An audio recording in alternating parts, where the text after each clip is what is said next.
grant IP rights and to administer such grants or registrations on behalf of each contracting state in accordance with provisions of each protocol.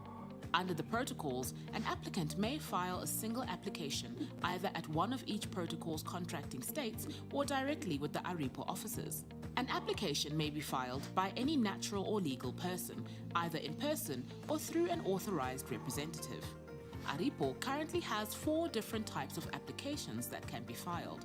The mark application must contain the details of the applicant, class or classes of respective goods or services listing, reproduction of the application, and should designate a state or states out of the Banjul Protocol contracting states. The patent or utility model application must contain a description of the invention, at least one claim, drawings, an abstract, and designate a state or states out of the Harare Protocol contracting states. The industrial design application must contain a reproduction of the industrial design and designate a state or states out of the Harare Protocol contracting states. All these applications should be made on respective application forms and can be submitted through contracting states or directly to ARIPO by email, registered mail, courier, or can be delivered in person. ARIPO has also introduced an online service that allows applicants, attorneys, agents, and other users to use the ARIPO services electronically 24/7 in a secure state-of-the-art environment. Currently, 88% of the applications are now being filed online. This facility allows users to file applications, pay fees with a 20% reduction on the application fee, and track the progress of their applications online. For more information, visit our website on www.aripo.org. ARIPO, shaping IP landscape in Africa.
Every waking day is a reminder just how beautiful this, our land, truly is. The kind of beauty that you can only find here. In the lush green all around us and the wondrous sights within. It's what you feel in the gentle caress of tropical wind from the mountaintops. And the glow in your heart from a warm neighborly invite.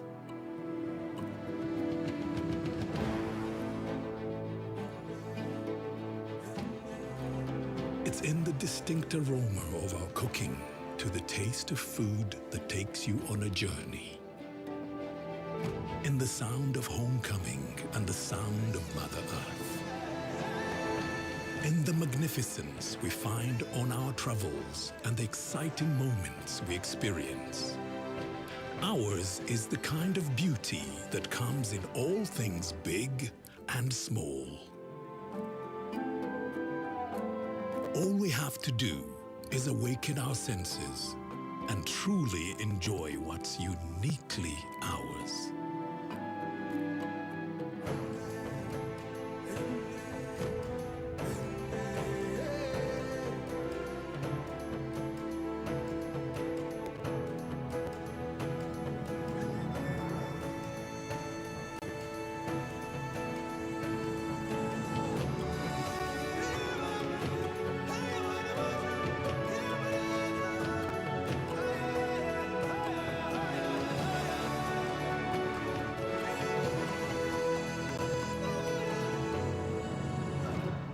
Explore Uganda, the Pearl of Africa.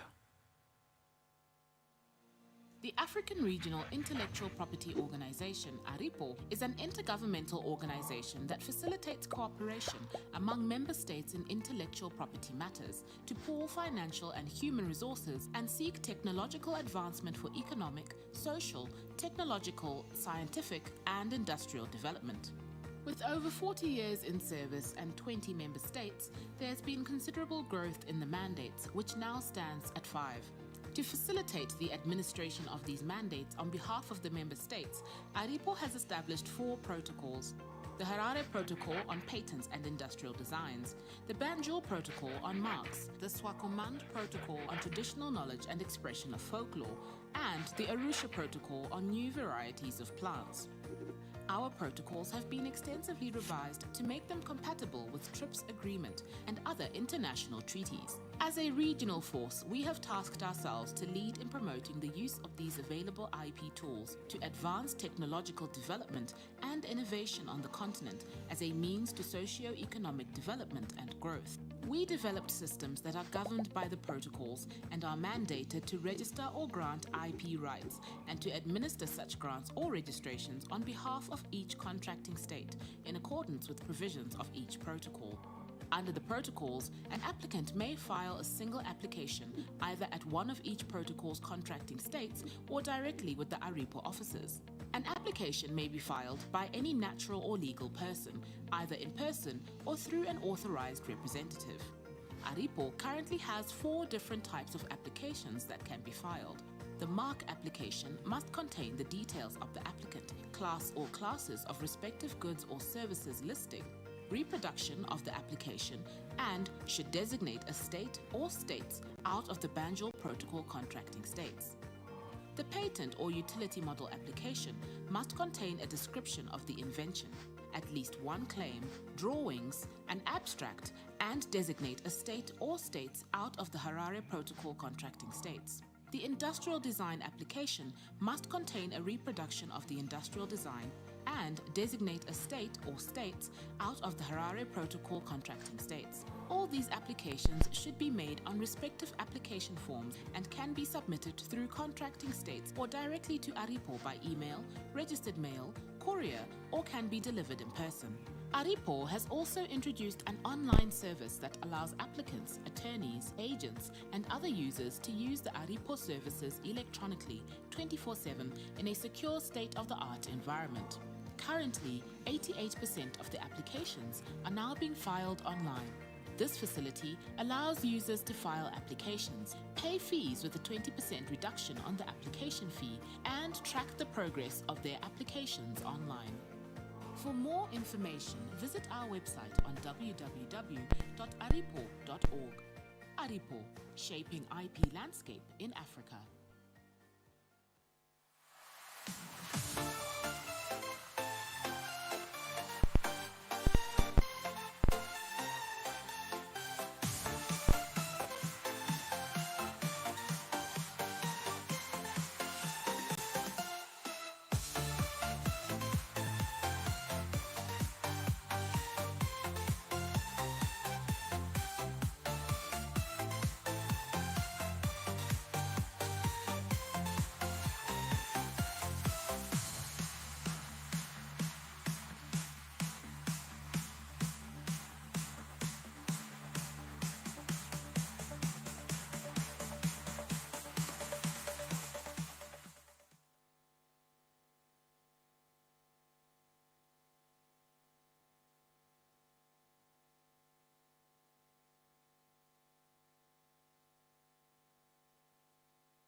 Every waking day is a reminder just how beautiful this, our land, truly is.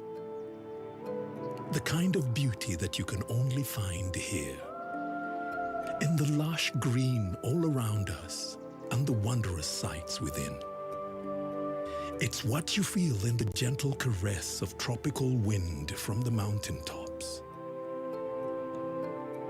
And the glow in your heart from a warm neighborly invite.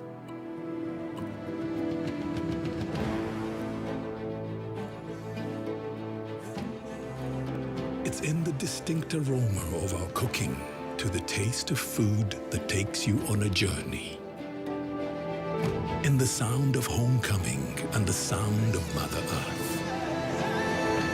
In the magnificence we find on our travels and the exciting moments we experience.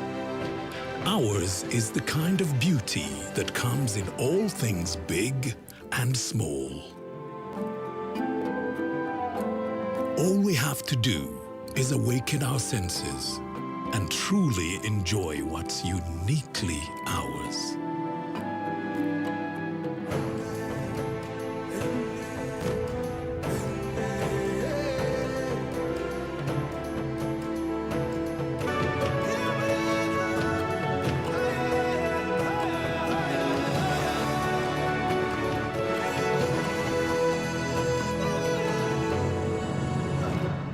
Explore Uganda, the Pearl of Africa.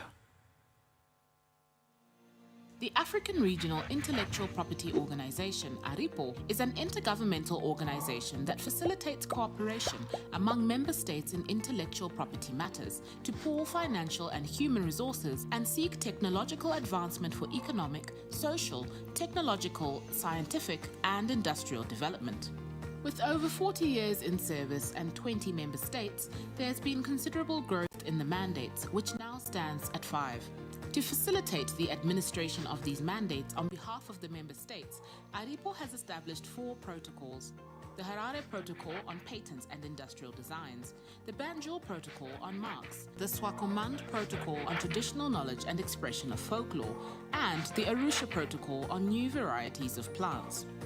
Our protocols have been extensively revised to make them compatible with TRIPS Agreement and other international treaties. As a regional force, we have tasked ourselves to lead in promoting the use of these available IP tools to advance technological development and innovation on the continent as a means to socio-economic development and growth. We developed systems that are governed by the protocols and are mandated to register or grant IP rights and to administer such grants or registrations on behalf of each contracting state in accordance with provisions of each protocol. Under the protocols, an applicant may file a single application either at one of each protocol's contracting states or directly with the ARIPO offices.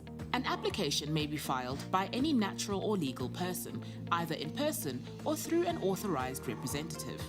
ARIPO currently has 4 different types of applications that can be filed.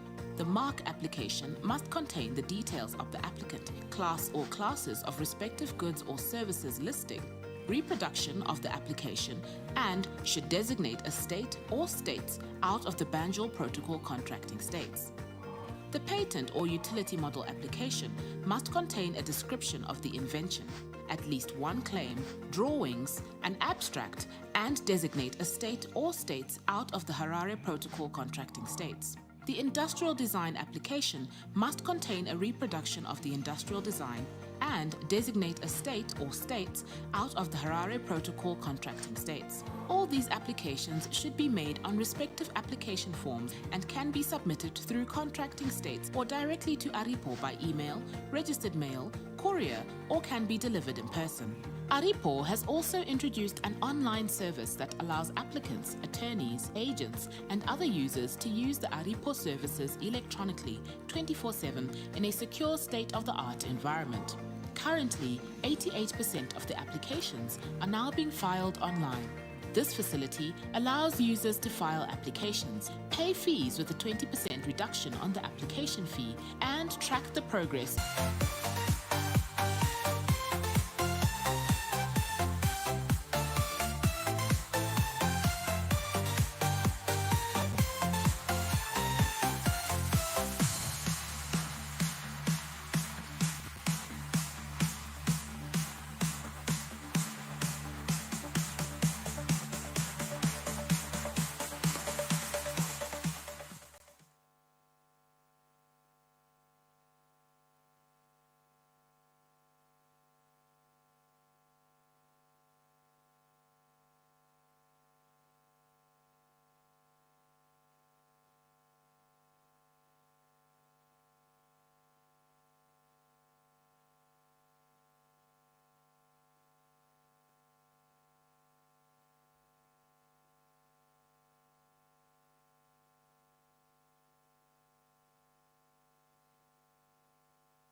Every waking day is a reminder just how beautiful this, our land, truly is. The kind of beauty that you can only find here. In the lush green all around us and the wondrous sights within. It's what you feel in the gentle caress of tropical wind from the mountaintops. And the glow in your heart from a warm neighborly invite.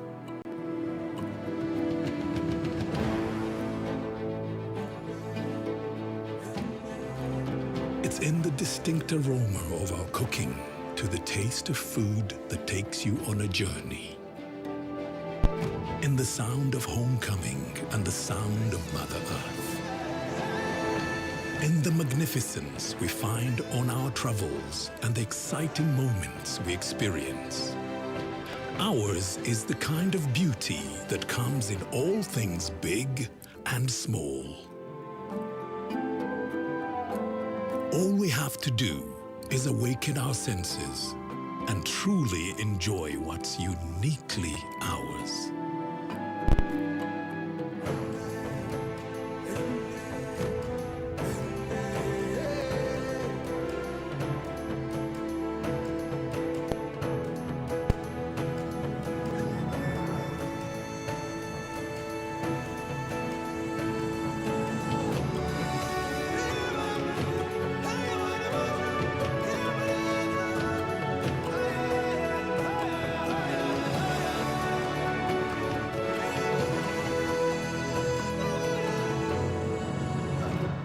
Explore Uganda, the Pearl of Africa.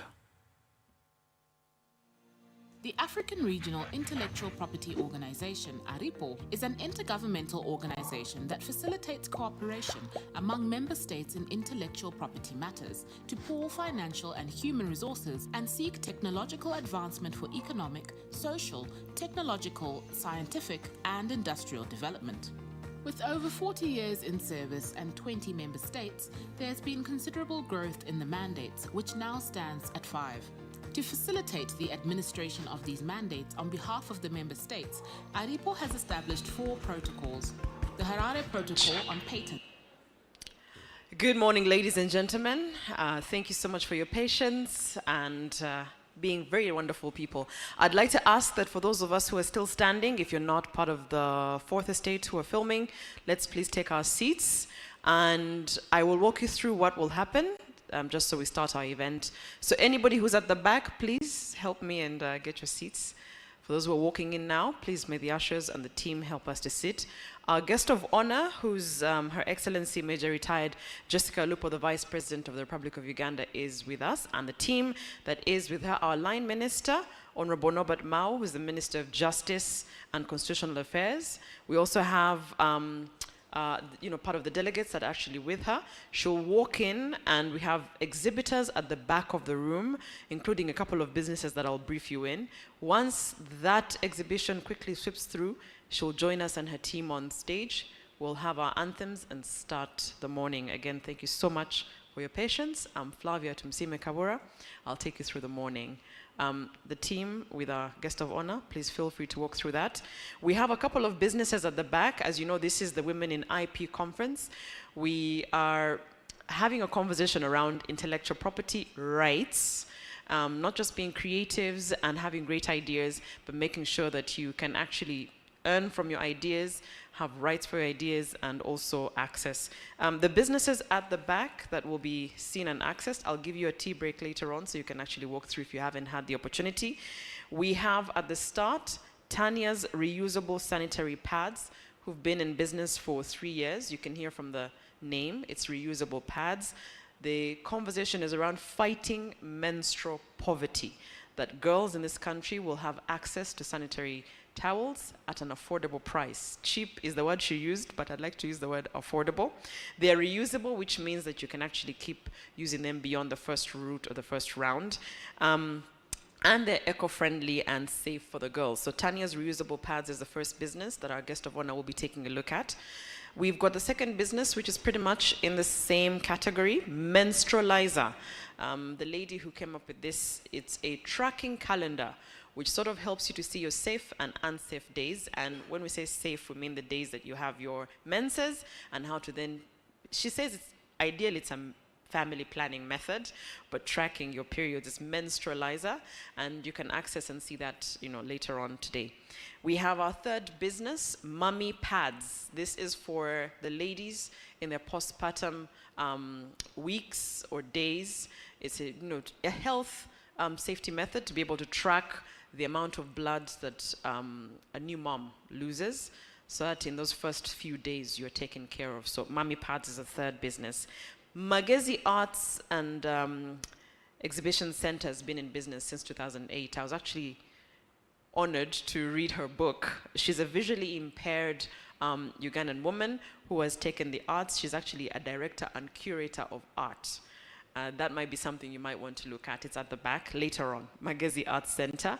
There's Cloud Green, which has been in business for 5 years. And this is a platform which, listen to it, it connects SME farmers to the marketplace. So you have your seeds, you have your plants, you have all this, and it connects you to the marketplace. You also have Jenna Herbals Limited. I think most Ugandans out of COVID are very, very familiar with Jenna Herbals. For our guests who are visiting from the different countries, we might have championed the answer to COVID. Might, I don't want to be politically correct here, but Covidex, which was one of the leading treatments to COVID, was actually here, and they're actually showcasing. Before I tell you the next business, please, we have our guest of honor, who is the Vice President of Uganda, Her Excellency Major Retired Jessica Alupo, in the building now with us. She's being taken through, and I know she's not alone, so I'll just take you through who's in the room with us. Our line minister, Honorable Norbert Mao, is with us, the Minister of Justice and Constitutional Affairs. We have Honorable Monica Musenero, who's here in the morning as well, the Minister for Science, Technology and Innovations in the Office of the President. We also have, of course, since this is a Uganda Registration Services Bureau event, we do have, for example, our Registrar General, Ms. Mercy Kenowisho. We also have on that list, Mr. Bemanya Twebaze, the Director General for ARIPO, as you've been seeing on the screens what ARIPO does. ARIPO is the African Regional Intellectual Property Organizations, brings together 22 member states, all represented in this room, your guest of honor. We also have, she'll be speaking to us later. I can see her in front here with me. She's not part of the delegation, but I'll still recognize the presence of Miss Nancy Samario. Thank you for being here from AFRIPI. We'll look forward to hearing your remarks. I'm not able to see clearly, but I'm guessing we're also recognizing the presence of Honorable Jeje Odong, Minister of Foreign Affairs, who's in the room with us. Will be represented later on or show up later on, but thank you so much. So the businesses, I know as VP goes through, I'll actually help since I can see on the screen. Great. That's Tanya's Reusable Pads, the first business that was being showcased. We're now going to Mummy Pads, which is a postpartum option for mothers in their first days or weeks of having a baby to track blood loss and support in that time. I said there'll be another business. There's actually a business all the way from Zimbabwe. Yes, so this was actually fantastic to know. If you're anywhere on any of the platforms, especially Instagram, just look for, I'll get you the name, I'll get you. It's from Zimbabwe, and they have,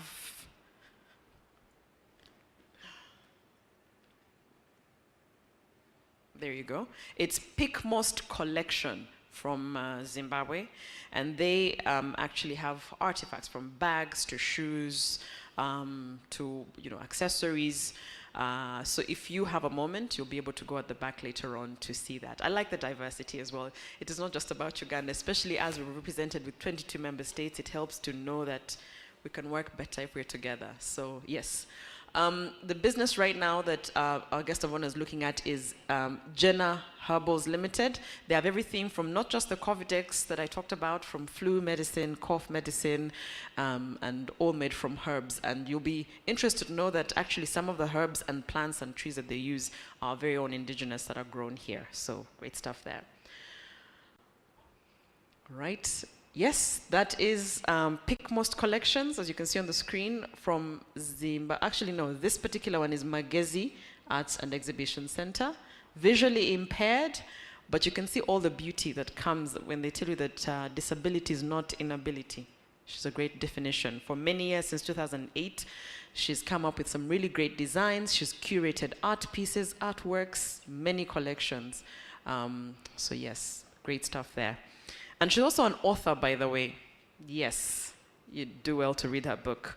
The particular art center is in Namirembe, if you're able to access it. And there's Cloud Green. I mentioned Cloud Green is a platform.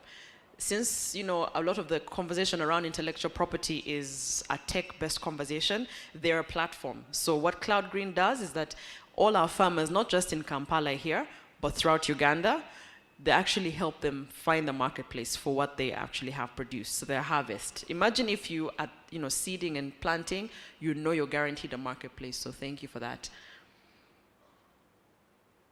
Right?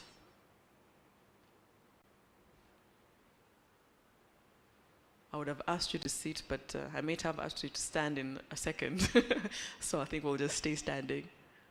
I'd also like to have Mark get close by. Mark Togome, if you can.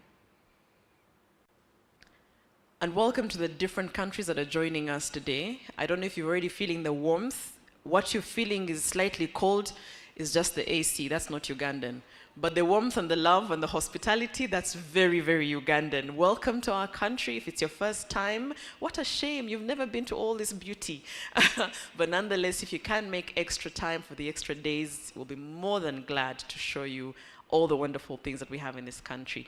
Also the smart heads that URSP has, they'll be more than glad, of course, ARIPO and AFRIPI, to have the conversations that are related to intellectual property.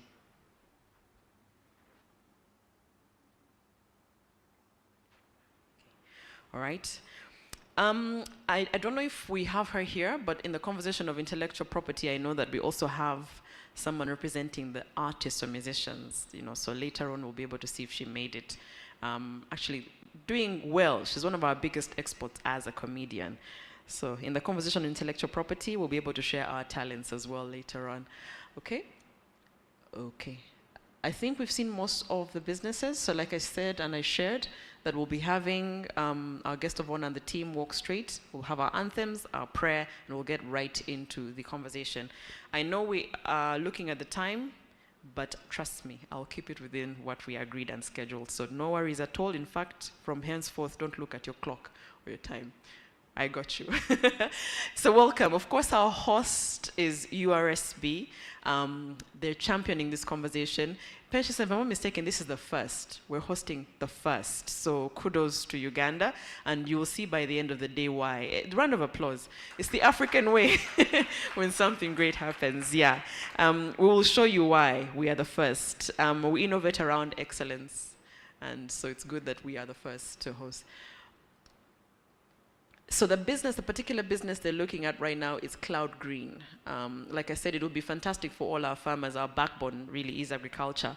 And imagine if at planting season and at getting all the seeds, you knew at the end that you had a customer and you didn't have to think of where the customer will come from. They do that. They take all the hard work out and they look for your marketplace, no matter the region that you are in Uganda, and they'll take care of that. I mean, that's the whole reason of, tech to actually enable ease. So she's explaining. And isn't that brilliant that we have young women able to champion these conversations and innovations, and which is why intellectual property is important. Why suffer with all your hard work and bring brilliant ideas if they cannot be protected and innovated around?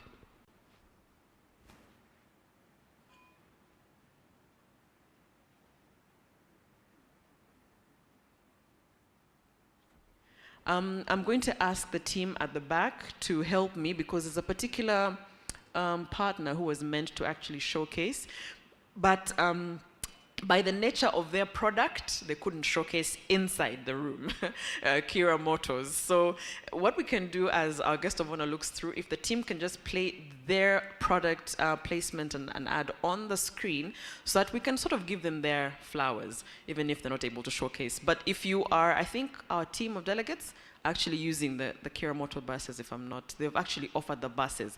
Is there representation for Kira Motors in the room?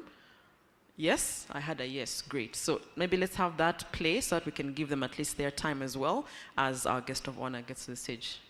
There you go.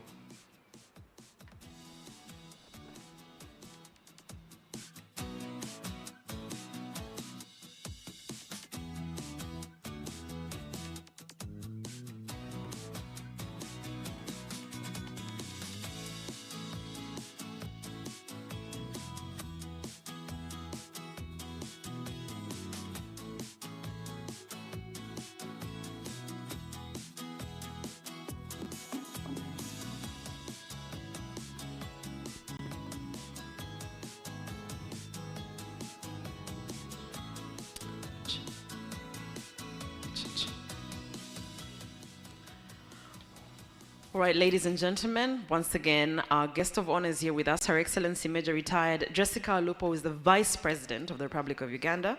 I have our Lion Minister, Honorable Norbert Mao, the Minister of Justice and Constitutional Affairs.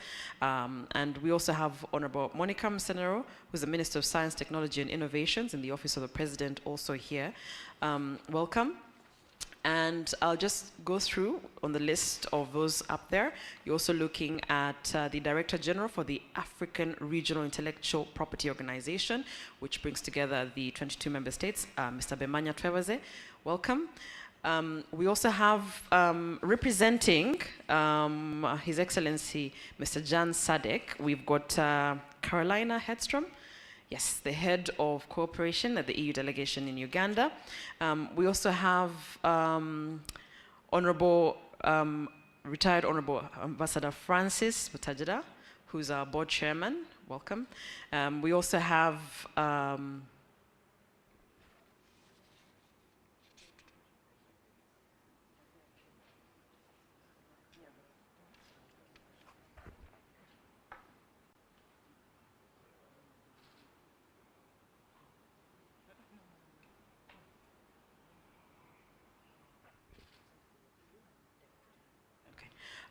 apologies for that. Let's have the anthem so that we can get right into it. We'll do all the protocol once everyone is seated for ease.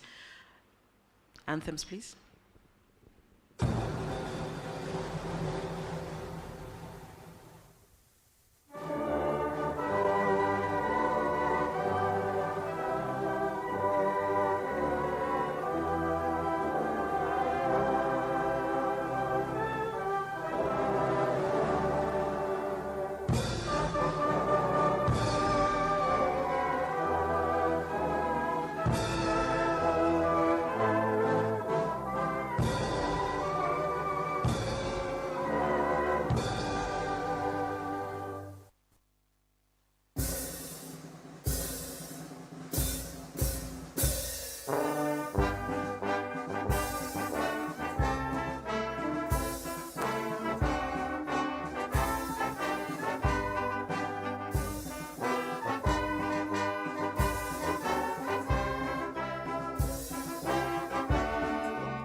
Let's humble ourselves for prayer. Our God and Father, we thank you for this day and landmark conference. Thank you for all the dignitaries and delegates who have made it safely to this conference. Thank you for the team that has organized this wonderful event. We pray that all our discussions and deliberations for these next 3 days will be fruitful in advancing the intellectual property interests of women all over the African continent. We thank you and pray all this in your name. Amen. Thank you, Mark. We can take our seats now. Thank you so much. Also, you know, once you're all seated, I breathe better. When you're all standing and hovering over me, I'm not sure if I'm in trouble or not. So let's start again. Welcome, everyone. Thank you for joining us this morning, and thank you for the patience of everyone who's been in the room. I'm Flavia Tumsime Kabura, Flavia for today, this morning. I will be your host for the morning until the afternoon. I'll take you through the events and what needs to happen. I am a media personality, a communications consultant, and a very proud woman, since we're women in IP. I should know a bit about IP because I'm in the creative business, and many times you create, you have a great idea, but you don't really have the information gap on how that becomes property, something you commercialize and actually innovate around and get paid for, in simple terms. And things like intellectual property need a lot of information and training for people to understand what you're talking about. I have a lot of lawyers in this room, and if you all start talking, you'll be talking to yourselves. You might lose most of us in all of this. So it's good to have people like us who speak to you, understand the messaging, and then bring it to the creatives or to the people who are innovating and have great ideas, so they can understand what their rights are. Because Nancy would say that is really what you are, intellectual property rights expert, because intellectual property is useless if people do not know their rights. So once again, a warm welcome to our guest of honor, who's retired Major Jessica Lupo, our vice president. I really enjoy saying line minister because then I know how the chain moves. The minister and we will not discuss these things here because I want to wait for his speech and see where he has missed the markings because he knows too well the rights of people. Honorable Norbert Mao, welcome, the Minister of Justice and Constitutional Affairs in the Republic of Uganda. I also have retired Honorable Ambassador Francis Butajira, the board chairman for URSB. And on the other end, I have Mr. Bemanya Twebaza, who's the Director General for ARIPO. You've had ARIPO if you've been in the room, and we had on the screen a couple of videos explaining what ARIPO is. Brings together 22 member states. I believe all the 22 are represented in this room, Nancy, am I right? All the 22. So a big hello. We would have gone through all the countries, but welcome nonetheless. So Mr. Bemanya Travers, welcome. And I also have representing Mr. Jan Sadek, who's the ambassador of the European Union. Hi, Carolina. Good morning. Welcome. Carolina Hedstrom is the head of cooperation in the EU delegation here in Uganda. Once again, welcome. I'm particularly excited that there's a conversation around women, when it comes to IP, but I don't like when conversations around women and anything are down to pity. And it's, okay, we must do it. I'll have you know that most of the innovations, I have a tech background. I pivoted to that. And most of the innovations that end up thriving, the startups that end up making that bottom line, because we all care about the zeros, are actually women-led and women innovated. So if we are the chunk of great ideas, if we are the chunk of the bottom line, you should care about us. So this conversation isn't by mistake. Focusing on women who are creating is not by mistake. There's a deep need for a conversation on women in IP. And I don't have to tell you that, when you invest in a woman, you invest in an economy, you invest in a family, you invest in a nation, that's why the country is she. Is God a woman? Honorable, you know these things. You've met God, and God is a woman, isn't it? Hopefully you can tell that story today. So it's not by mistake, but I hope the conversations line deeper. They learn to all industries, they line to all categories, and they go far and wide. Because I'm one of those people, think about journalists. People don't like us. We hold you accountable in the worst way possible with a microphone and a camera. I want these conversations to come from here, whatever we discuss, for it to then seep deeper into the people who would actually benefit from it. So I look forward to holding you accountable. But it would be a shame if I was the one who went on and on about. I'd like to welcome somebody who will probably open the floor and actually give the opening remarks as our host, if I can say that. I am your host in one way, but this is truly our host for the day. I would like to welcome the Registrar General for Uganda Registration Services Bureau. We are Africans, so I'm going to test it out. How do we clap and welcome people? How do we do it? Okay. Miss Mercy Kainowisho, welcome to deliver your opening remarks.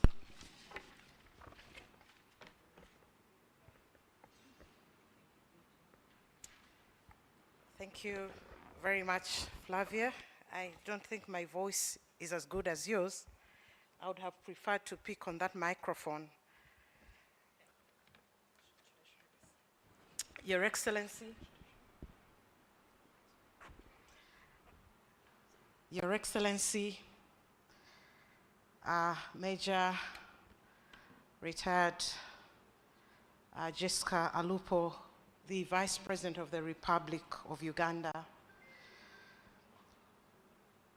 Your Excellency, the representative of the European Union to the Republic of Uganda, our dear Minister of Justice and Constitutional Affairs, Honorable Norbert Mao, our dear Minister in charge of Science, Technology and Innovation, Office of the President, Honorable Monica Musenero, the representative of the Minister of Gender, Labor and Social Development, the resident representative of the United Nations Development Program, the representative, the Director General of African Regional Intellectual Property Organization, Mr. Bemanya Twebaze, the project leader of the Intellectual Property Rights Innovation in Africa, FRIPI, Ms. Aida, who is represented by our dear friend Nancy, the chairman of the board of Uganda Registration Services Bureau, Right Honorable Ambassador Francis Utajira, the board members of Uganda Registration Services Bureau. I also recognize the judges and justices of courts of judicature, the permanent secretaries present, heads of government institutions, my fellow colleagues from the registrar generals that are represented here from the African Regional Intellectual Property Organization, distinguished guests, ladies and gentlemen. It's a beautiful morning, isn't it? It seems cold in the room, but I believe that by the end of the 3-day engagement, we shall be warmer and more smiley. I welcome you to the first Women in Intellectual Property Conference in Africa, supported by the Africa Regional Intellectual Property Organization, the World Intellectual Property Organization, and the Intellectual Property Rights and Innovation in Africa project, AFRIPI. I am pleased on behalf of my team, Uganda Registration Services Bureau, to host you here in this Munyonyo grounds, and to our delegates that have traveled from far spaces in Africa, since the members of ARIPO are in 22 countries. You are very welcome, and we thank God that you arrived safely and you're already enjoying the beautiful environment of Uganda. In a special way, I would like to recognize my colleagues, the registrar generals of the African Regional Intellectual Property Organizations. I know many of them sent women to represent them, the Women Innovation, but I see my colleagues from Mauritius and so on. Please stand up for recognition. All the delegates that came from the 22 member states for the first time in Uganda, please stand up and we welcome you the Ugandan way. Already Flavia demonstrated how we welcome. You're very welcome to this nation of Uganda. It's very beautiful, the Pearl of Africa. Feel at home, please. You may resume your seats. Your presence here and your participation in this conference is a testament of your dedication and commitment, and flying all the way to come to Uganda to discuss matters that relate to the intellectual property ecosystem in support and done by women. Your Excellency, I would like in a special way to extend our gratitude to you as the highest female in leadership in this country, as the Vice President of the Republic of Uganda.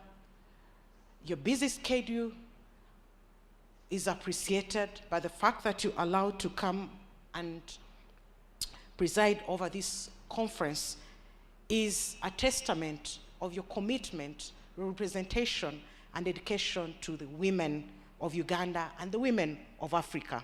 We thank you. Your Excellency, we also deliver our gratitude to His Excellency, the President of the Republic of Uganda, whose vision has enabled us as women of Uganda, women of Africa, to grow in terms of business formalization, intellectual property, innovations, science, technology, and innovation, to mention but a few, but also creating a peaceful environment that is secure for us to think and create. We all believe that an environment that is not peaceful cannot enable women to think, women to create, or women to run businesses. And we thank His Excellency for his visionary leadership for creating this environment. You have seen the women of Uganda and the women of Africa growing in the areas of entrepreneurship, creativity, and innovation at all ages and in all categories. I would like to extend my special thanks to the African Regional Intellectual Property Organization. The Director General is a Ugandan, Mr. Bemanya Twebaze, and is a former Registrar General of Uganda Registration Services Bureau, and has done a lot in terms of promoting the intellectual property ecosystem in Africa. We would like to thank the AFRIPI, the EU IPO, the European Intellectual Property Office, whose project has supported a lot of activities in intellectual property, and including this women conference. Your efforts have paved a way for a more inclusive and innovative future for Africa, for the African girl child, for the Ugandan girl child. And I acknowledge all you, our partners, for the support. In a special way, I'd like to extend our sincere gratitude to our minister. The Minister of Justice and Constitutional Affairs has been extremely supportive. I'd like to thank you, Honorable Minister. Your support, your guidance, your mentorship, and your humor have enabled us to get here. We thank you very much for inviting for us the Vice President, and I believe that in the future conferences, we shall continue to engage at that level. In a special way, Uganda Registration Services Bureau would like to extend its gratitude to the board of the institution. The chairman of the board will be giving his remarks, but I'd like to thank you, the board of Uganda Registration Services Bureau, for the support that you continue to give us as an institution that is charged with protecting, registering, and enforcing your intellectual property. And it's no wonder that Uganda always shines in all the international and regional spaces that we represent in terms of intellectual property. Uganda sits on various committees at the African Intellectual Property Organization level. Uganda also sits at the Global World Intellectual Property Organization committees in terms of growing and promoting intellectual property, including the women projects. Your Excellency, we appreciate the support that has been given throughout at all levels that has helped us to grow our intellectual property registry, which started way back in 1910 in Uganda. And we have all these records in our registry that is digitized, and we are always happy to share the first registrations in terms of intellectual property up to now, that we have never missed any record. And we always ask ourselves, even the wars did not affect our record system. And it shows you the commitment of government in securing the future and the recordation of all the intellectual property registrations and related matters. We believe that as women gathered here to discuss matters that relate to science, technology, and innovation, that relate to intellectual property, that relate to business registration, formalization, and entrepreneurship, We will gather a lot of ideas in the next 3 days. We'd like in a special way to appreciate the exhibitors that are out there. The exhibitors, and one of them is a special person that I would like to present to you, Your Excellency Rita. If you can walk through here and I present you to the Vice President. Among all the exhibitors, I met Rita, I think 10 years ago. Rita is visually impaired, or otherwise known as blind, completely blind. She runs a studio of art, and her station is in Namirembe Guest House. She's supported by the daughter. But every time I go to Rita's studio, every time we have such activities, we invite her to exhibit. She's a story. She presents a story of that African woman that will never give up. An African woman, despite the resources, the physical challenges, please come through here. She will make her way and give you that motivation and encouragement that you can make it and there's no excuse. Rita, in my 2 minutes that are remaining in these remarks, I'd like you to greet the Vice President, your before ministers. You just tell your story in just 2 minutes. And so that we learn from it. Thank you. Okay. Relax. Okay. Thank you very much. Yeah. Okay. Thank you very much, my dear. Protocol observed. My name is Rita Namanja Kivumbi. Losing sight 15 years ago, I was a curator and art director at Makerere University Art Gallery. It wasn't an easy experience. As a young woman that time, I'm like, okay, what am I going to do? What about the arts? Because my aim was to promote art in Uganda, like the IP we are talking about today. And then I'm like, Rita, no pity party, let's get moving. It wasn't easy, but because of positive thinking, I got up and I started Magizi Arts Exhibition Center, where in a year, we train like 250 blind. Thank God for different organizations which come up. And then at my gallery, we also train others who are differently gifted. And I keep on, I myself, I still paint, do textile design and jewelry, as I also train others who come at our art gallery. Thank you. Thank you very much, Rita. My dear friend, we love you so much, and thank you for always inspiring us. Thank you. Yes, you can make your way, you can resume your seats. And very lastly, Your Excellency, I take this opportunity to thank the URSB team. I have been away on leave for the last 4 weeks. I'm just returning back. And this shows you the kind of team that we work with. They've arranged all this. URSB team, you know. Let me present you to the Vice President as I close.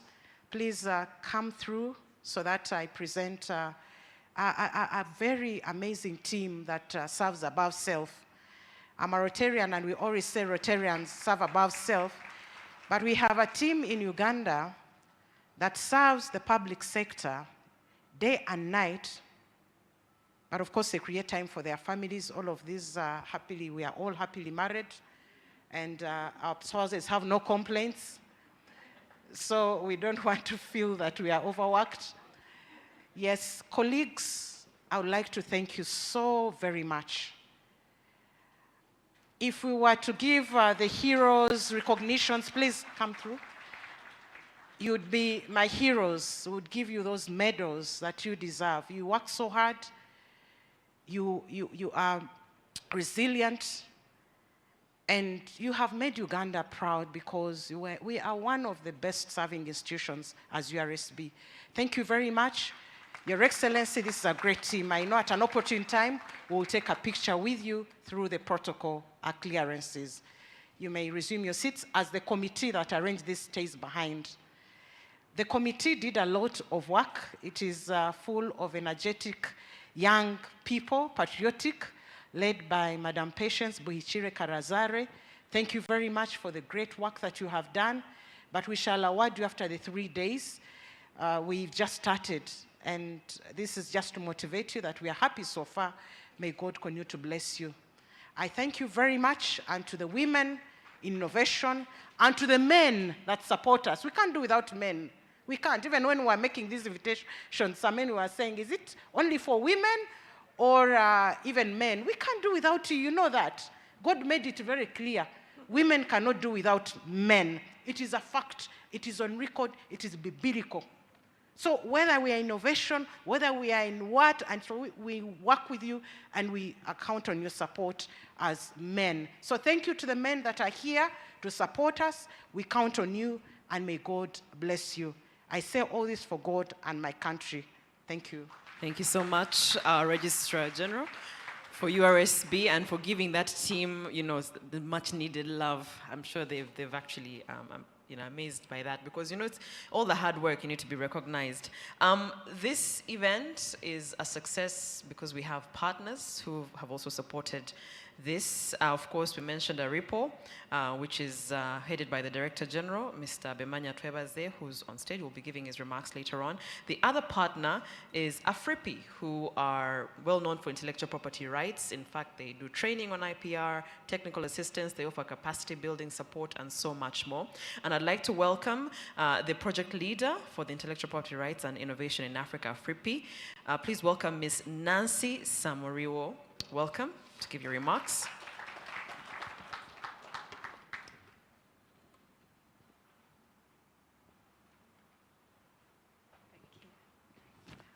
Okay, thank you. Let me start by acknowledging that I actually represent my project leader, Ms. Ida Galindo, who's not here. But good morning, distinguished ladies and gentlemen. In the interest of time and time alone, please allow me to respectfully align with the protocol salutations so eloquently expressed by my esteemed predecessor speaker, Mercy, a lady that inspires me and that I admire for so long. I wish you all a good morning. I'm deeply honored to represent AFRIPI this morning as a woman, and more so, as a woman of color. This affirms the noteworthy positive strides of the European Union and the European Union Intellectual Property Office, the EU IPO, that are actively taking time to create a culture of diversity, inclusion, and opportunity for all women involved in IP. The need for institutional introspection and affirmative action to actualize women's empowerment in the IP systems begins and looks like this. In keeping with the ethos of both African and European cultural norms that are infused into the framework of the AFRIPI project, allow me to start these remarks with a few words of thanks. Firstly, to the political leadership that is in this room today, of this beautiful Pearl of Africa, thank you graciously for hosting this event in your lovely country, which we also call home, deriving from the communal ethos that underscores the AFRIPI project's Pan-African focus. To the Registrar General of the URSB, Mercy, as I already said, I admire you, and I've admired you for a long time. Please allow me to thank you and your team for their tireless efforts to execute the event with a hallmark excellence that is synonymous with the URSB events. Most notably, for the ARIPO community, the momentous hosting of the Kampala Diplomatic Conference during the height of the COVID-19 in this beautiful venue in August 2021, ironically, is full circle this August month again. Thank you, Mercy, and your team. To the Director General of ARIPO, although a man full of vision, he was the one who conceptualized this activity to underscore the seriousness with which he regards women in IP. And my project leader, Ms. Ida Galindo, to whom I pay tribute today, agreed that with the DG, this would be the ARIPO AFRIPI flagship event for 2024. Thank you, Director General, for elevating us women to a flagship event. To the European Union, represented by Carolina, I would like to say thank you to the ambassador and to the EU. In Africa, Carolina, I know you're coming from Yemen. We do have quite a lot of cliche statements. I'll tell you one. It says, "Don't tell me, show me," which is a testament to the power of demonstrable impact and practical results. With this cliche in mind today, Carolina, I hope you vividly see the payoffs of the EU's significant investment in the AFRIPI project. Thank you. Regarding AFRIPI, I will not take this opportunity to dwell on it because in the program, you will see that there's a day tomorrow when we'll be talking about the project and its activities in detail. But for quick alignment, allow me to quickly point out that AFRIPI is an international cooperation project which is directed by the EU and co-funded by the EU IPO. AFRIPI's main objective is to promote intra-African trade and investment between Europe and Africa. The AFRIPI project recognizes the critical role of intellectual property rights in achieving this objective. But in passing, allow me to emphasize that through AFRIPI, the EU's approach consists of respecting relevant policy frameworks on either side, the European and the African, in a demonstrable spirit of respect, equality, consultative engagement, the quintessential elements of modern-day global cooperation. We respect Africa, we respect Europe, we are one. And those are the principles, Carolina, that guide the AFRIPI project. These policy frameworks include the EU's Global Gateway on the EU side, to which I will defer to you, Carolina, for elaboration. But on the African side, where I sit on the AFRIPI side of things, these frameworks reflect in the African Continental Free Trade Area, the African Union's Agenda 2063, and the Continental Strategy on Geographical Indications, which is currently under extension. I do not wish to belabor the point, so I'll turn to this activity. Despite the many changes and the many opportunities gained, we all agree that challenges, some systematic, some localized, continue to limit and negatively affect women's optimal participation in the ICOS ecosystem. So one of the conference's main challenges is to reconfigure our views, and Rita challenged us. We need to reimagine the existing barriers and limitations, less as challenges, but critical milestones that can create a strategic roadmap of affirmation and affirmative actions for strengthening women's active participation in all aspects of the IP ecosystem. But what does this entail? One, it involves going beyond creating the beautiful hashtags that we're going to create today. This event is and should be a call to action on several dimensions. Firstly, let's redefine our perceptions about innovation and IP as we're challenged by Rita. IP is not only about esoteric or abstract innovations like redefining Einstein's special relativity theory, which are far removed from day-to-day realities. I think, as our beautiful MC said, we need to bring down innovation to day-by-day realities.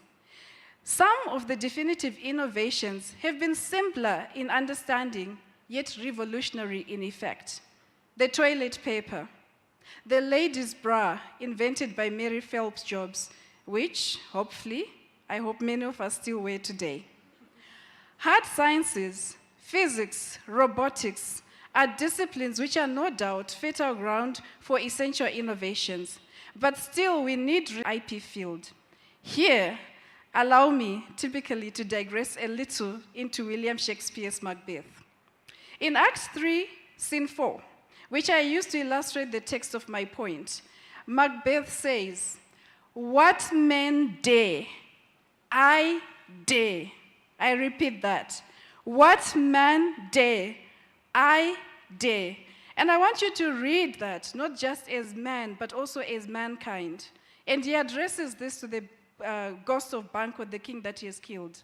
From this text, allow me to highlight and advocate 2 points that I wish us women and men here today will take home. Just 2 points: spirit and morality. Spirit. In his statement, Macbeth expresses a bold and assertive perspective on his willingness to confront all challenges anyone can take.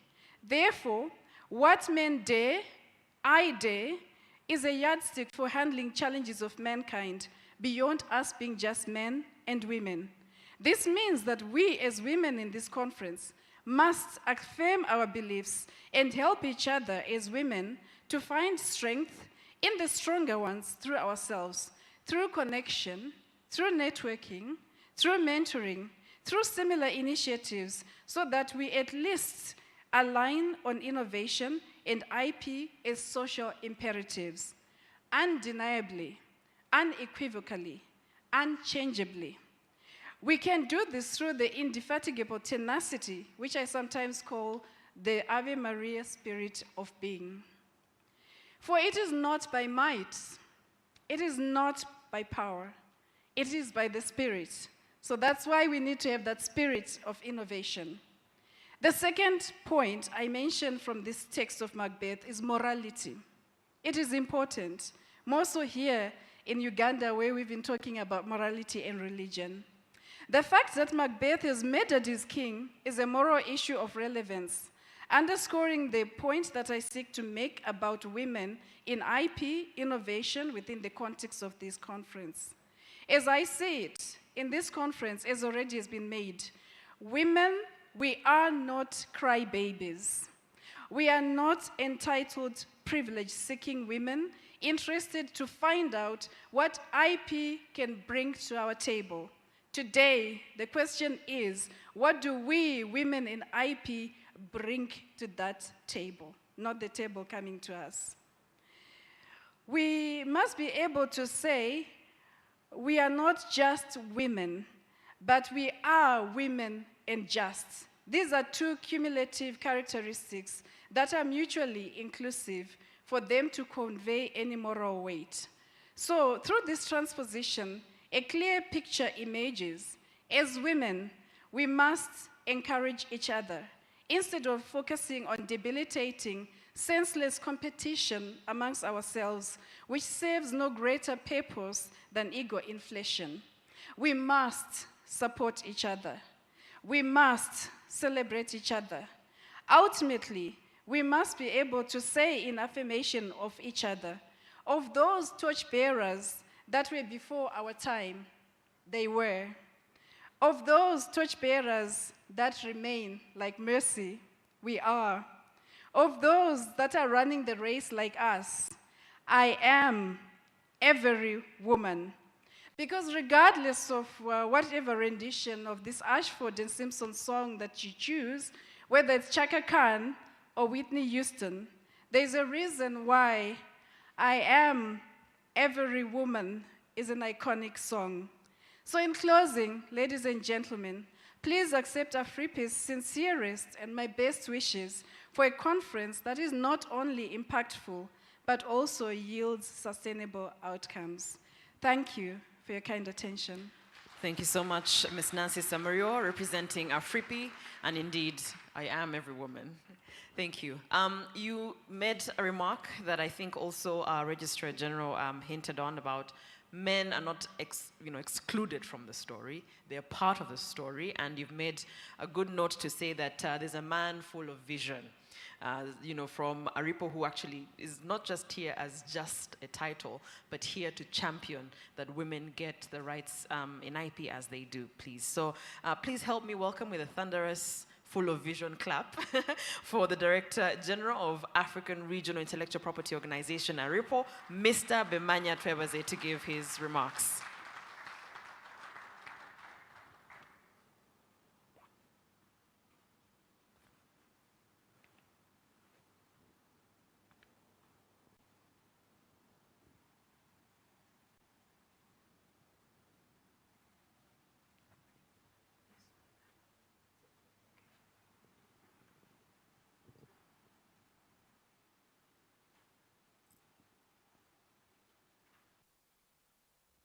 Excellency, Major Retired Jessica ARIPO, Vice President of the Republic of Uganda, Honorable Norbert Mao, Minister of Justice and Constitutional Affairs, the representative of the Ambassador of the European Union to the Republic of Uganda, Ambassador Francis Butagira,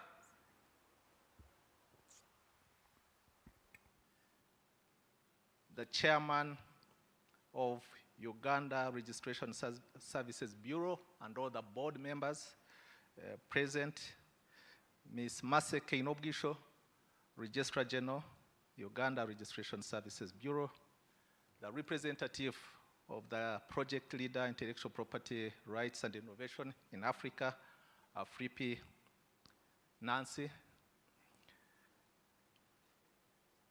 Your Excellency, amongst the audience, my direct bosses, so allow me to recognize the members of the Administrative Council of ARIPO present, distinguished delegates from ARIPO member states, all resource persons, honorable ministers present, ladies and gentlemen. It gives me great pleasure to address you all on behalf of the African Regional Intellectual Property Organization at this inaugural conference of intellectual property and women under the theme Enhancing Women's Participation in IP. I would like at the outset to come out clear. I know, Nancy, you said that this was my idea. Yes, I own the idea, but the truth is that the Registrar General one time phoned me in one of our meetings and said, we must have something for women. So please appreciate the original owner of the idea, and thank you very much. And why she was able to approach me, Your Excellency, is that she knows that I love working with women. My saying that has landed me into trouble previously, but I will continue saying I love working with women because women deliver. So women who are present, the men, please appreciate the women present. And I say this with evidence. I've worked with some of the women here. Allow me to point out Irene Mugisha, Ms. the CEO of Presidential CEO Forum. We came a long way. I think I was one of the original 5 board members that appointed by His Excellency the President as the directors of the Presidential CEO Forum. So in introducing you, Irene, I'm also talking about the contribution I've made to Uganda in that forum. And I sent in my resignation. I've never heard from you, but I want to believe it was rejected because soon I'll be coming back. Thank you very much. So these are the women, but also allow me to appreciate the women. I came with the wonderful women from Zimbabwe. The women, gentlemen don't stand, gentlemen actually. The women I came with, amazing women. Nancy, we came on the same flight. This is a women's conference. This is a women's thing. I talk with evidence. I love working with women. I'm privileged to be with you here. Thank you very much. At the outset, permit me to pay special tribute to the Vice President of the Republic of Uganda, Her Excellency Major Retired Jessica ARIPO, who, despite her decidedly busy schedule, has graced this conference to preside over its opening. Your Excellency, at my next speech, I'll be saying, I work with women, including women vice presidents. So from now, we've been working together for the last 5 minutes. So next you hear that we are working. Thank you very much for the inspiration that you bring to this conference. Your Excellency, Madam Vice President, your presence here is a testament of the government of Uganda's commitment to redress gender disparity in the socio-economic affairs of the country by empowering women to realize their full potential. Allow me also to recognize a member of ARIPO's Council of Ministers, the Honorable Norbert Mao, Minister of Justice and Constitutional Affairs. I know you must have invited him as the Minister of Justice and Constitutional Affairs, but I want to say he's here as my direct boss, as a member of the Council of Ministers, and he's been doing a great job, Your Excellency. bringing so much value and knowledge at the Council of Ministers. Thank you very much, Honorable Minister, and we look forward to receiving you at the next session of the Council of Ministers. Allow me to recognize another woman I've worked with very closely for the last 15 minutes. Honorable Dr. Monica Masanza Musenero, Minister of Science, Technology and Innovation, Office of the President. Thank you very much for the inspiration. And we've had very inspiring discussions about transforming women in science and technology. We look forward to those results that you've been sharing with us, and we are here to support you, Honorable Minister. Your Excellency, this Conference on Women in IP is the first of its kind in the region of Africa, and I would like to say that according to the World Economic Forum, women comprise 58% of Africa's self-employed population and contribute around 13% of the continent's total GDP. In other words, whereas women are on par with men with respect to participation in economic activity, their output, measured in the gross domestic product, is far less than men at only 13%. This implies women's economic activities characterized by informality, which keeps them out of the formal system. In the creative and innovation sectors, where formalization entails acquisition of intellectual property rights, only 1 in 8 listed inventors in the patent documents in the world is a woman. Only 1 out of 8. Those are the statistics. Numbers tell us a story, and we must, like the previous speakers have said, change this narrative, because 8%, 1 out of 8 is not something that we should be very proud about. Globally, women inventors are almost 40 years behind men in patenting. 40 years behind men in patenting. And according to the Global Gender Gap in Innovation and Creativity report by the World Intellectual Property Organization, women inventors were involved in only 23% of all international patents between 1999 and 2020. I'm giving these statistics so that we understand where we stand. We come here to celebrate the contribution of the women have made, but also to understand with figures and numbers what is on the ground and make appropriate interventions.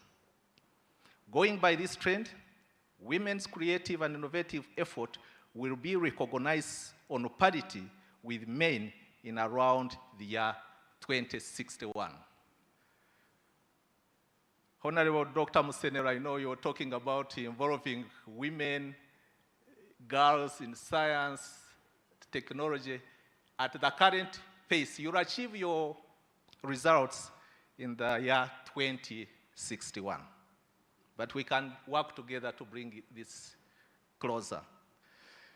In the meantime, women will continue to miss out on the opportunity and reward afforded by intellectual property for economic effort for generations to come.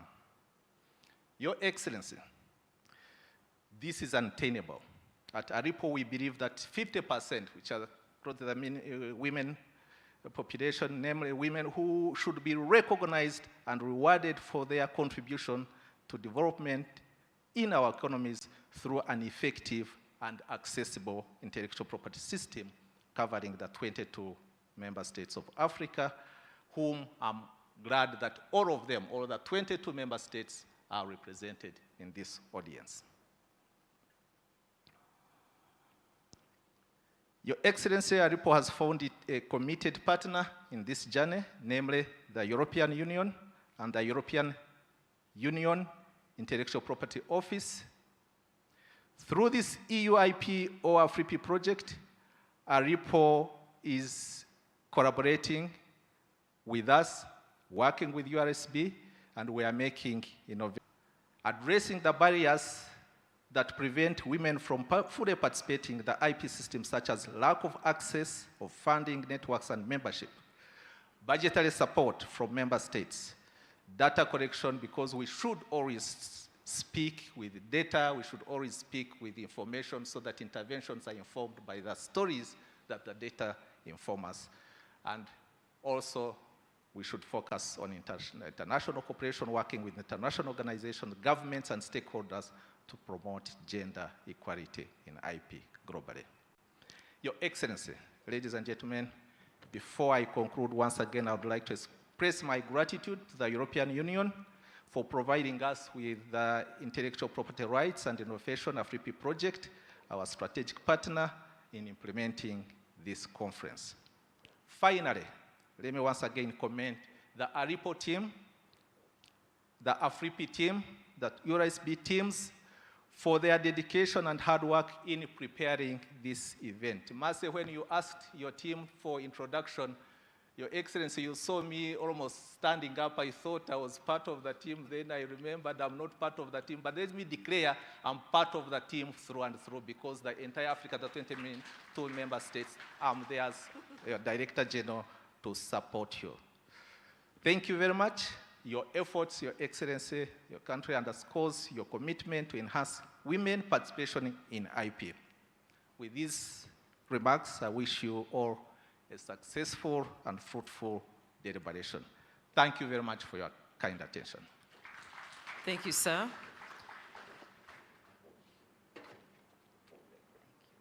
All right. Yes, I know we still have our guest of honor for just a few minutes, but I'd like to now welcome Right Honorable Ambassador Francis Mutajira, who is the board chairman for URSB, to give his remarks.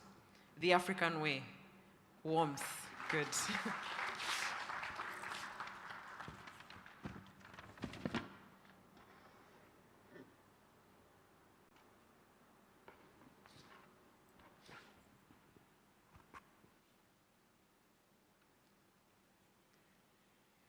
Your Excellency, retired Major Jessica ARIPO, the Vice President of Uganda, Honorable Norbert Mao, Minister of Justice and Constitutional Affairs, Honorable Monica Musenero, Minister of Science and Technology, the representative of the European Union, SADC, representative of UNDP, the Director General of ARIPO, the representative representing AFRIPI, and Registrar General of URSB. I have some written remarks, but in the interest of time, I want to touch on 2 points which I think you should go and consider. Now, on these 2 points will concern traditional knowledge, genetic resources, and traditional cultural expressions. Now, these 3 areas are where the women have really excelled and participated. If you take our traditional medicine, which for so long has been exploited by outsiders, imperialists, and so on, to their advantage. And we didn't, because we lacked protection. So, what do we have to do? We need a regime of intellectual property that respects those traditions. Does our present IP protection regime do that? In some cases, no. Let me give you an example in the music field, where women have really excelled. In my language, in Runyankwere, there is a famous lullaby which women usually sing as they want to put their babies to sleep. And it started like, Oyo nchengu shereche kanwani kanje, and then on and on. If I had the time, I would go through it and sing. But it was an lullaby by women to entice their babies to go to sleep. Now, this should be copyrighted But the present copyright law cannot protect it. Why? Because one of the requirements is that the material should be reduced into writing, should be introduced into writing. And yet this has been orally passed on by generations of women and so on. So this lacuna has to be bridged. There are many areas, like the present intellectual property regime is individualistic, does not take into account community interests. And yet, when you examine our societies, some rights are communally owned, passed on from generation to generation, and they have not been protected. Now, so we need a protection regime. I want to commend ARIPO for putting in place a protocol known as Sakamupunda Protocol on traditional knowledge, genetic resources, and traditional cultural expressions, specifically to cater for those gaps which I have mentioned. In Uganda, I think, Your Excellency, as you are aware, I think you are working on an appropriate law to cater for our traditional knowledge, genetic resources, and so on. I think that is in line. So we need a law, therefore, to supplement that protocol by ARIPO. So now, the other point I wanted to flag off was what I call innovation hub. At URSB, we are trying to put in place that hub. We are not going to innovate, that is Honorable Masenero's area, but we are collaborating with universities who have international hubs, who have hubs, innovation hubs, working together. Our role is to register their innovations as a body empowered to do this by our law. So we are trying to collaborate with those. But again, in that collaboration, or in that hub, we can also think of another role in respect for women, for instance. What can we do to help women who are engaged in innovation? What can we do? We can, in that hub, give information on registration and filing of applications. Most women entrepreneurs don't do this. So we can assist them in filing appropriate applications. We have already actually embarked on this. You know, URSB is a trailblazer. We are already working with Stanbic,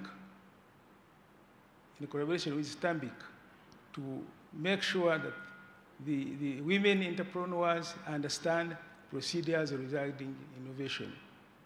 So that hub can also play that part. I would like to appeal to you who are gathered here.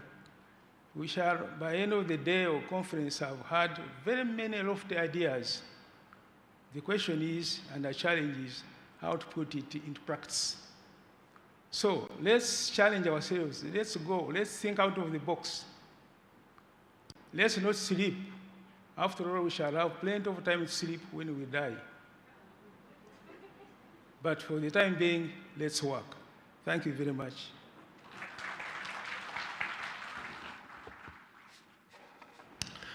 Thank you so much. That's a good way to end the speech.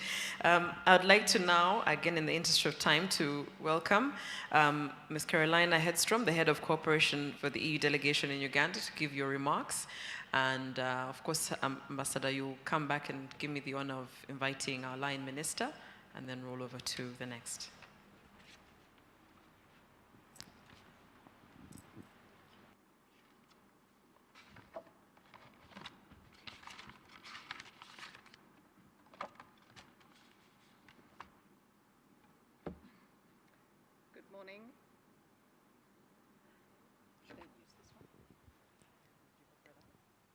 Is this better? Yes, I think so.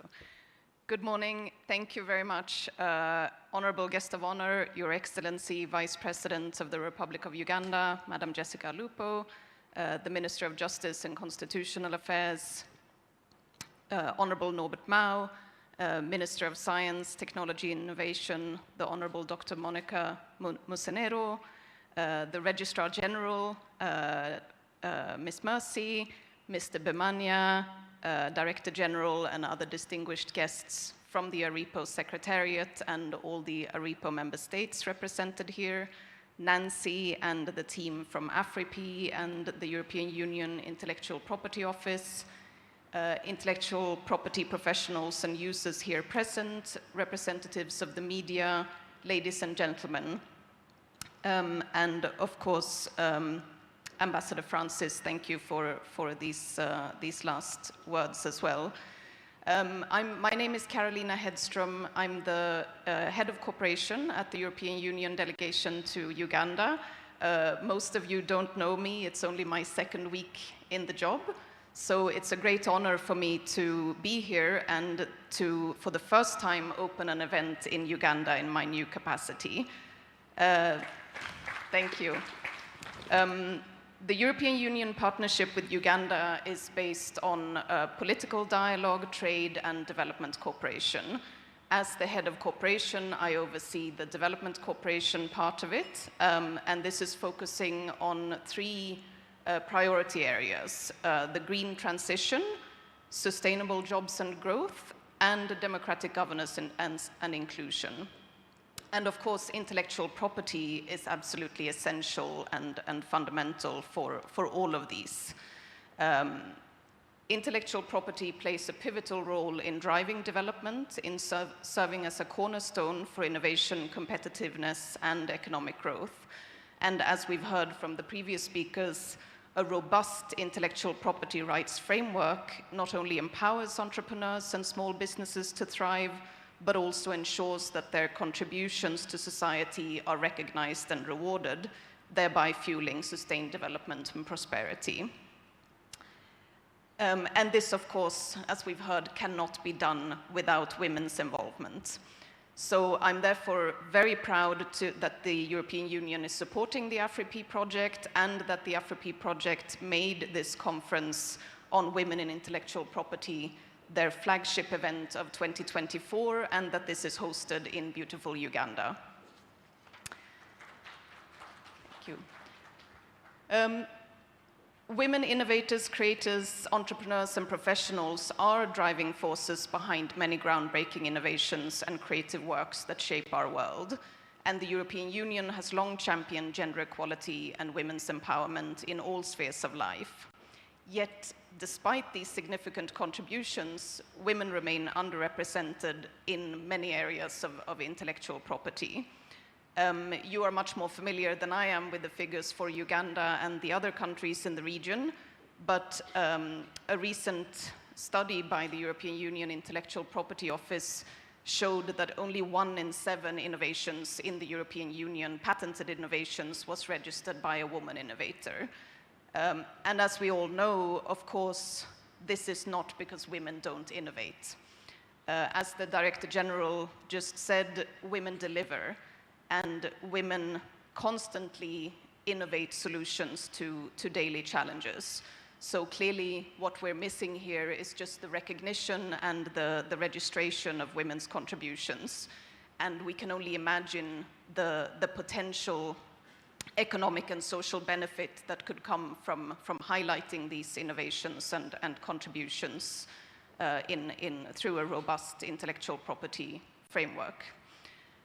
From the European Union side, I would just like to mention the Uganda-EU Business Forum, which was held here in March, where the EU allocated over 200 million euros to various projects under the Global Gateway strategy that Nancy mentioned to enhance Uganda's economy and create new jobs. And through this forum, we saw many female entrepreneurs. We saw many projects that invest in female entrepreneurs and innovators, including in digital infrastructure and sustainable agriculture and value addition in agricultural value chains. So intellectual property really is a cross-cutting field that is essential in all these areas.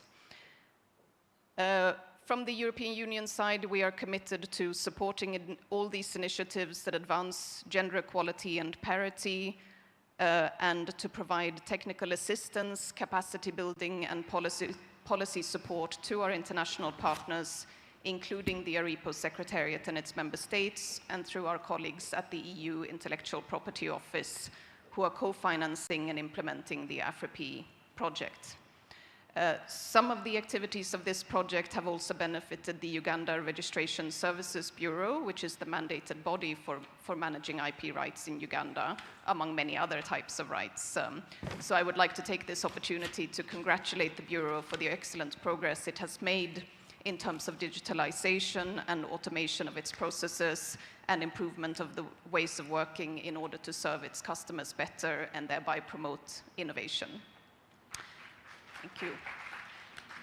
So in conclusion, I would like to extend my heartfelt gratitude to ARIPO and all the members, to the URBS and the government of Uganda, as well as to our colleagues from the EU IPO for organizing this conference.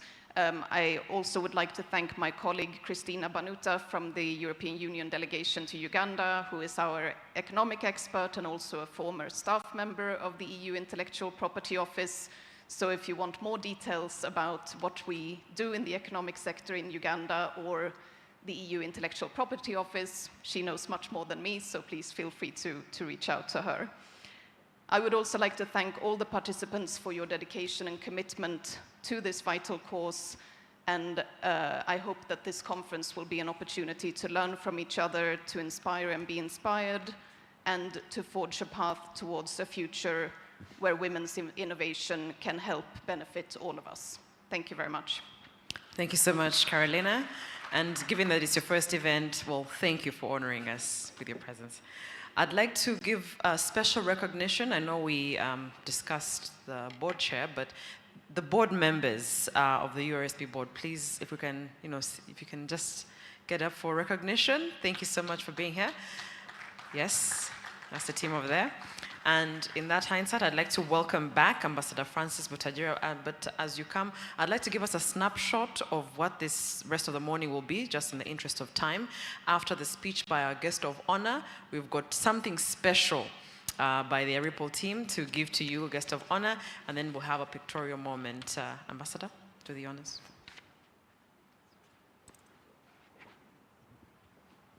Your Excellency, the Vice President, I want to take this opportunity to invite our illustrious and indomitable Minister of Justice and Constitutional Affairs to address us, but also to appreciate before you the supportive role he has given to URSB. All these achievements we have scored and all these accolades, if we didn't have support of our minister, it would be in vain. Thank you, Honorable Mao. Let me take the opportunity to invite you.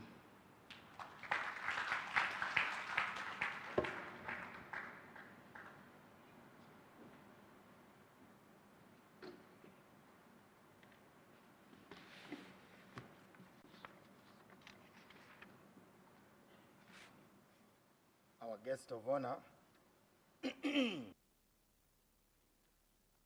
excuse me, our guest of honor, are we on? Okay. Thank you. Our guest of honor, Your Excellency, the Vice President of the Republic of Uganda,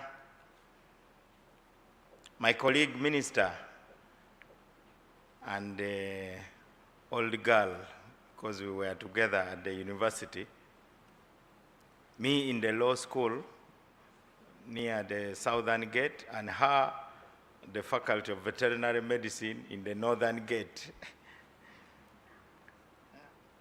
The Honorable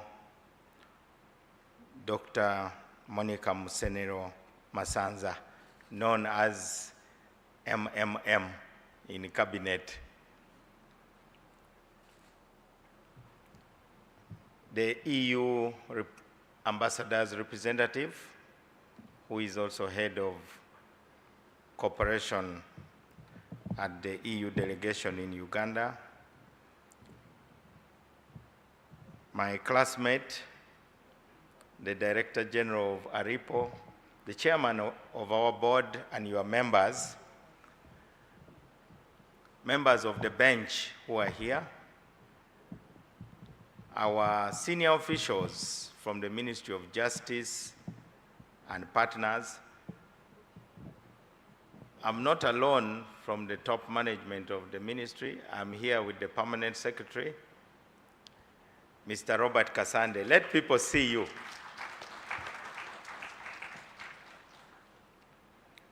Our distinguished delegates from all over Mother Africa, dear friends, believe it or not, I actually have a written speech,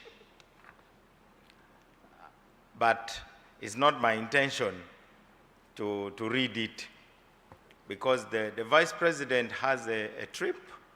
Parliament is sitting in northern Uganda, but before that, she also has another important event where I will also be accompanying her to hand her over.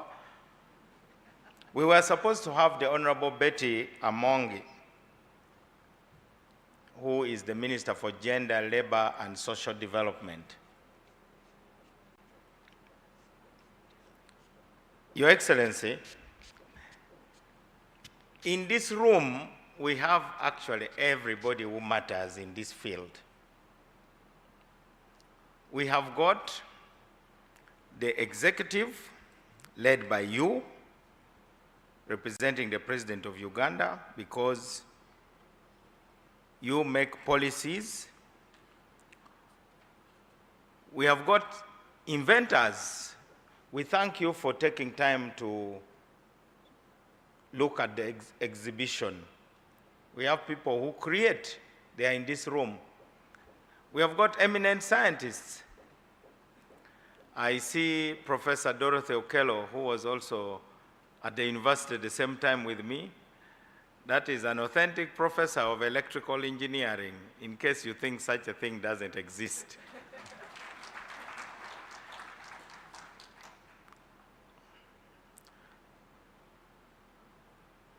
And we have got those who implement. That's why we have the chief executive of the Ministry of Justice here. We have got those who gather, those with the money, to turn ideas and scale them up so that they become products for the market. And here I mean people like Irene Birungi Mugisha, who founded something which has grown into something very big, the CEO's Forum. I don't know why she never brought her books here. She has written a book titled The CEO in You. We are all supposed to be CEOs of ourselves. Your Excellency, the URSB is a very healthy workspace, as you have seen. And I want to thank the leadership of the URSB, particularly Mercy, and the top team. I also want to report to those of you who are here that the cabinet is a healthy workspace. Just like your people call you Mercy, knowing that you are the boss, but they still call you Mercy. Even in cabinet, we refer to Her Excellency, the Vice President, who chairs cabinet, as Toto, which simply means mother in Ateso. It's a Nilo-Hamitic language. She debates with us, shares all the fun with us, and she has really made cabinet to be alive. So Monday is a day of celebration because she is extremely approachable. We thank you, Your Excellency, for not only what you are going to share with us here, but even the symbolism of your coming here. Not only being a woman, but being a powerful woman. There are many women, but not all women are powerful. Some women have positions, have seats, but it is not enough to have a seat at the table.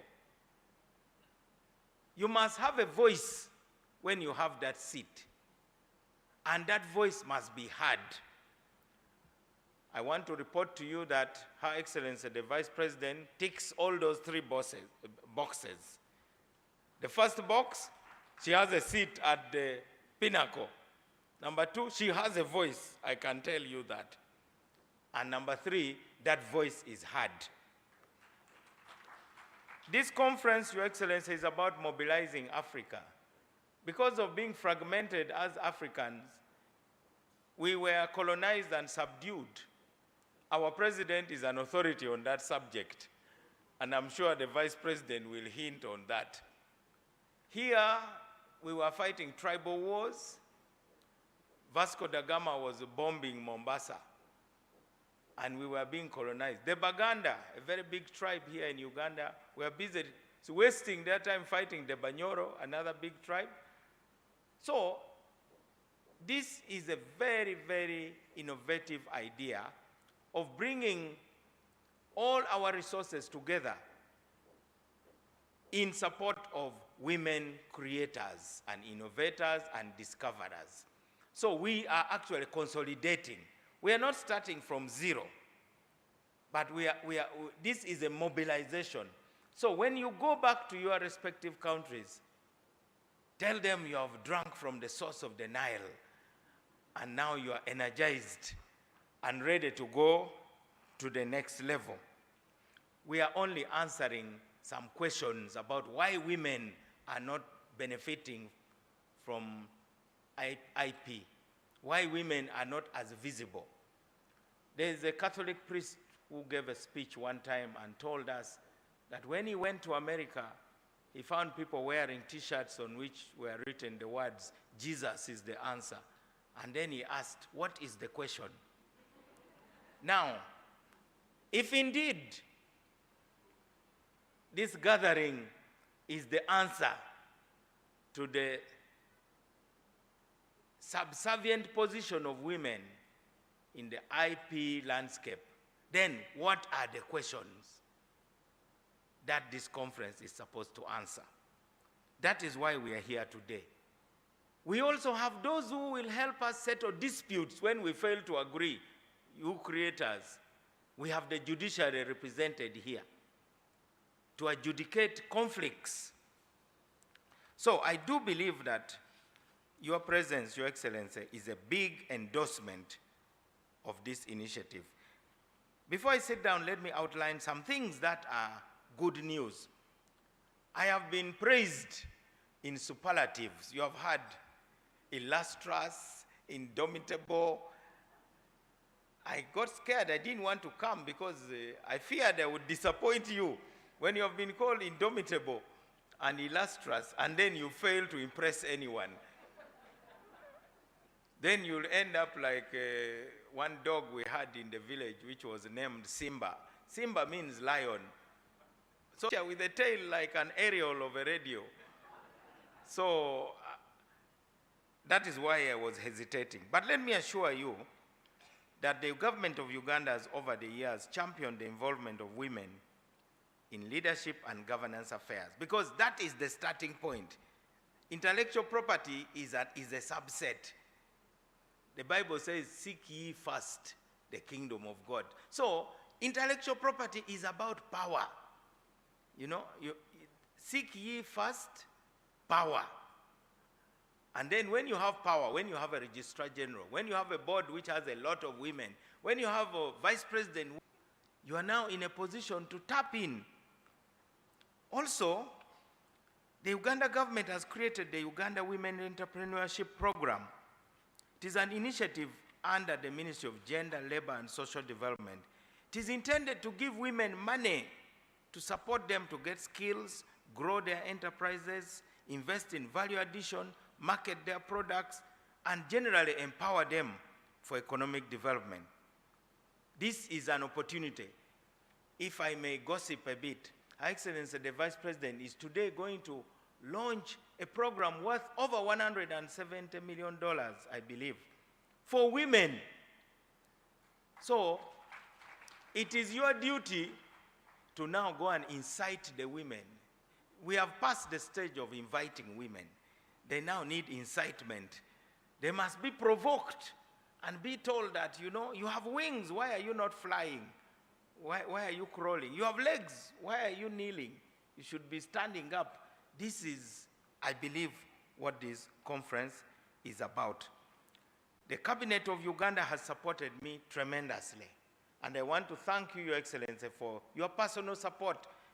You have actually been the chief organizer of this conference. It was Her Excellency who recommended and insisted that the Honorable Dr. Musenero must be here, because she's the one in charge of all the science, technology, and innovation in Uganda. But she really is secretive. She hides, maybe it's because she believes we don't understand. But every once in a while she comes with something good, like the electric buses, and then we celebrate. But I'm sure she's cooking up a lot of things that are going to take Uganda forward. So, Cabinet approved the principles of the Copyright and Neighboring Rights Amendment Bill. So all of you who are creatives, including our board chair, now that you have shown that you have some promise in the field of music, this law is there for you.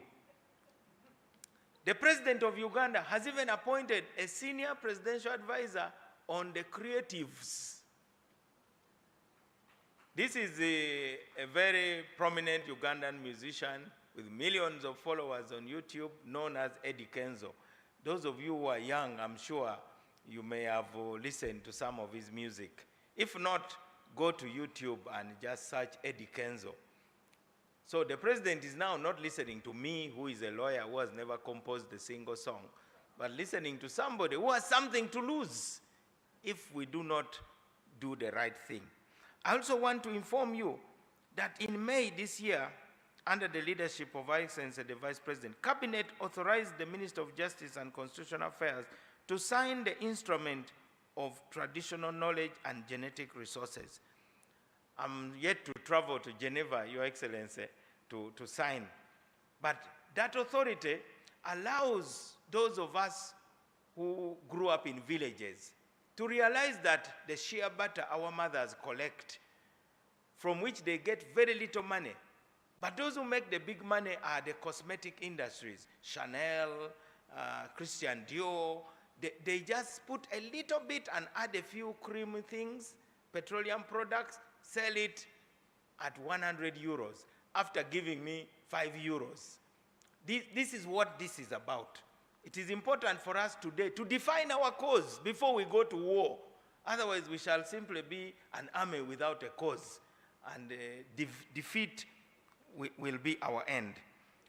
I want to announce here that with the support of the Vice President, we shall ensure that Cabinet approves the ratification of the Kampala Protocol. The Kampala Protocol is about the voluntary registration of copyright. How can the creatives benefit? Now, with this level of support, no wonder I'm considered illustrious and indomitable.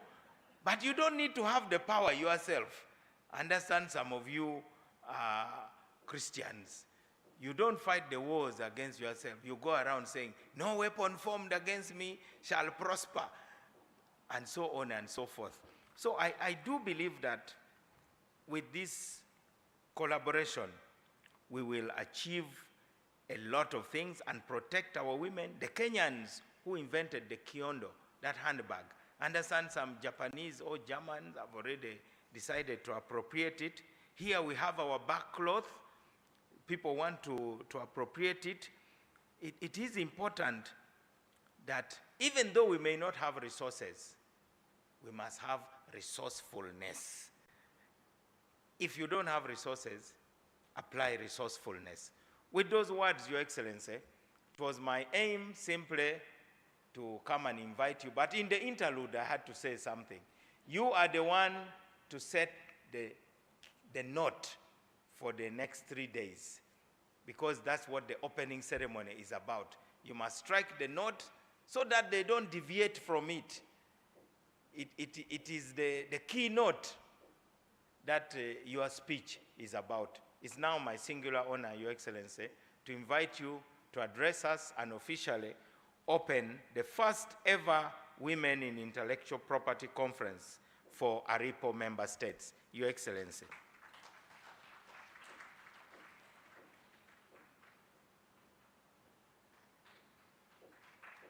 Please take your seats. Please have your seats. Resume your seats.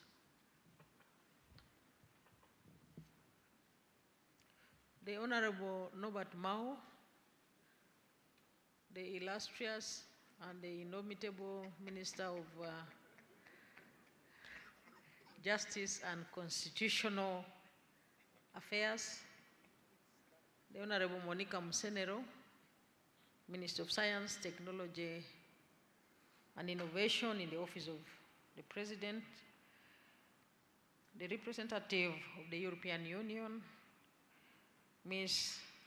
Carolina,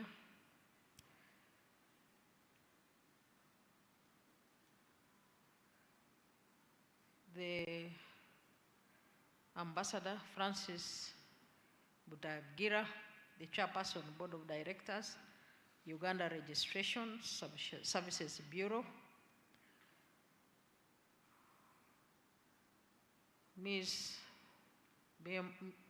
Bemanya Twebaze, Director General, African Regional Intellectual Property Organization,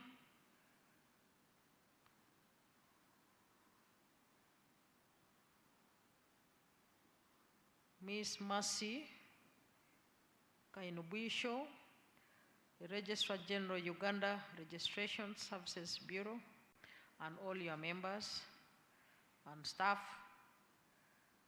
all distinguished guests invited in your distinguished capacities, members of the media, ladies and gentlemen. Let me start by welcoming all of you, specifically those participants who have traveled so many kilometers to Uganda here to attend this conference. I welcome you to Uganda. Secondly, allow me to relay to you warm regards from His Excellency General Yoweri Kaguta Museveni, the President of the Republic of Uganda. And indeed, greetings and regards from Mama, the First Lady and the Minister of Education and Sports. I relay to you her greetings as well. I would like to thank the Honorable Norbert Mao and your team for inviting me to come here to interact with this distinguished audience. As the Minister has already said,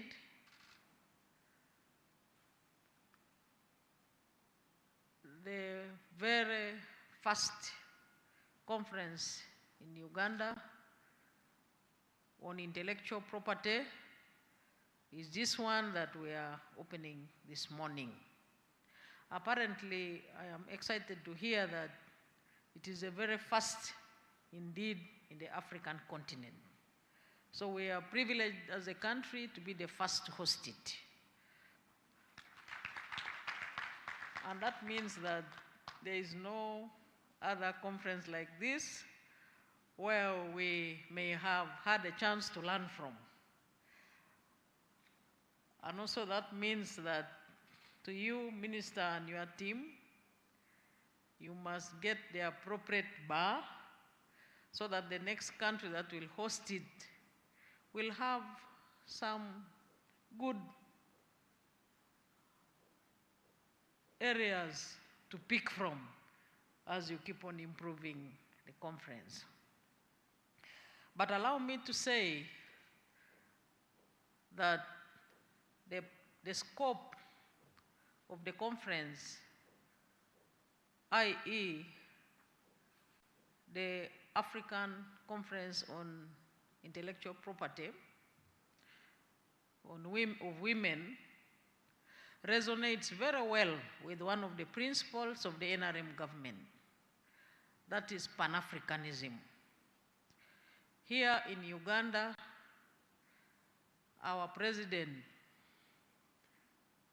reminds all of us time and again that whatever we do, wherever we are, we must always set our footprints and vision on the African continent. And therefore, having this conference as African continent is a very correct step and fits very well with the NRM government. And when I go back to report to His Excellency the President, I will confidently be smiling because I know that he will welcome all the outcomes of this conference because it fits even within his title in the African Union as the champion of integration. So I call upon all of you to feel free to articulate and clearly state the interventions where you'd like government, and indeed His Excellency the President, to attend to, because I am here together with the Minister to assure you that His Excellency the President will embrace your requirements. Where we are going, as the Minister has already said, is another very big meeting of all the women of Uganda, where government, and indeed His Excellency the President, worked with the World Bank to identify resources which are meant to empower women, which are meant to, as the Minister put it, to awaken women, to provoke women, to stimulate, I don't know whether the scientists will allow me to use that, to stimulate women to join the money economy, to participate in business at micro and macro level. And we shall be launching that after here. That is a tune of 300 billion Uganda shillings, specifically ring-fenced for women enterprises in Uganda. What I'm trying to underscore here is that the African continent has moved miles in light of the empowerment of the girl child and indeed women. And the African countries have a lot to learn from each other. I am very proud that in Uganda here, the first woman vice president in the African continent was appointed by His Excellency the President. That is Dr. Wandira Kazibwe, the first woman vice president in the whole of African continent. And many countries in Africa have now followed suit, and also many women are in the business sector. And Mase, I would like you to always remember that it is possible to empower women, to strengthen women, to reawaken women, give the women the opportunity to serve in different levels, but with support of the men. The baseline is that always remember that you should work with men. Having said that, allow me now to thank the men who are in this distinguished house for demonstrating the fact that it is very good to work with women, it is very easy to work with women, and it is very possible to propel women to serve in all the sectors of the economy, including science, technology, and innovation. That minister you see there is now selling electrical buses. And I hope that you will have time to share with leaders here, because this is market. One of the reasons why His Excellency the President encourages and is a good ambassador on Pan-Africanism is the fact that you have over 1.4 billion people in terms of market. At the East African level, you have about over 300 million. And now she can sell her buses. She sells it on behalf of government, of course, to all the over 1 billion African people. So that is the insight that I would like also this conference to look into in the next 3 days when you are interacting. I was going to make my keynote also without referring to the written message, but the Honorable Norbert Mao has already accused me before you that I am going to read it. So against that background, allow me to look into it and say a few points in light of what is written. I am pleased to grace the Women in Intellectual Property Conference that raises awareness among women about the significance of intellectual property and the benefits of intellectual property for women in fostering innovation and business and increasing the presence and influence of women in leadership positions in the intellectual property field in Africa. I congratulate the African Regional Intellectual Property Organization, the Intellectual Property Rights and Innovation in Africa, the Uganda Registration Services Bureau for organizing this conference, and all participants from the 22 member states of ARIPO for your presence. Intellectual property rights are so important that they are enshrined in Article 27 of the Universal Declaration of Human Rights of 1948, which states, I open quotes, "Everyone has a right to the protection of the moral and material interests resulting from any scientific, literary, or artistic production of which he or she is the author." I close quotes. Despite the significant contributions to the intellectual property landscape, women continue to face barriers such as underrepresentation and bias, limited access to resources such as funding, mentorship, and networks that are crucial for navigating and succeeding the intellectual property systems and societal expectations and cultural norms that discourage women from pursuing careers in science, technology, engineering, and mathematics. Socio-economic status influences access to resources needed to participate in the innovation and create ecosystem that protects intellectual property.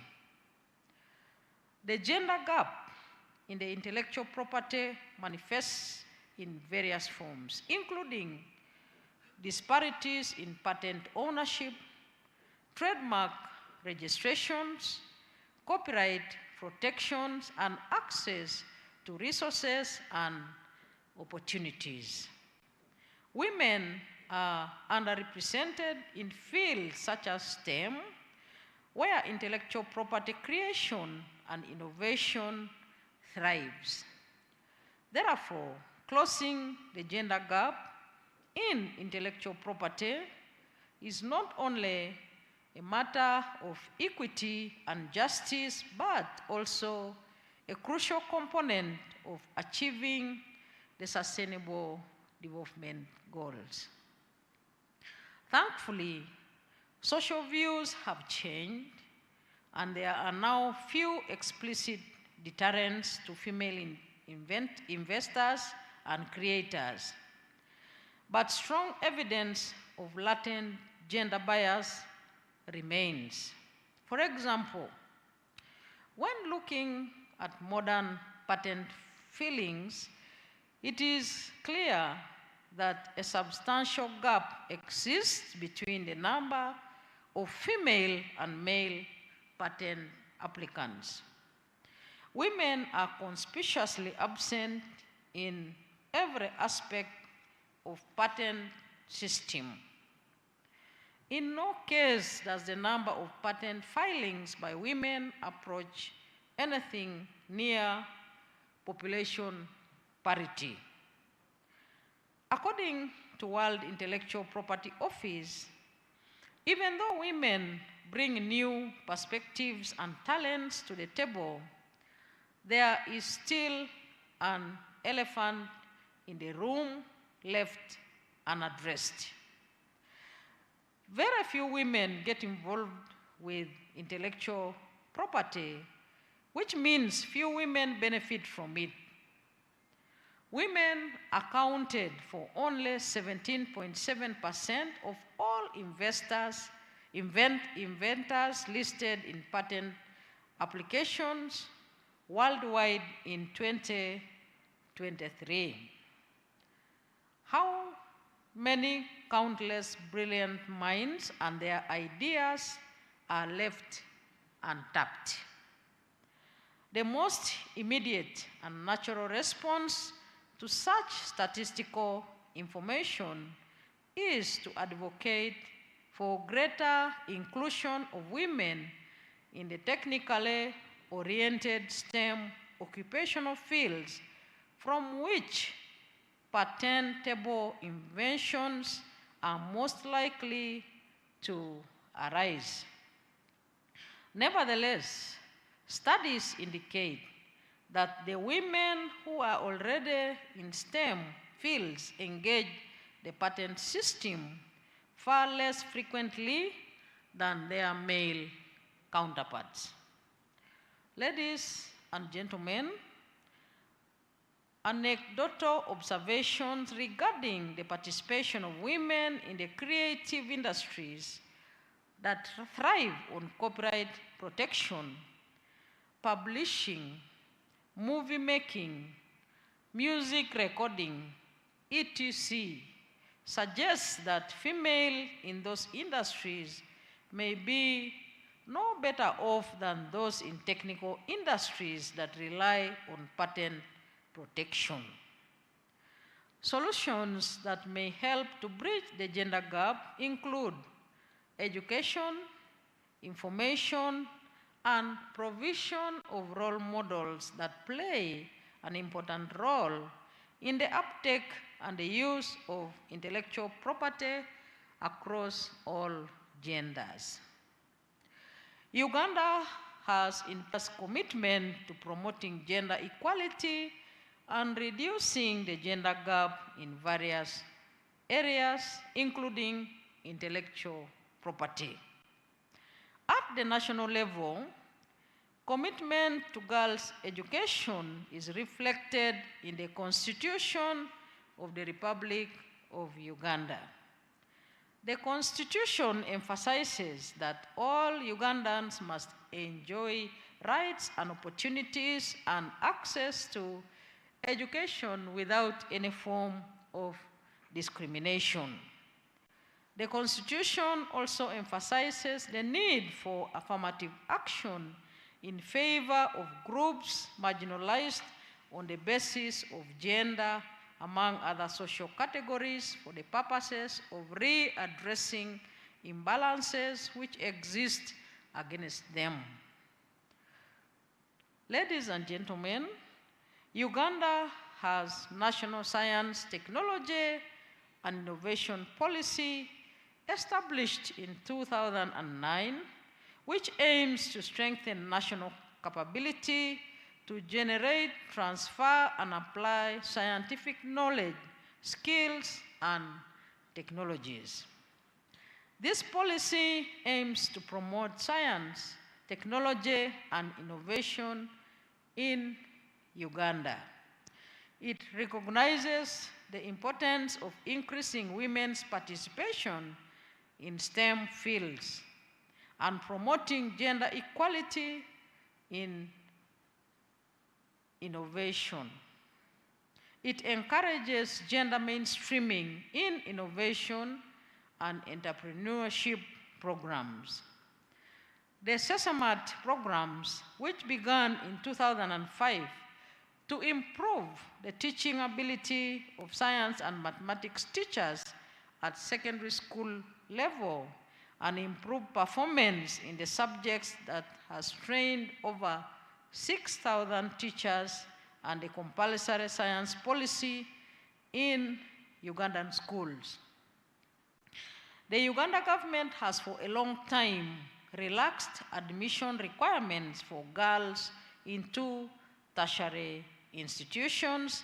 Starting with academic year 2003, girls have continued to benefit from 1.5 extra points to join any tertiary institutions as a means to boost girls' education. And previously, the extra points were only for girls joining public universities. In 2004, the Ministry of Education and Sports developed a national strategy for girls to harmonize its roles and activities, those of its partners in education, vital human resource, the girl child. The design of that strategy was premised on the national desire to provide an implementation framework laying out strategies to achieve the goal of narrowing the gender gap in education, particularly through promoting girls' education as a form of affirmative action. The strategy was pegged to addressing the most pressing barriers to girls' full and equal participation in education, clustered as socio-cultural factors, school-related factors, political, economic, as well as administrative factors. As I come to the conclusion of my remarks, I would also like to state that as a framework for planning in Uganda, the National Development Plan identifies education among its investment priorities. The plan also calls promotion of gender equality and the empowerment of women through the economic sectors, particularly in the areas of governance, education, among others, through gender-responsive strategies, such as improving retention and participation rates for girls in schools. These and other many policies and legal structures provide a legal basis and a supportive policy environment through which national strategy for girls' education is implemented. There are additional initiatives in Uganda that aim at promoting women's emancipation in intellectual property and innovation, such as the Girls in STEM initiative, implemented by the Uganda Ministry of Education and Sports, that encourages girls to pursue STEM education and careers by providing scholarships, mentorships, and career guidance, and the Women in Innovation Awards organized by the Uganda National Council for Science and Technology that recognize and celebrate women's achievements in innovation and entrepreneurship. It encourages women to pursue careers in science, technology, and innovation. The Sustainable Development Goals provide a comprehensive framework for addressing global challenges and promoting sustainable development. Closing the gender gap in intellectual property is not only a matter of rights, but also a strategic imperative for achieving sustainable development goals. By empowering women to assert their intellectual property rights, we can unlock their full potential as creators, innovators, and agents of change. Aligning efforts to close the gender gap in intellectual property with the Sustainable Development Goals can amplify impact and contribute to building a more inclusive, equitable, and sustainable future for all. These initiatives demonstrate the growing recognition of the importance of promoting women's participation in intellectual property and innovation in Uganda. However, ladies and gentlemen, more needs to be done to address the existing gap and ensure that women have equal opportunities to participate in and benefit from innovation and intellectual property. While persisting gender gap in intellectual property and innovation may seem an unfathomable problem, women can play a key role in narrowing the gap by having faith in their abilities, staying focused on their aspirations, and most importantly, taking action. Empowerment comes from within.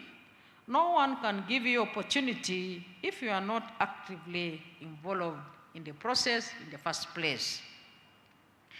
Empowering women to assert their intellectual property rights can be done by promoting education and awareness programs that inform women about their rights under intellectual property laws, providing training and capacity building programs on intellectual property management, patenting processes, copyright protections, trademark registrations, and advocating for gender-responsive intellectual property policies and regulations that promote equal opportunities for women in intellectual property systems.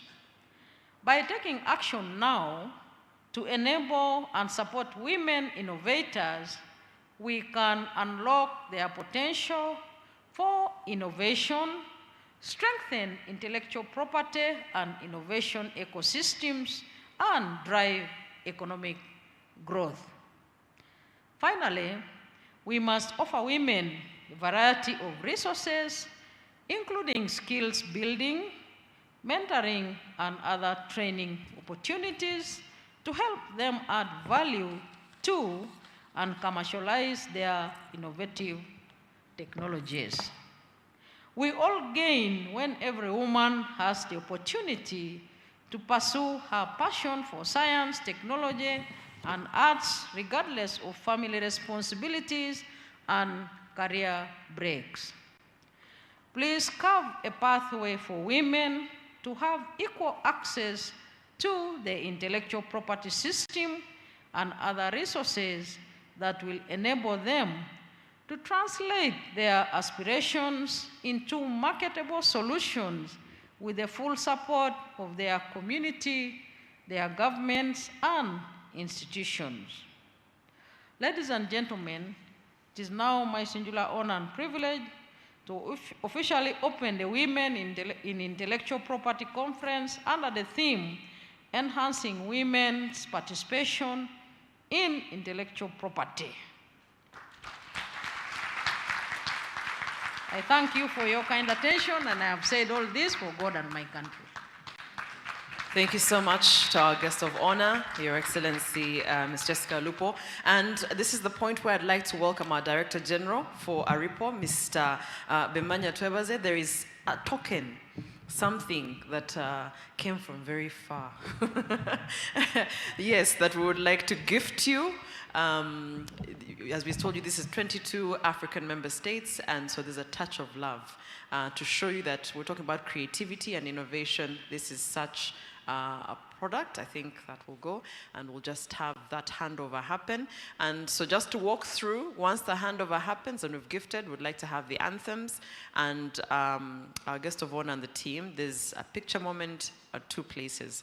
The first spot with everyone who gave us, of course, speeches for today, and then our foreign delegates and our guests, please, there's a photo moment at the bottom of the stairs, which is at the lower floor. And for the rest of us, there's a tea break. I'll give everybody a chance to get your feet up and just get a tea break, and we'll be back in the room for the next session. So is our wonderful token ready? Ah, there you are. Yes, to show you the creativity that exists. When you take a closer look, you will see the detailing. You know, in art is about the details as well. If you take it at face value, you won't really see it. But wonderful gift from the ARIPO team. Thank you so much. And of course, handed over by the man who loves to work with women, clearly supporting the vision of women, whether in IP and the rest. The wonderful picture moment.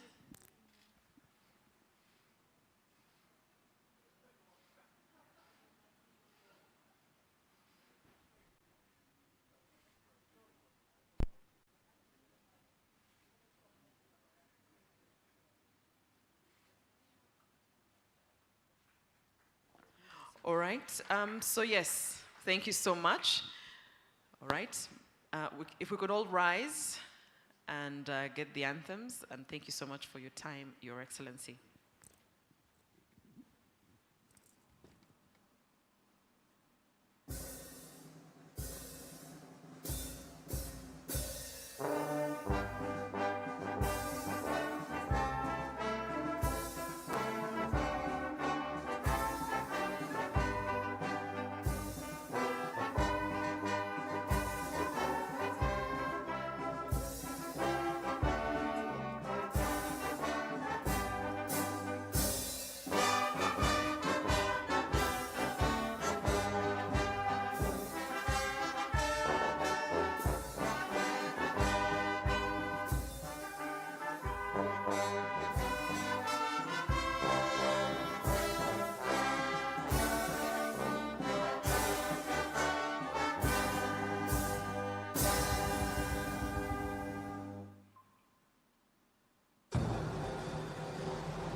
Thank you so much.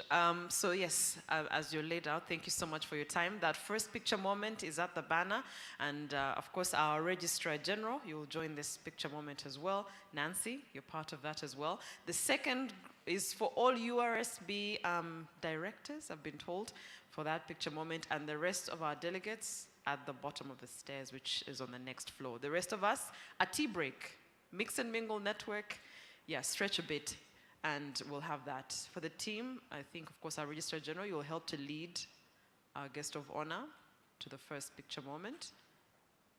Yes, and if you know that you're part of the delegates, our delegates and invited guests, please do head to the staircases downstairs for that picture moment as well. Tea break, the tea station is right outside the door, so you'll be able to see it. And for the places of convenience, still on the next level down on your left. We'll be back in exactly 15 minutes for the next course of events. Thank you.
Every waking day is a reminder just how beautiful this, our land, truly is.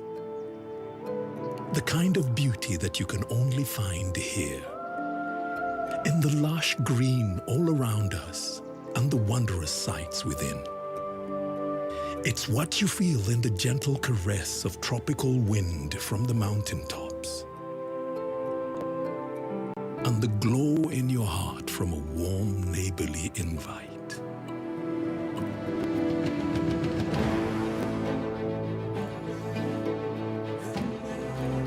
It's in the distinct aroma of our cooking, to the taste of food that takes you on a journey. In the sound of homecoming and the sound of Mother Earth. In the magnificence we find on our travels and the exciting moments we experience. Ours is the kind of beauty that comes in all things big and small. All we have to do is awaken our senses and truly enjoy what's uniquely ours.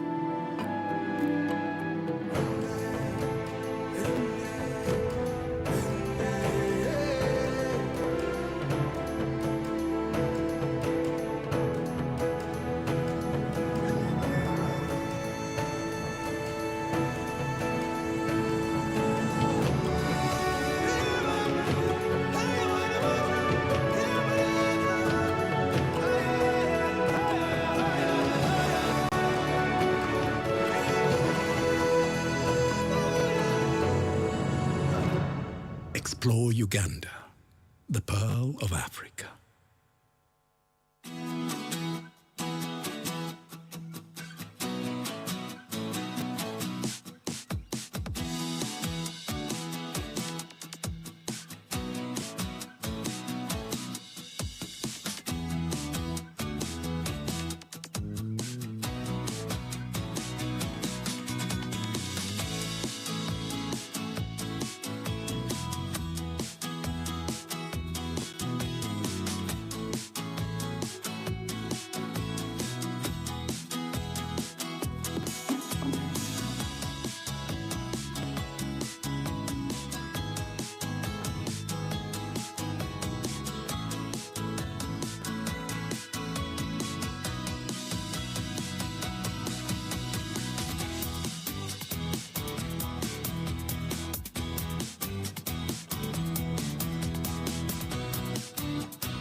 Every waking day is a reminder just how beautiful this, our land, truly is.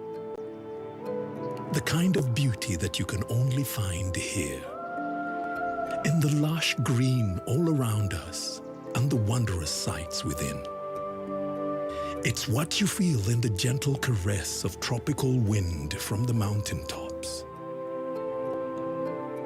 And the glow in your heart from a warm neighborly invite.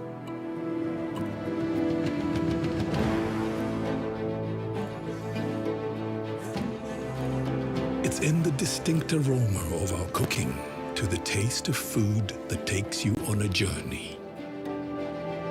In the sound of homecoming and the sound of Mother Earth. In the magnificence we find on our travels and the exciting moments we experience. Ours is the kind of beauty that comes in all things big and small. All we have to do is awaken our senses and truly enjoy what's uniquely ours.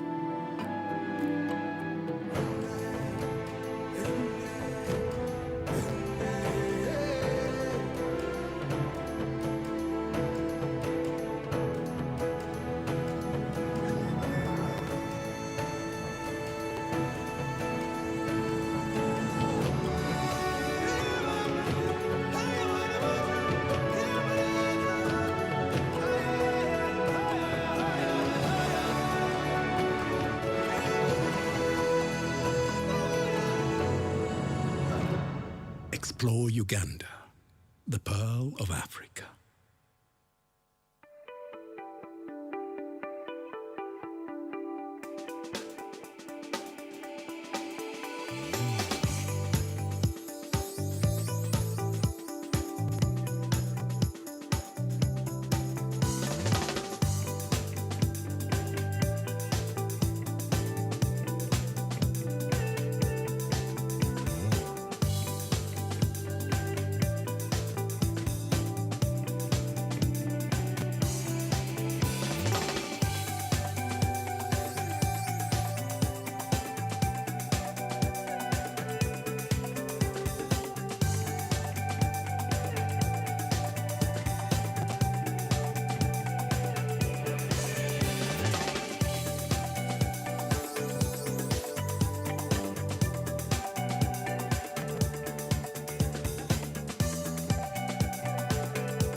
Sound check, T, check, T, T, sound check,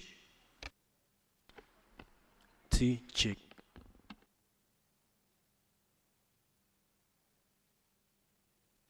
sound check, check, 1, 2.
Every waking day is a reminder just how beautiful this, our land, truly is. The kind of beauty that you can only find here. In the lush green all around us and the wondrous sights within. It's what you feel in the gentle caress of tropical wind from the mountaintops. And the glow in your heart from a warm neighborly invite.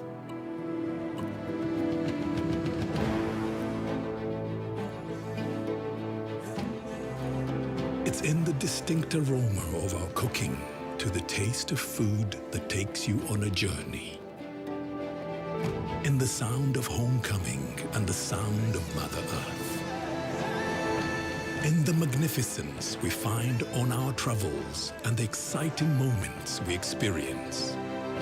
Ours is the kind of beauty that comes in all things big and small. All we have to do is awaken our senses.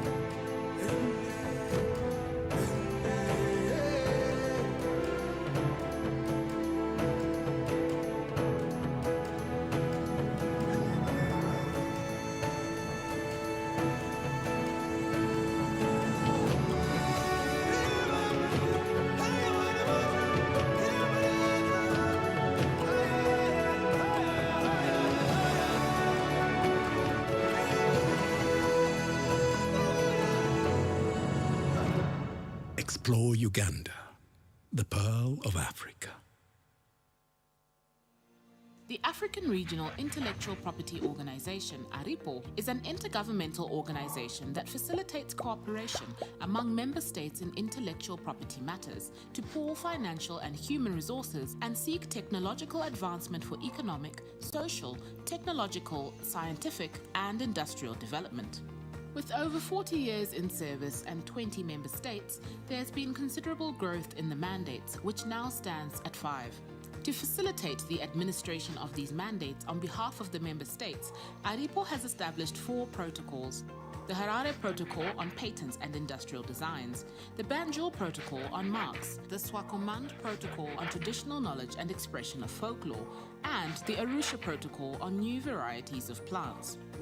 Our protocols have been extensively revised to make them compatible with TRIPS Agreement and other international treaties. As a regional force, we have tasked ourselves to lead in promoting the use of these available IP tools to advance technological development and innovation on the continent as a means to socio-economic development and growth. We developed systems that are governed by the protocols and are mandated to register or grant IP rights and to administer such grants or registrations on behalf of each contracting state in accordance with provisions of each protocol. Under the protocols, an applicant may file a single application either at one of each protocol's contracting states or directly with the ARIPO offices. An application may be filed by any natural or legal person, either in person or through an authorized representative. ARIPO currently has 4 different types of applications that can be filed. The mark application must contain the details of the applicant, class or classes of respective goods or services listing, reproduction of the application, and should designate a state or states out of the Banjul Protocol contracting states. The patent or utility model application must contain a description of the invention, at least one claim, drawings, an abstract, and designate a state or states out of the Harare Protocol contracting states. The industrial design application must contain a reproduction of the industrial design and designate a state or states out of the Harare Protocol contracting states. All these applications should be made on respective application forms and can be submitted through contracting states or directly to ARIPO by email, registered mail, courier, or can be delivered in person. ARIPO has also introduced an online service that allows applicants, attorneys, agents, and other users to use the ARIPO services electronically 24/7 in a secure state-of-the-art environment. Currently, 88% of the applications are now being filed online. This facility allows users to file applications, pay fees with a 20% reduction on the application fee, and track the progress of their applications online. For more information, visit our website on www.aripo.org. ARIPO, shaping IP landscape in Africa.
I'm going to request us, if you can hear me, to just come in and we start our next session. Our time is fast spent. You can even come in with your tea. If you are done with your break tea and you can hear me, please come in. You can carry your tea as well inside.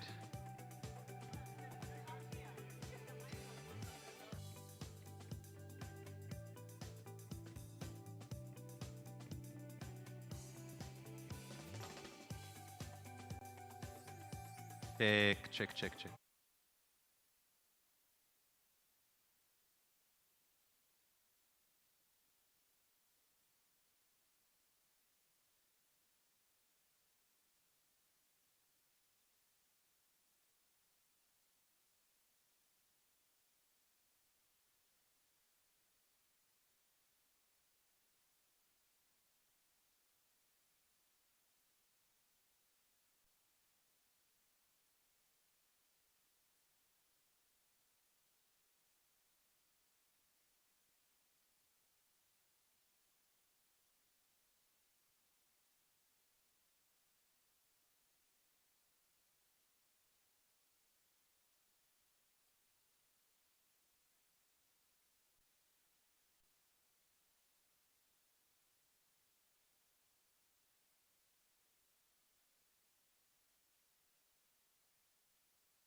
ARIPO, our board members present, and participants in your different capacities. My presentation, which is coming before lunch,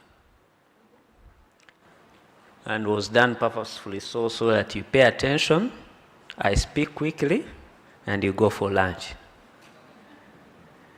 We're going to talk about URSB. For those who are joining us from outside the country, the institution that is hosting you here, what do we do? But that you can also take notes and see the things that you can go and adopt in your various countries. My name is Gaba Gilbert. I'm Director of Intellectual Property, but I'll be taking you through all the services that URSB provides. URSB, or Uganda Registration Services Bureau, is a government agency that is responsible for a considerable mandate. Allow me, I need technology transfer. Yes, it works. So we were established by an act of parliament. I know in some member countries of ARIPO, the Registrar General is still under the relevant ministry, either justice or trade, and I think in Malaysia it's even under foreign affairs. But we're established by an act of parliament. We're an agency of government, and our job was one of the people who are the brains behind this structure. So when he comes, acknowledge him and appreciate him. So that is what we do at URSB.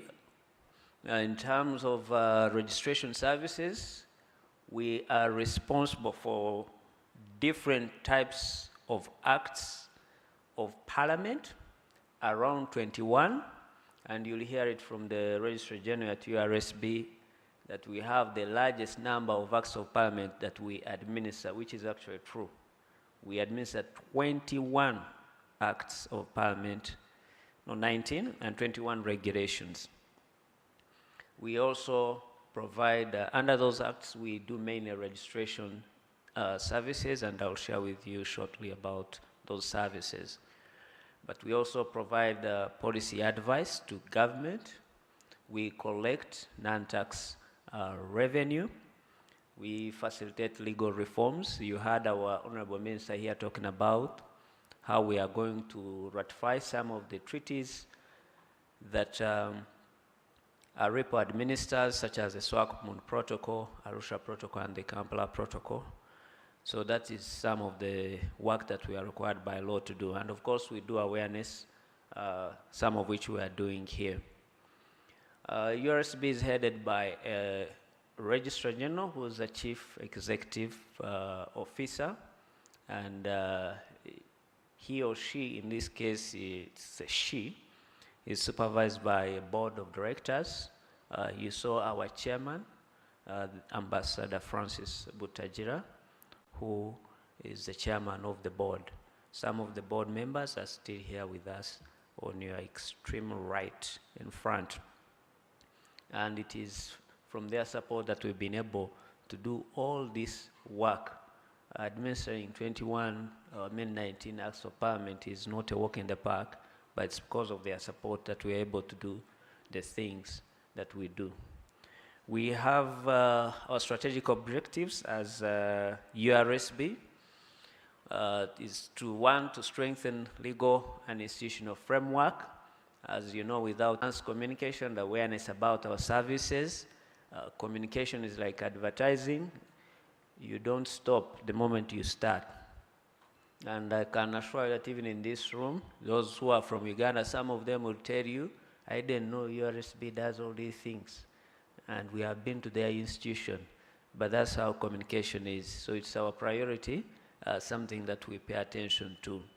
Simplification of processes. The services we provide are not for URSB. They are for the public. And if the public cannot access these services, then what are we doing? Our job is to ease access to these services, ensure that they're able to support the various goals of the public that we serve. And of course, strengthen research and advisory. We want to be a policy advisor that is informed by data, not by feelings, not by emotions, but by data, to have evidence-based policy making. So we do also research in various areas that we are responsible for. As an institution, we are required, or we must contribute to the national development agenda. Government sets development goals every 5 years, and our roles are set out in particularly 4 programs. So the way the development agenda in Uganda is designed is that we have different programs that affect different areas of priority as government has identified. One of them is governance and security. And in our services, we provide services to the public to improve the rule of law and capacity to deal with security threats. A country that is not run on the rule of law, of course, will be unlawful. All of you guests who have come to Uganda would not have been here if there was no rule of law. It would be chaotic. So our job is to ensure that the laws that are made by Parliament are not in vain, including laws that relate to our mandate. We also contribute to the program on community mobilization and mindset change. Everything to transform any person or even a community, you start with the way they think. And government has made it a priority to ensure that they support programs towards changing the way people think about themselves and about the role of government and about their contribution as citizens of the country. And we are required, therefore, as URSB, to do a lot of awareness about our services and how these services can help citizens grow. The other program we contribute to is innovation, technology, development, transfer. We are, unfortunately, what is still called a least developed country in Uganda. Although this facility might tell you different things, this facility is just a testament of the excellence of our leaders, but we are still a least developed country. Some of you have not, you came from the airport, you came on the expressway, and you might think when you pass here and go that way, things are going to even be much more rosier. But you'll have an opportunity to experience a different Uganda, which is more hospitable. And our role as URSB is to contribute to how we can adopt technology to transform our economy. This is an IP activity, and you know the role of IP in development. All countries in the world have developed because they have managed to harness the value added by the creativity and innovation of their people. And in Uganda, we take this issue seriously. How can we ensure that our people who are creative are able to contribute to our development? Because the solutions we are looking for as Uganda, they do not lie elsewhere. They lie with Ugandans. They have all the solutions we need to solve our problems. And it is our role as URSB to contribute to this program of government. And also, the last program we contribute to is private sector development. It's a policy of the government of Uganda that development should be private sector led because it allows for freedom of expression, it allows also for opportunity for innovation and ingenuity to be able to progress in every area that we have set to grow in. So private sector development is a priority for our country. And one of the services we provide is formalization of businesses through the company's registry, as I'll share with you. So those are the 4 programs of government that URSB contributes to. They're about 18 or 19 programs of government, and URSB contributes majorly to around 4. There are others, but we contribute in a minor way.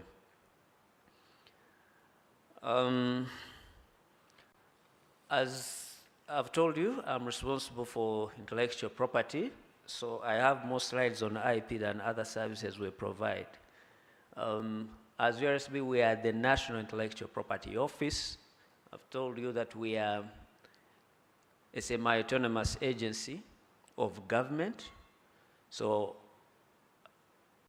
the responsibilities of administering intellectual property in Uganda lie with URSB.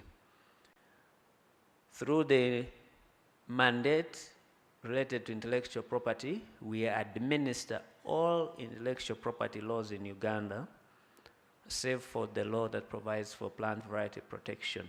But all the other laws related to industrial property and copyright are administered by URSB. We are also a secretariat of the National Intellectual Property Policy, and therefore we coordinate implementation of IP-related programs throughout the government. You saw here the minister responsible for science, and you heard also our Minister of Justice refer to the minister responsible for gender, who are supposed to be here. But also the attendance of our Vice President to this activity testifies of the role that URSB plays in ensuring that IP contributes to development in the country through that national intellectual property policy that URSB is responsible for coordinating. So in terms of intellectual property, if you need anything to do with IP in Uganda, you start with URSB. We are here as members of the Africa Regional Intellectual Property Organization, but first, as Uganda, we are a member of the World Intellectual Property Organization, which most of you are members of. And under that organization, we are signatory to a number of treaties that WIPO administers, including PCT, the Berne Convention, the Paris Convention, the WIPO Copyright Treaty, the WPPT, the Beijing Treaty, as well as the Marrakesh Treaty. We have signed to these treaties, mainly that touch on patents and copyright. Trademarks, we're still administering it here at a national level and through the Africa Regional Intellectual Property Organization, where we're also a member, and indeed a founding member. All of you know that the first Director General of ARIPO was a Ghana national, the late Justice Herbert Tabgoba, is the one who established ARIPO in Harare. And coincidentally, the current DG is from Uganda, and we are having the first women conference in Uganda. So the future is bright for ARIPO, as long as Uganda is participating.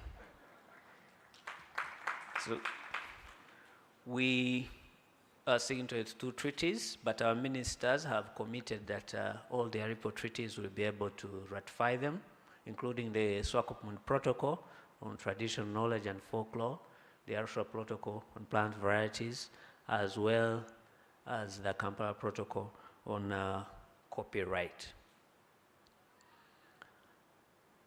As URSB, the services we provide, in summary, we do registration of all types of intellectual property. In Uganda, we also register copyright, not as a requirement for protection, but as a proof of evidence of ownership of copyright. So we have the register of copyright as well, in addition to all other industrial properties. We maintain these registers. As you know, most IP rights, you need to maintain them. You need to pay some annual fee, or you need to pay some fee after a given period of time to maintain it, and it's our job as URSB to maintain these registers. We also are responsible for IP dispute resolution and enforcement. So we hear so many disputes. particularly when it comes to maintenance of that register. Who owns the trademark, who owns the copyright, who owns industrial design, and these kinds of things. They are handled by URSB.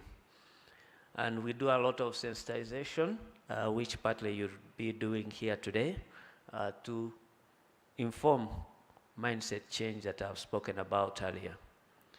We also, in Uganda, we have collective management organizations. We have 3 of them that we have licensed to collect and distribute royalties on behalf of the people in the music industry, the audiovisual sector, as well as the literary sector. We supervise these 3 CMOs from USB to enable the creative sector grow. And you heard our chairman talking about protection of traditional knowledge. So we are doing a lot of consultations to be able to come up with the law to protect traditional knowledge in Uganda, a subject that our president is very passionate about. In all providing these services, we are digital. And we are all online. Now, some of you may be wondering that since you are an LDC, how do people access digital services? But first, the good news, yes, all our services are available online. From wherever you are around the world, you can access our services. So if you have, I know many companies, for example, that do business in Uganda, register in Malaysia. You can tell them that if they want to, not Malaysia, Mauritius. So if they want to do business in respect of IP, they can access our services from wherever they are online. So we have front office, which is an IT system we developed in partnership with the EU IPO, and we are using it to receive applications for trademarks, for designs, and other industrial property. We have been, of course, had a long cooperation with WIPO, and I know most of ARIPO member states are using the IPAS system, which is a system used to administer or register and examine industrial property. Finally, all these services are available through our URSB website. Even if you check right now and you go to e-services, you find all our services there of IP, but they are also for other services that I'll take you through online. And for those who cannot find us online, we still have physical offices scattered around this country. So we have branches around Uganda that all Ugandans can access if they cannot use our digital tools. The other service we provide, that was intellectual property. It was the longest, since I am biased towards that. But we do also provide business registration services. This is mainly to support formalization of the economy.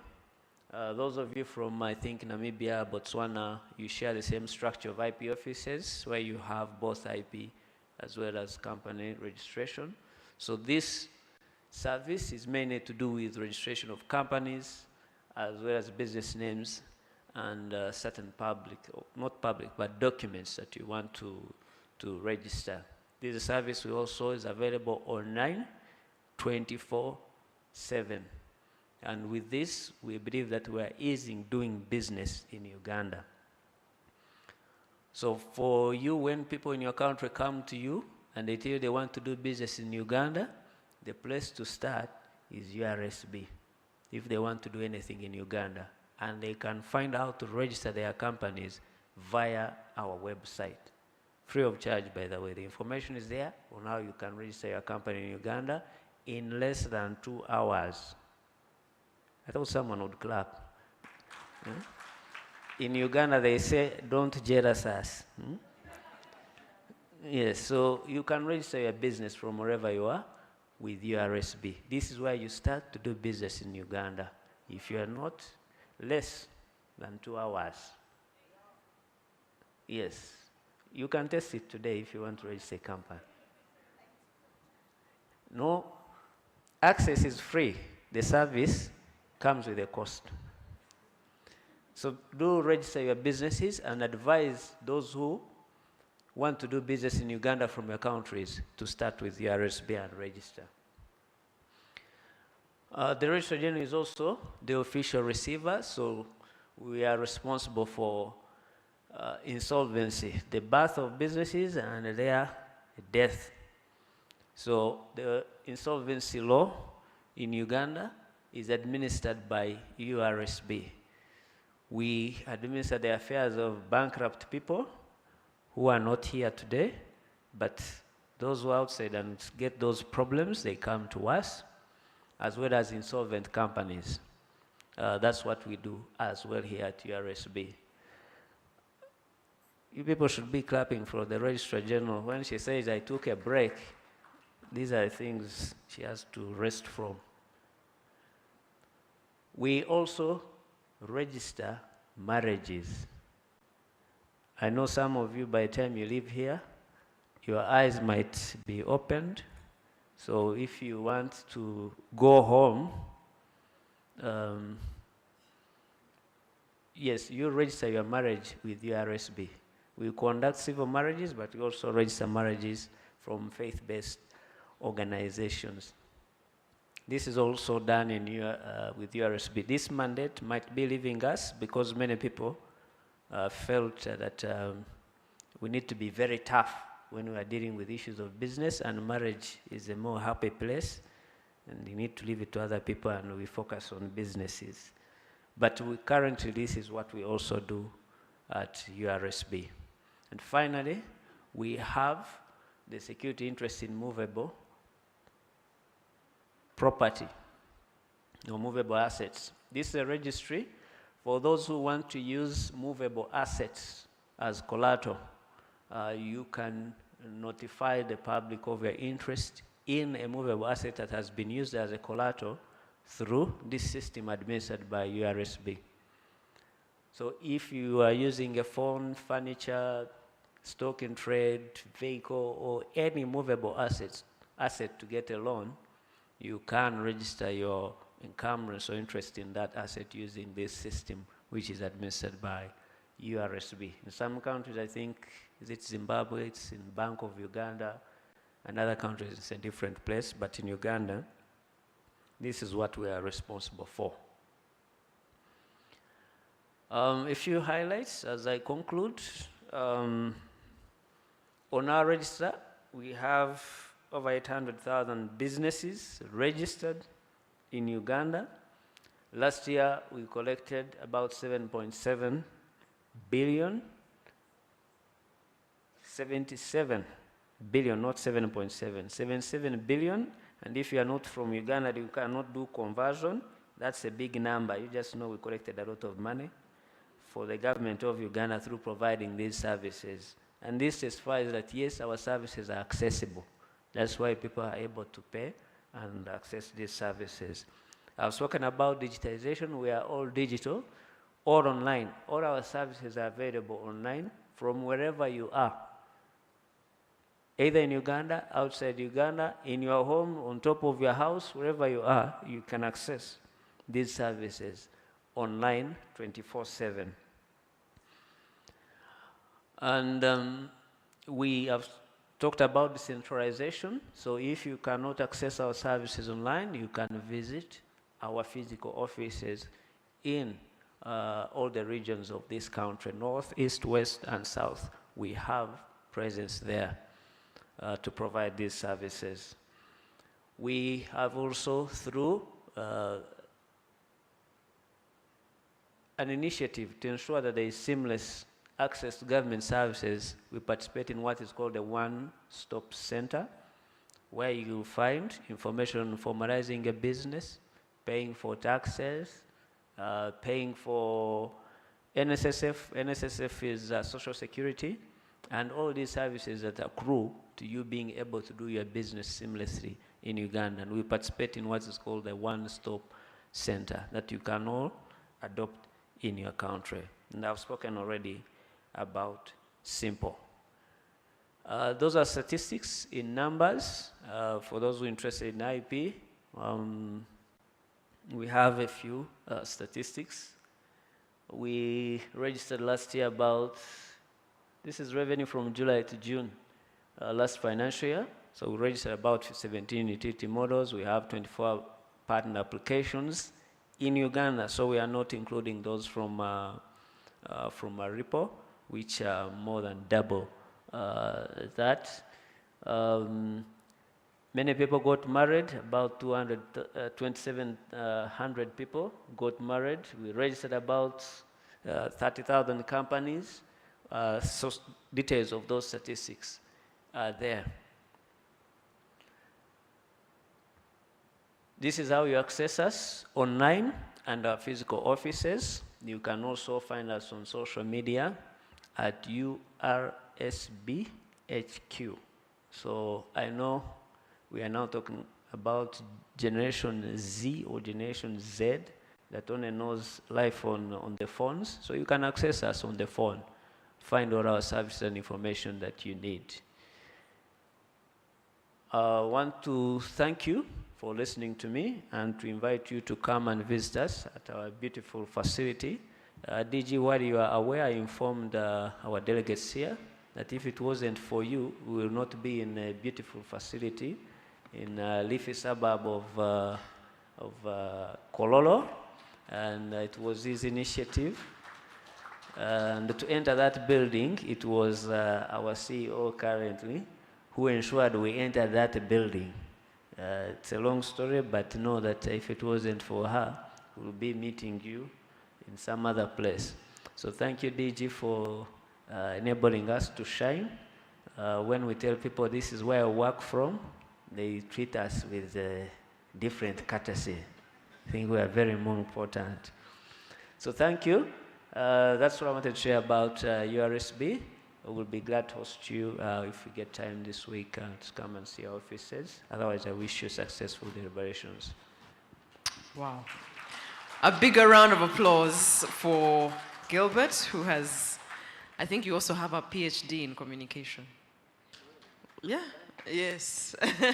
I'm from someone who's in that business. I have since failed after listening to you, so well done.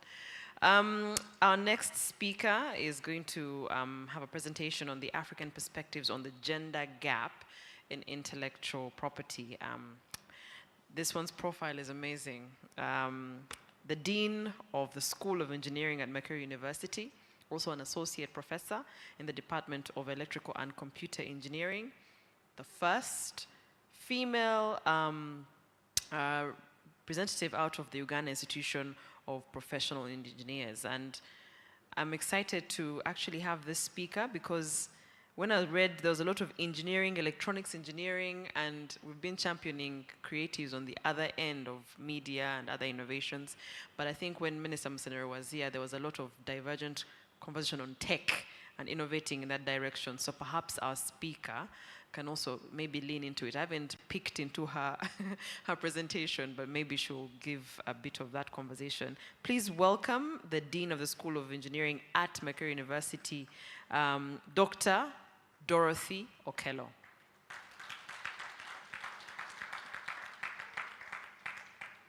As you arrive, I need to tell them that you are the founder of the Women of Uganda Network, promoting ICT use among women. Well done, well done.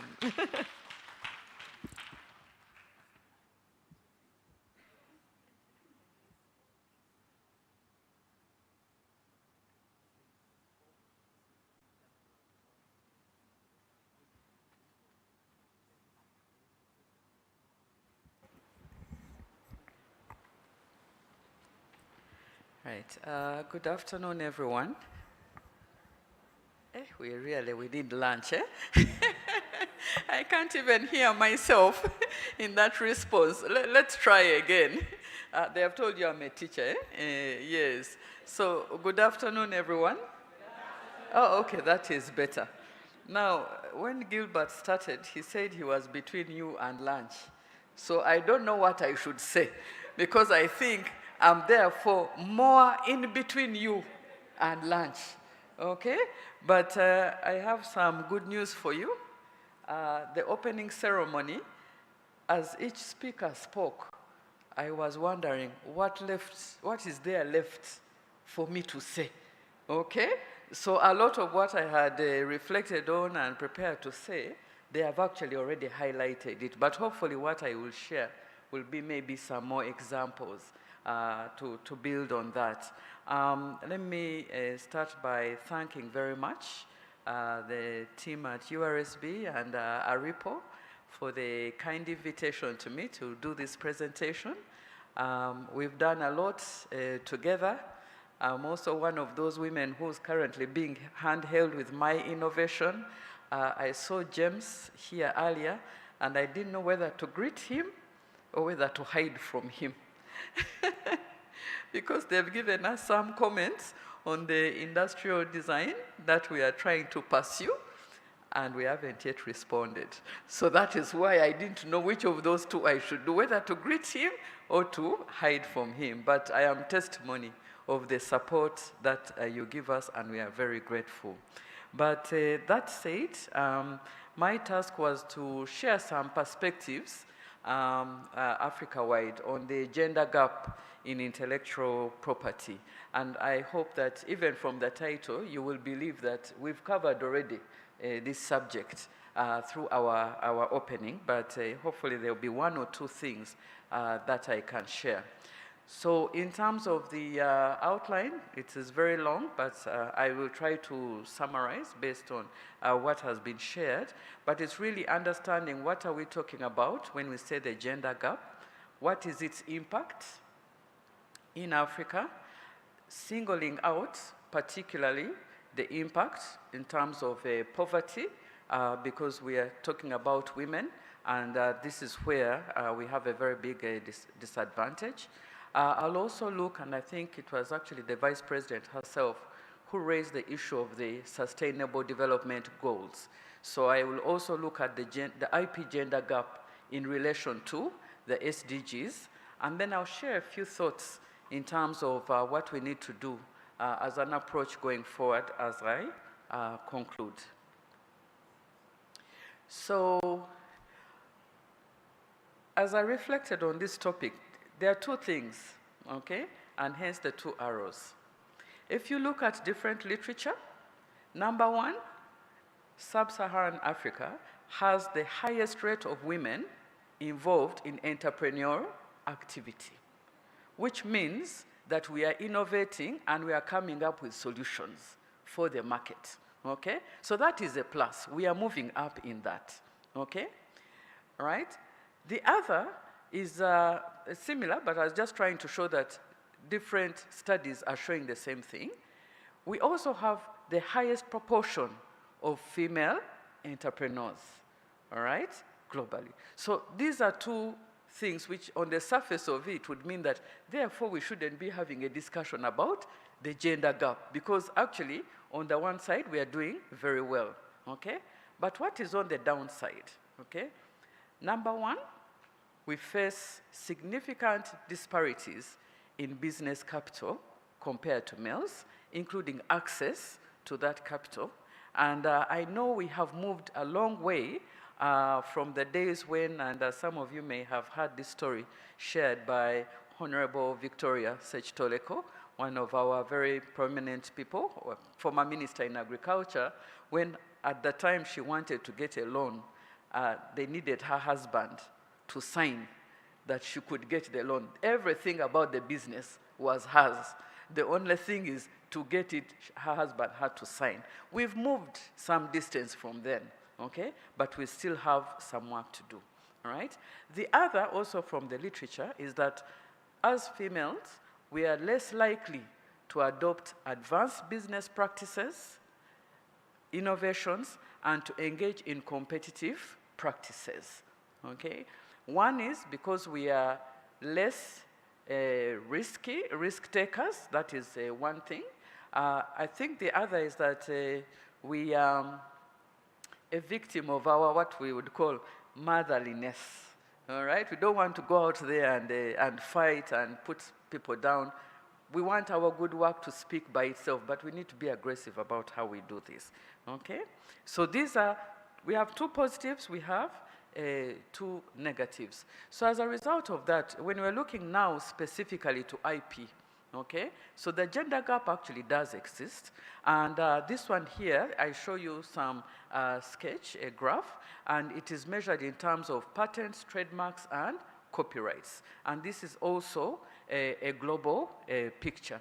So what we see, and I'm told this is a pointer. Let me see if I can, get this to work. All right. Okay, it doesn't seem to be showing quite well on the screen. I'll just speak through it quickly based on the top. So on the topmost line, that represents the share of patents that have at least one woman involved, okay? The woman doesn't need to be the team leader, okay? It could be a group of 50 people and there's one woman, okay? So that is the top, but you can see as of 2020, we're just touching 30%, okay? So that is our top line, okay? The bottom line, which is in red, is our share globally of the total patents out there as measured, okay? And in between is our rate for innovation. So it's closer to the bottom because that's really where we are. The top line is high. It might give some optimism, but like I said, if there's a team of 50 and there's one woman in there, it counts, okay? You may not be having as much of an impact in that one. And what is leading to this? In terms of what's fueling this low growth, lack of access to education, in particular STEM, resources, and networks. Networks including mentoring, and we heard quite a bit about mentoring earlier on. Also, our society norms that may not always be supportive of the opportunities for women. Okay. Now, when we take a deep dive on this and look at what is the situation now for Africa, okay? Here we can see that, in fact, of these sets, each set is representing a block of time over 6 years from 2015 to 2021, okay? We can see here at the extreme left that Africa, okay? First of all, our growth over that period has been fairly flat, okay? There's some up and down, but not significant. Whereas for all the other regions, except South America, you can see a rising trend over the years, okay? So not only are we fairly flat, we are actually the lowest in the group. So the gender gap is even more marked, and when you drill down further into what is bringing these lower numbers, you will see technology, agriculture, creative industries being among those that are highlighted as where the gap, the gender gap is highest, okay, contributing to our average that you see over there. And I highlight one example from Kenya, from the literature as well, which says that 70% of the agricultural workforce are women, but fewer than 10% of the patents are generated by women, okay? So we are doing the work, and we're also innovating, and I like the idea that we're going to be looking more at the traditional activities that we are doing, okay, and seeing what more we can harness from that. Because, as I was explaining just over break, an innovation is what you do to solve a problem, okay? Sometimes we may make it a very big thing, but it is what you do to solve a problem. And some of the problems, we see them around us every day, and they have very simple solutions, but that is what we have, okay? So I picked some work that we had done together with URSB to give a few more examples of what are some of these issues that we are encountering. And I'd like to speak to believe that in a way, because you are mainly in this space, that I'm speaking to the converted, okay? But maybe looking at this more as giving a common ground for the discussions that shall proceed from this. So in the study that we did for Uganda, we could categorize the issues leading to the gender gap into three main categories: awareness and access, technical capacity, and financial capacity. I'm very happy that actually our Vice President and the team here, from here they were going to launch a very big fund, which we hope will put some steam behind the financial capacity, because if I remember what Honorable Mao said, he said that we need to incite the women, and maybe having that type of financial backing might help that function, okay? And in particular, within those broad categories, one was limited access and benefits to the IP systems, and two was dealing with the gender stereotypes in terms of what it is that we can do and what is our capability as inventors. And actually, I think in the study, one thing that came up, and I know we have, you know, a lot of issues around the imposter syndrome. So part of it is how other people regard us. Part of it is our own belief in what we can do or what we cannot do, okay? So just to share with you some of the feedback that came through. In the area of sensitization and awareness to inventors on access and use of IP systems in Uganda, okay? Some of the comments that came out, some people do not even know about patents. They're innovators, mostly in the informal sector, and I think this speaks to a lot of the countries in Africa, okay, who have wonderful innovations, but do not know anything about IP. And I must say that in spite of the very good work that I know URSB is doing, which means that there is more and more to be done, okay? Also, access to information about opportunities for IP protection is limited, especially among local or rural innovators, okay? So there's some work that we need to address in that space, okay? The other is the lack of information and guidance for inventors about the patent application process. The process of securing IP is very complex. This is a comment, because most people are not aware of where to start and what to do. And like I have just shared, even when you have got that guidance, that's why I was debating whether to greet James or not, because James and the team have done a great job in trying to inform us and guide us at the university of how to move along with our innovations, okay? But it is still, we move someplace, we get stuck, and we move on, all right? So this is one of the areas that has emerged, okay? Guidance and support to undertake the patent application process. One, a long and laborious process involved in trying to obtain patents with lack of clarity on some of the procedures. And I think it's very good that this event is being done, you know, under the auspices of ARIPO, because especially in the digital space, or even with the creatives, it's very easy for what you produce, because we are now in the digital spaces. Scalability beyond your borders is now quite easy, okay? So how do you protect yourself beyond the boundaries of your country, okay? So again, another comment coming up, there are no support structures for IP applications, and many inventors have to go through the entire process without guidance, yet they lack the technical ability to do so.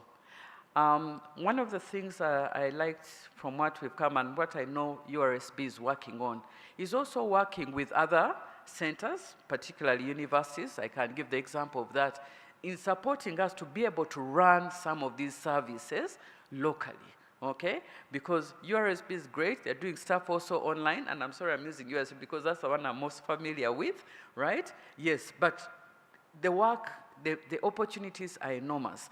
And one of the things why we have to appreciate that the opportunities are enormous is that for most of our countries, actually our average age, we are either having teenagers or very young adults as the average age in our countries, okay? And the literature, in theory, I mean, I tease my kids sometimes when we are going back and forth about, you know, who is more innovative in the house. But the guidance is that that age is the most creative, the most innovative, okay? Now, if that is the case, and they're in schools, they're in primary school, they're in secondary school and everything, how can we reach out even at that level and start providing support so that we address the next point in terms of early stage innovation support, okay? All the way down to primary schools and even earlier, okay? And then the last in this area is around the issue of financial support. The cost to use, access IP systems is a challenge. The funding to file for IP is a challenge. Securing IP, these are just comments, but really all speaking to the issue of financial support. Okay? So what's therefore then is the impact of such gender gaps that arise from these challenges that I have mentioned, okay? One is the missed opportunities for economic development, okay? And I'm glad that in the room I'm seeing some of the champions in the women's space in business who, when we look at big business, we know we can count their names, okay? We need to have more women in that space, okay? And I think Flavia, she's still behind me, right? This would be her space. For the creatives, okay? For the creatives, because actually more and more, and I think partly because of the age that we have in Africa, the creative-related businesses are really presenting a big opportunity for us all, including men and women. And therefore, it's an area that we need to do a bit more work on and to encourage more participation by girls and women as a contribution, okay? Some studies actually estimate that if we were to close the gender gap in IP by 2030, which is not very far from now, this is a study that was done a few years back, we could potentially add $1 billion to our economies in Africa. How? By tapping into women's potential. So that is a big number that we are talking about and should motivate all of us to want to do something about this.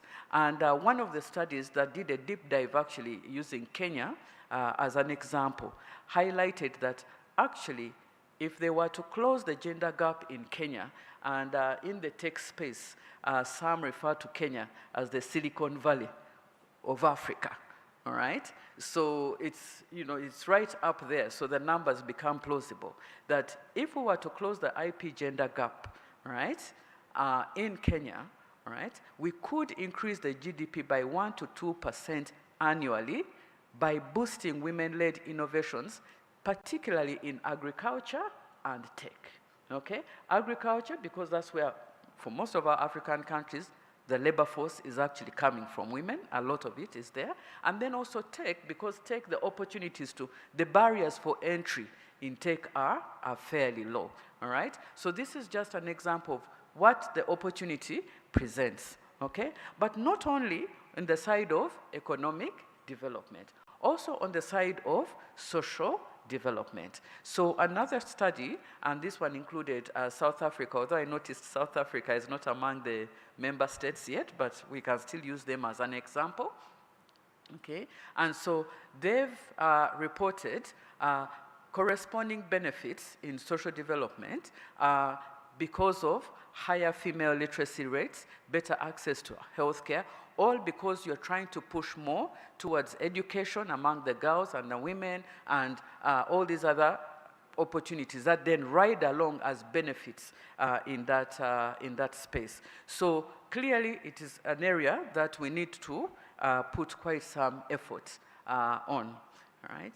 So this is just my vision of, you know, when things are all working well and everything, that is how I would want to look like, you know? Increased innovation potential. Why? For inclusive economic and social development. All right. So around the issue of poverty, because according to the statistics, and which we can see also, women are girls and women are particularly affected around this issue. One is IP is an opportunity, creates jobs, all right, spurs innovation and competitiveness, okay? Spurs innovation because, you know, if you do a good job with whatever you are producing, whether on the creative side, whether on the tech side, okay, you can harness something out of it. So you have the motivation to proceed with your innovation. And also competitiveness, okay? Because with protection, you are able to stand out, okay? You are able to stand out, you are able to safeguard your value, all right? So this is an opportunity actually that IP provides for us. And coming from the university setting, one of the things that our students, and we've done even Africa-wide and international, students, their biggest fear is always, someone is going to steal my idea. So I'm not sharing because it is going to be stolen, okay? And our answer to them is that, number one, an idea will not move anything. It is a starting point, okay? Someone must do something with that idea, okay, in order to make it function. But still, all right, if we have IP, all right, we can protect that idea and your progress along the journey, so that now we should move away from that fear that people are going to steal my idea. The discussion would be, how do I protect my idea? And once I know how I can protect it, then I can freely innovate. So this is something that we really have to appreciate, okay? And so what does it mean? That because of this gap, right? And mark you, by the way, in terms of patents, Africa as a whole, we are not doing very well, okay? So this is not a space, and we have some debates about this actually at the university, that you like talking so much about the women as if the men are doing any better. So let me get that out of the way. Africa in general, we are not doing well, okay? Yeah, but in that not doing well, you can see how bad the problem for women is, okay? Because we are 17% of the not doing well, okay? So that's what we have to keep at the back of our minds. So it is true, we need to, and I think, Mercy, you spoke to this very well, we have to work together, okay? We have to work together, but as we are working together to get out of this deep hole where we are, okay, we need to know that, yes, all of us are in the hole and we are trying to get out, but we need a bit more energy on the women so that, you know, the men don't now reach the surface, look around, and they are by themselves. And then Mr. Bemanya will have a problem because there will be no women around him to work with, okay? Yeah, so we need to address this issue. Because these are the things, because we cannot capitalize on our innovations. And if you go to the rural areas, I mean, actually one of my key research areas is, you know, smart villages, all right? Rural innovation. Because very, very simple solutions. It's just that we don't look at them as innovation. If I may give one example, and I know I promised to take a short time, but let me squeeze this in. During the time of COVID, there was the issue of wash your hands, wash your hands, wash your hands, okay? There was sanitizer, there were all these things. Now all these things cost, even the cheapest of them, cost a lot of money, all right? Now, that was one part of it. But I don't know how many of you had the chance to go to the rural areas at that time to see whether they really respected the protocols of, you know, social distancing and everything like that. In part, there was not one belief. But so, you know, when you go to Rome, you do what the Romans do. So we also attended some burials. And we went to this one, and what they had done, they got a regular jerrycan, 20-liter jerrycan. Okay, I'm assuming it's a common thing everywhere. 20-liter jerrycan. They got a pen, a regular pen, stuck that pen into the jerrycan.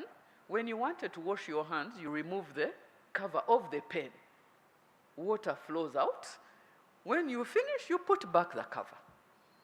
So they had got a portable water solution for us to all be able to wash our hands. Now, don't ask me how we were putting back and forth that cover and what happened. But at least using locally available materials, two materials, one a jerrycan, okay? And because of the water situation we have back home, jerrycans are fairly commonplace. Two, a pen. Probably it was the child's pen or something like that. Those were the two solutions, materials that they needed. So there are opportunities there. How do we capitalize on that and tap into how people are solving their challenges? Because if we can do that, this is a window for us to actually raise women out of poverty and onto the path of wealth creation. Okay? So some two examples here as well. One from Rwanda. Okay? In Rwanda, they've actually done quite a bit of work in terms of empowering women to have IP. And this has actually led, of course, with other programs that they are working on, to an increase in the startups. I've provided a number of references where people can pick up more on these stories. Also Nigeria, I've also added a reference there, where they have seen that in the agricultural space, right? Women who've actually been able to secure their IP rates have seen a 30% increase in income, okay? So what we are sharing here has been done somewhere and somehow, okay? The thing is, how do we get all these practices and move forward for the advantage of all of us, taking lessons of what has worked, but also what has not worked, okay? So that we don't repeat some of these mistakes, okay? As I shared earlier, okay, the screens are looking different in terms of color, but I hope you can read it. But the essence of this is I just wanted to show that for any of the SDGs, okay, as a result of having these gender gaps, we have an impact, okay? So if we talk about SDG 1, which speaks about no poverty, okay? So if we are not able to monetize our creations, we shall not address SDG 1, okay? In terms of using the opportunity of IP, okay, to lift us out of poverty and create wealth, okay? SDG 4, quality education, okay? Lack of access, in particular to STEM education, all right, reduces girls' and women's IP participation. I think that came very well in the panel. I don't need to belabor that point. So I just picked a sample, okay, of the SDGs here to show that if you pick any one of them, you can actually see that if we don't address this gender gap, then we are going to linger on with some of these problems which could more easily be solved, all right? The last point was on the issue of collaboration, and that came out actually quite well. And again, this SDG 17, okay? That actually when we collaborate, when we have industry, when we have private sector, when we have government, all coming together on this issue, this is one of the areas that we would be able to tap into reducing this gender gap. Okay, so as I prepare to close, just a few thoughts, okay? One is, I do want to acknowledge the efforts that have already been undertaken to address this gender gap. And speaking for URSB, because I'm more familiar with the work they have done there, as opposed to the other member states, this is why I'm using the word sustained, okay? I didn't want to say start, because start would mean there is nothing, okay? No, there is something. We need to sustain and build onto this, okay? So that actually by reducing this gap, right, we shall have our economies and our social sectors benefiting from the contributions of boys and girls, men and women. All right? I have tried in my presentation to include girls everywhere it could, or use the word female, in recognition of the fact that we have a very young continent. So if we have a very young continent, it means we must start with our young ones, okay? We must start with our young ones. Maybe it should even be part of the curriculum, okay? In the primary, and like in Uganda where we have the competence-based curriculum, all right? For our O-level.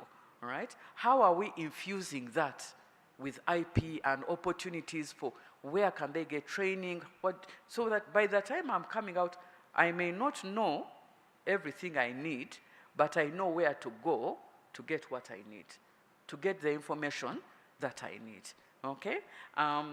One thing that I always also tease our students, where I give a lot of examples about that, you see, when they come into engineering in the first year, our academic year starts in August, September, which means that in 3 months' time, after 3 months of studying engineering, and engineering for us is a 4-year course.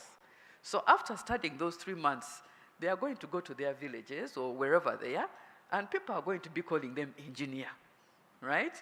Never mind that you actually need to be registered to have E&G against your name. It is a process, okay?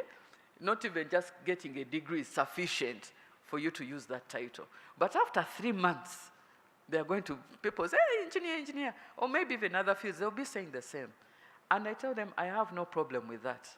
So long as, in addition to calling you that, because you are taking an engineering program, they can also feel that you are doing something. You are solving a problem in the community, okay? So there are these leakages of water, and this, even all over here, every now you see, maybe a pipe has been cut and everything. can we have a simple solution that can ease detection of such breakages along the way? Okay? The roads have been fixed, and we spend so much money on our roads. But you know, it starts as a small pothole, it grows, it grows, it grows. The next thing you know, it is a lake, which is causing significant traffic jam.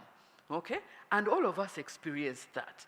Okay? Could we come up with some simple solutions? Okay? That can aid quick spotting of such, and even some simple materials, locally based materials, that can provide some patchwork while the funds to come and do the bigger jobs get done. Okay? And what are the opportunities for girls in that space? Okay? Because we all see these opportunities differently. There was a time I was engaging with a community in a rural area, and they had just actually graded their road. Okay? And I was like, wow, this is great. Okay? You have now a nice road. It wasn't tarmacked, it was graded. You have now a nice road and everything. They said, maybe for you because you came by a car. You get it? So yes, the road was there, okay, wide and nice, but it hadn't actually touched their needs. So innovation is solving the problems that the community has, okay? And wherever they are, girls and women, they are having different challenges, and what we need to do is to facilitate them and support them to come up with locally appropriate technologies that can solve technologies or approaches, by the way, because innovation can also be an approach, it can be a policy, it doesn't necessarily have to be something we touch and hold. The other area that we need also to work on is funding opportunities, okay? And that's why I'm thinking it is really so opportune that from here, our Vice President was going to launch a function where we are opening up more funding. We hope that there will be more support for this. We need innovation programs to handhold. You saw the comments that came through earlier. We need more work around awareness, but we also need more work with people who actually have innovations and how we support them. So the whole value chain, if I may use that terminology, is something that we need. And in terms of concluding remarks, if you were to ask me in my phrase, I would say, more to be done, more to go. That is my conclusion. Okay? If you want a little bit of meat to eat, it is those things. But these things were all said. Education, financial support, technical support, legal support, collaboration. Okay? Very key in this space. So with that, as I said, there are a number of references I've shared there, but I'd like to thank you all for your kind attention. Brilliant, brilliant. Thank you so much, Dr. Dorothy. I'm also a huge fan. Yes. You mentioned a couple of things. The lack of information, where to start and what to do, very key. The early stage innovation support. I think if we stay there, the next generation, we don't have to troubleshoot like we are doing now. Thank you so much. And what did she say? That if we actually invest in this conversation, there's $1 billion to put back in the economy by 2030? The other day, oh man, good news. Ladies and gentlemen, I don't want to hold you. She said she was in between lunch and you. I do not want to be the one who's in between 5 times between you and lunch. So after the lunch session, we'll have 2 sessions. After lunch, we'll have 2 sessions. There's one on policy mechanisms to support women who are involved in innovation. And actually, we do have Mr. Innocent Fred Jolu from UNDP who will be having that conversation. And then we have a panel who will be here, and they'll be talking about leveraging diverse backgrounds. And you have the program, I know, in your folders, so you'll be able to look at that as you prepare ahead. And that will be moderated by Musitwa Paula, who's an IP lawyer with Musitwa Associates and solicitors. I know we each have our coupons. If you haven't gotten a lunch coupon, right when you walk out, there's an information desk that should be able to give you that. And the lunch is at the Sunset Terrace. Once you walk out again, information is freely available. You can ask and they'll be directing you. Enjoy that lunch, devour it, and at 3 p.m., let's come back here. I won't be part of the afternoon sessions, but it's been a privilege and an honor to be here at the start of the Women in IP conference and to be your host for this morning and into the afternoon. And it's not the end, it's just the beginning, and I will be definitely part of this conversation. So allow me to set your stomachs free. Goodbye.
Every waking day is a reminder just how beautiful this, our land, truly is.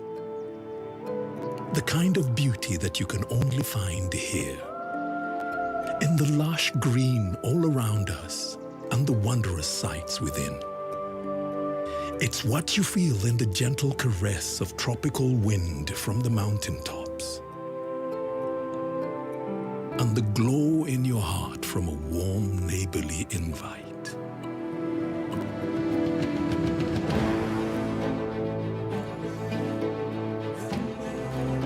It's in the distinct aroma of our cooking to the taste of food that takes you on a journey. In the sound of homecoming and the sound of Mother Earth. In the magnificence we find on our travels and the exciting moments we experience. Ours is the kind of beauty that comes in all things big and small. All we have to do is awaken our senses and truly enjoy what's uniquely ours.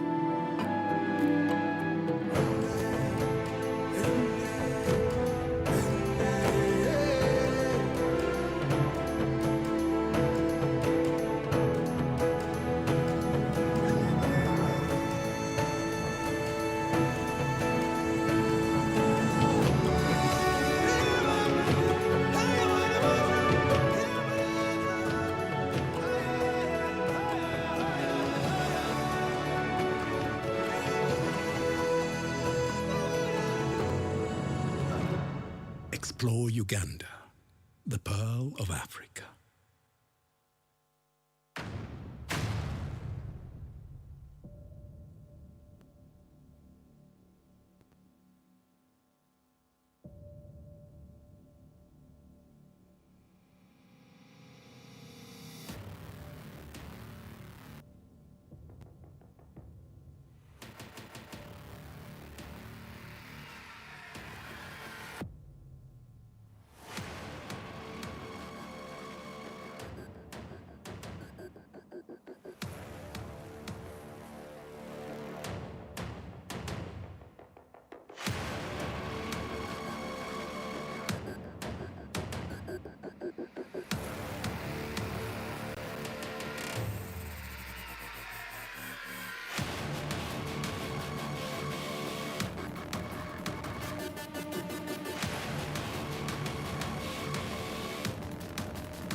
The African Regional Intellectual Property Organization, ARIPO, is an intergovernmental organization that facilitates cooperation among member states in intellectual property matters to pool financial and human resources and seek technological advancement for economic, social, technological, scientific, and industrial development. With over 40 years in service and 20 member states, there has been considerable growth in the mandates, which now stands at 5. To facilitate the administration of these mandates on behalf of the member states, ARIPO has established 4 protocols. The Harare Protocol on Patents and Industrial Designs, the Banjul Protocol on Marks, the Swakopmund Protocol on Traditional Knowledge and Expression of Folklore, and the Arusha Protocol on New Varieties of Plants. Our protocols have been extensively revised to make them compatible with TRIPS agreement and other international treaties. As a regional force, we have tasked ourselves to lead in promoting the use of these available IP tools to advance technological development and innovation on the continent as a means to socio-economic development and growth. We developed systems that are governed by the protocols and are mandated to register or grant IP rights and to administer such grants or registrations on behalf of each contracting state in accordance with provisions of each protocol. Under the protocols, an applicant may file a single application either at one of each protocol's contracting states or directly with the ARIPO offices.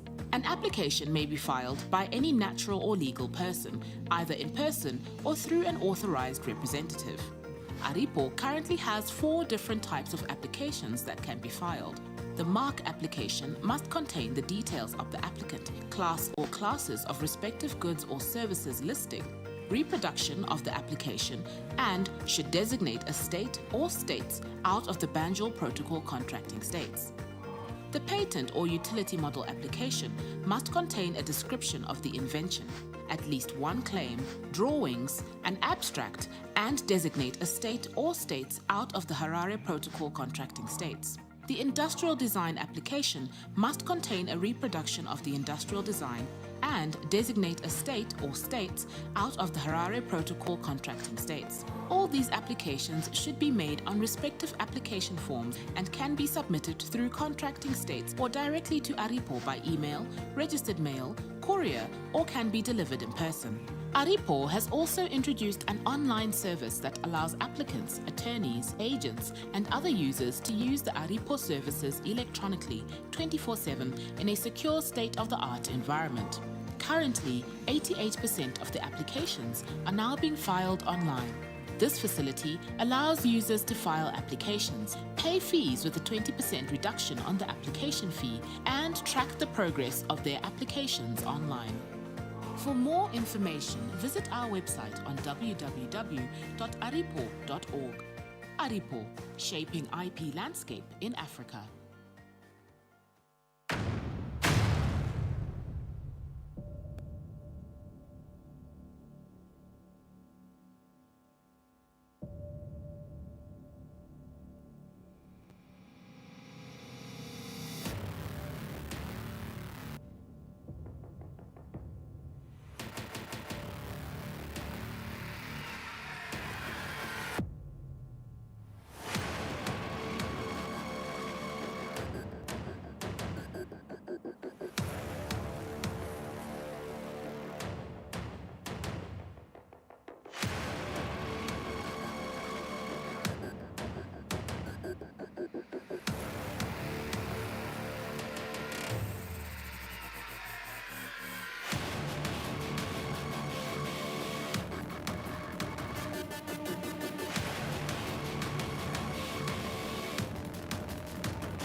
video ambao unaonyesha wenzetu ambao ni Waganda ambao pia wetu wa Mashariki na Kati wenzetu juu kibiashara. So kwa hiyo basira ambayo umeitengeneza ni moja ya mfano. Mimi trigger si vitu kama hivi. Sababu gari ambayo inatumia umeme na full AC, gari iko vizuri, alafu na maelekezo ambayo anatupa wajitahidi sana. Tunawapa hongera sana. Kwa Afrika Mashariki na Kati.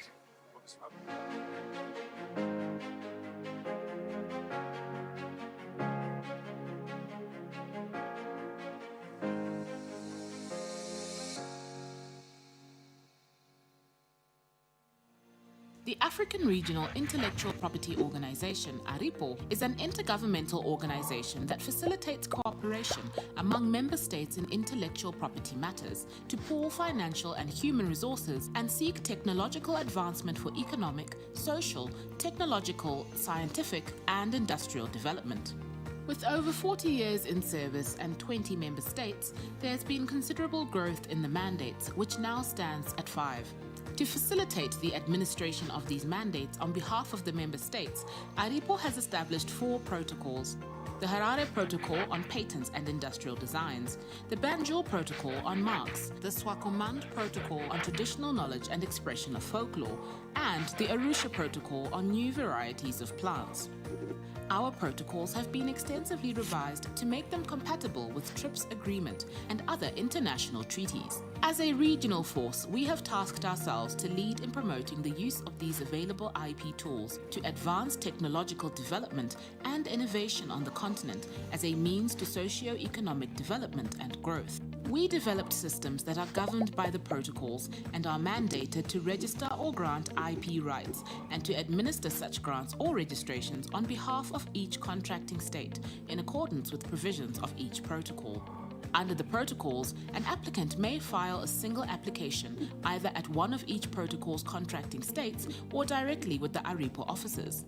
An application may be filed by any natural or legal person, either in person or through an authorized representative. ARIPO currently has 4 different types of applications that can be filed. The mark application must contain the details of the applicant, class or classes of respective goods or services listing, reproduction of the application, and should designate a state or states out of the Banjul Protocol contracting states. The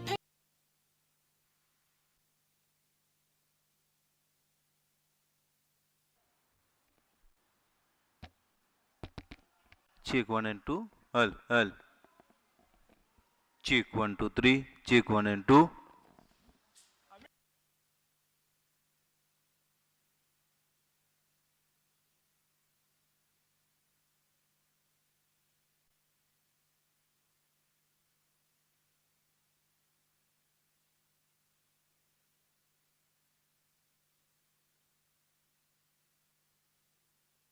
online service that allows applicants, attorneys, agents, and other users to use the ARIPO services electronically 24/7 in a secure state-of-the-art environment. Currently, 88% of the applications are now being filed online. This facility allows users to file applications, pay fees with a 20% reduction on the application fee, and track the progress of their applications online. For more information, visit our website on www.aripo.org. ARIPO, shaping IP landscape. Sound check. DJ Pro.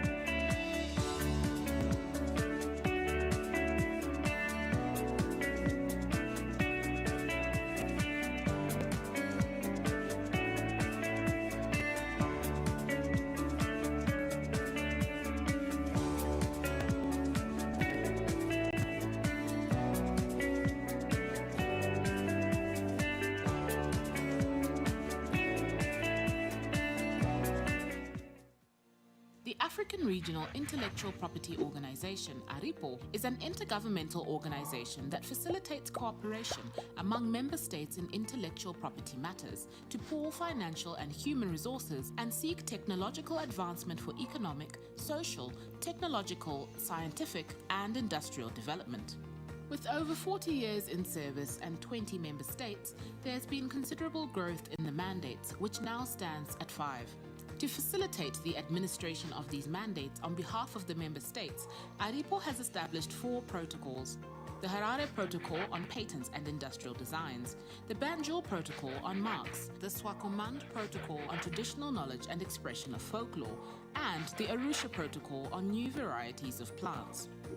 Our protocols have been extensively revised to make them compatible with TRIPS Agreement and other international treaties. As a regional force, we have tasked ourselves to lead in promoting the use of these available IP tools to advance technological development and innovation on the continent as a means to socio-economic development and growth. We developed systems that are governed by the protocols and are mandated to register or grant IP rights and to administer such grants or registrations on behalf of each contracting state in accordance with provisions of each protocol. Under the protocols, an applicant may file a single application either at one of each protocol's contracting states or directly with the ARIPO offices. An application may be filed by any natural or legal person, either in person or through an authorized representative. ARIPO currently has 4 different types of applications that can be filed. The mark application must contain the details of the applicant, class or classes of respective goods or services listing, reproduction of the application, and should designate a state or states out of the Banjul Protocol contracting states. The patent or utility model application must contain a description of the invention, at least one claim, drawings, an abstract, and designate a state or states out of the Harare Protocol contracting states. The industrial design application must contain a reproduction of the industrial design and designate a state or states out of the Harare Protocol contracting states. All these applications should be made on respective application forms and can be submitted through contracting states or directly to ARIPO by email, registered mail, courier, or can be delivered in person. ARIPO has also introduced an online service that allows applicants, attorneys, agents, and other users to use the ARIPO services electronically 24/7 in a secure state-of-the-art environment. Currently, 88% of the applications are now being filed online. This facility allows users to file applications, pay fees with a 20% reduction on the application fee, and track the progress of their applications online. For more information, visit our website on www.aripo.org. ARIPO, shaping IP landscape in Africa. Every waking day is a reminder just how beautiful this, our land, truly is. The kind of beauty that you can only find here. In the lush green all around us and the wondrous sights within. It's what you feel in the gentle caress of tropical wind from the mountaintops. And the glow in your heart from a warm neighborly invite.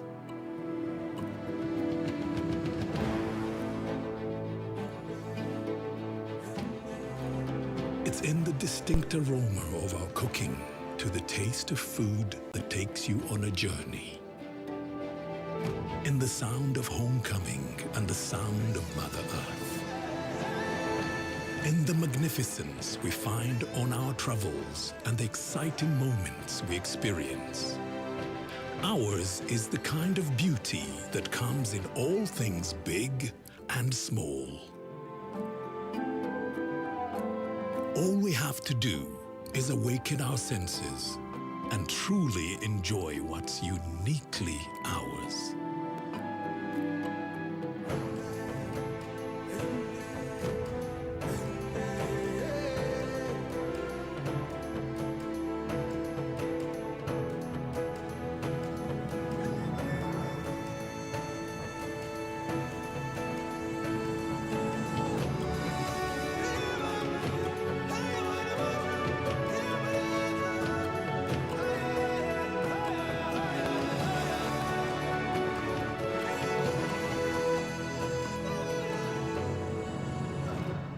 Explore Uganda, the pearl of Africa.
maendeleo ambao wanaonyesha wenzetu ambao ni Waganda, ambao pia wetu wa Mashariki na Kati, wenzetu juu kibiashara. So kwa basira ambao wameitengeneza ni moja ya mfano. Misri trigger si vitu vizuri kama hivi. Sababu gari ambayo inatumia umeme na full AC, gari vizuri, alafu na maelekezo ambayo wanatupa wajitahidi sana. Tunawapa hongera sana. Kwa Afrika Mashariki na Kati.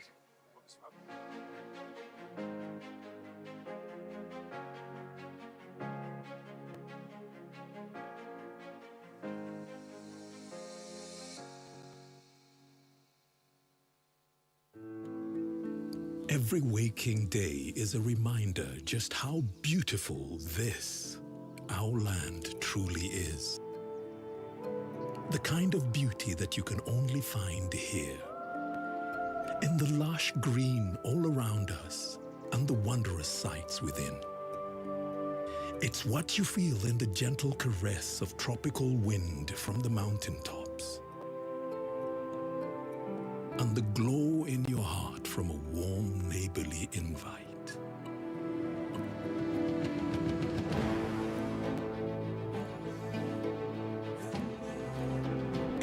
distinct aroma of our cooking to the taste of food that takes you on a journey. In the sound of homecoming and the sound of Mother Earth. In the magnificence we find on our travels and the exciting moments we experience. Ours is the kind of beauty that comes in all things big and small. All we have to do is awaken our senses and truly enjoy what's uniquely ours.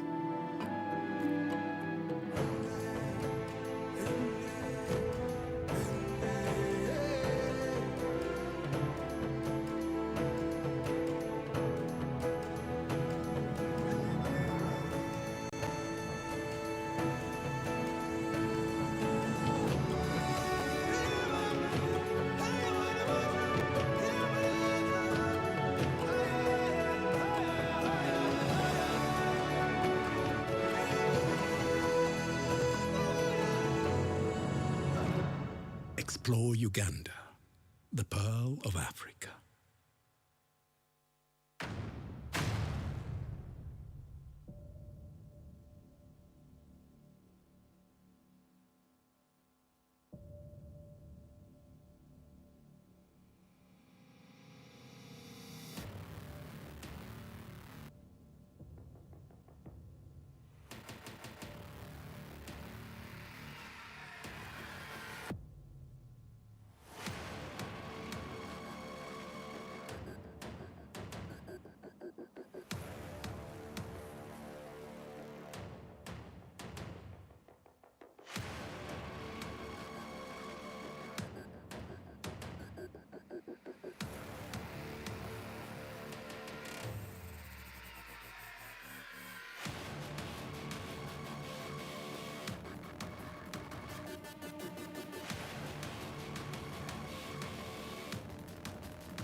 Maendeleo ambao wanaonyesha wenzetu ambao ni Waganda ambao pia wetu wa Mashariki na Kati wenzetu juu kibiashara. So kwa basira ambao wameitengeneza ni moja mfano. Bisi trigger si vitu kama hivi. Sababu gari ambayo inatumia umeme na full AC, gari kwa vizuri, alafu na maelekezo ambayo wanatupa wajitahidi sana. Tunawapa hongera sana. Kwa Afrika Mashariki na Kati.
maendeleo ambao wanaonyesha wenzetu ambao ni Waganda, ambao pia wetu wa Mashariki na Kati, wenzetu juu kibiashara.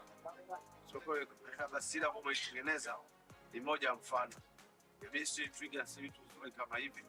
Sababu gari ambayo inatumia umeme na full AC, gari vizuri, alafu na maelekezo ambayo anatupa, wajitahidi sana. Tunawapa hongera sana. Kwa Afrika Mashariki na Kati.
The African Regional Intellectual Property Organization, ARIPO, is an intergovernmental organization that facilitates cooperation among member states in intellectual property matters to pool financial and human resources and seek technological advancement for economic, social, technological, scientific, and industrial development. With over 40 years in service and 20 member states, there has been considerable growth in the mandates, which now stands at 5. To facilitate the administration of these mandates on behalf of the member states, ARIPO has established 4 protocols. The Harare Protocol on Patents and Industrial Designs, the Banjul Protocol on Marks, the Swakomand Protocol on Traditional Knowledge and Expression of Folklore, and the Arusha Protocol on New Varieties of Plants.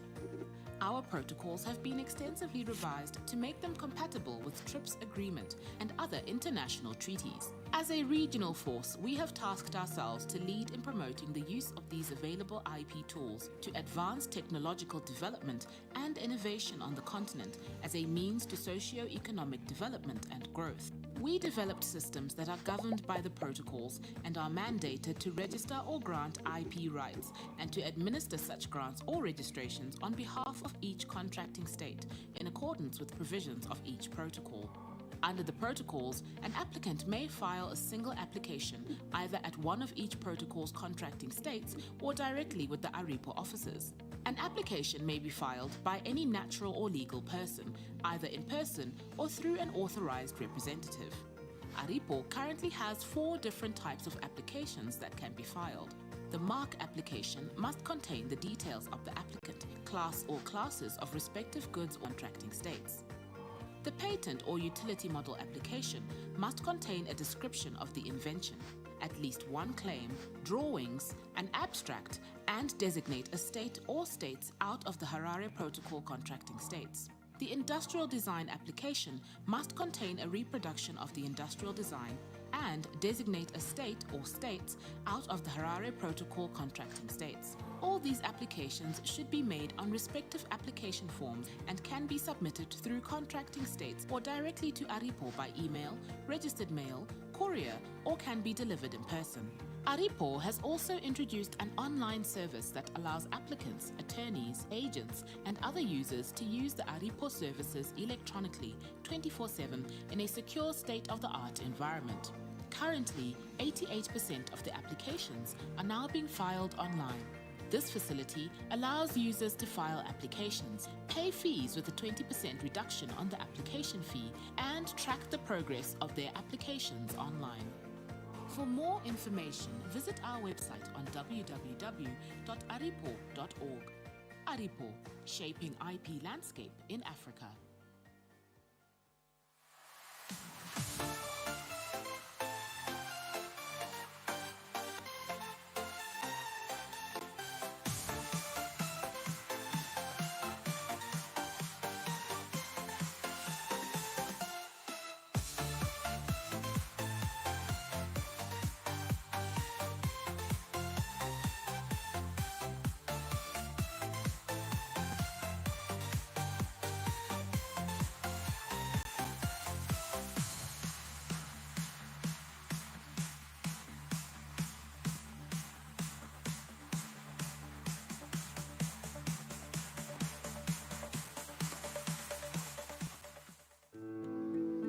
Every waking day is a reminder just how beautiful this, our land, truly is.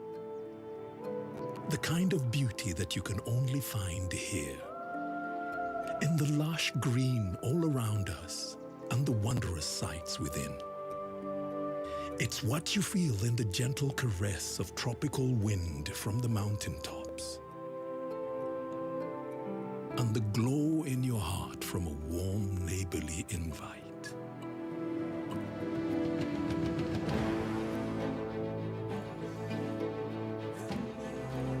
It's in the distinct aroma of our cooking to the taste of food that takes you on a journey. In the sound of homecoming and the sound of Mother Earth. In the magnificence we find on our travels and the exciting moments we experience. Ours is the kind of beauty that comes in all things big and small. All we have to do is awaken our senses and truly enjoy what's uniquely ours.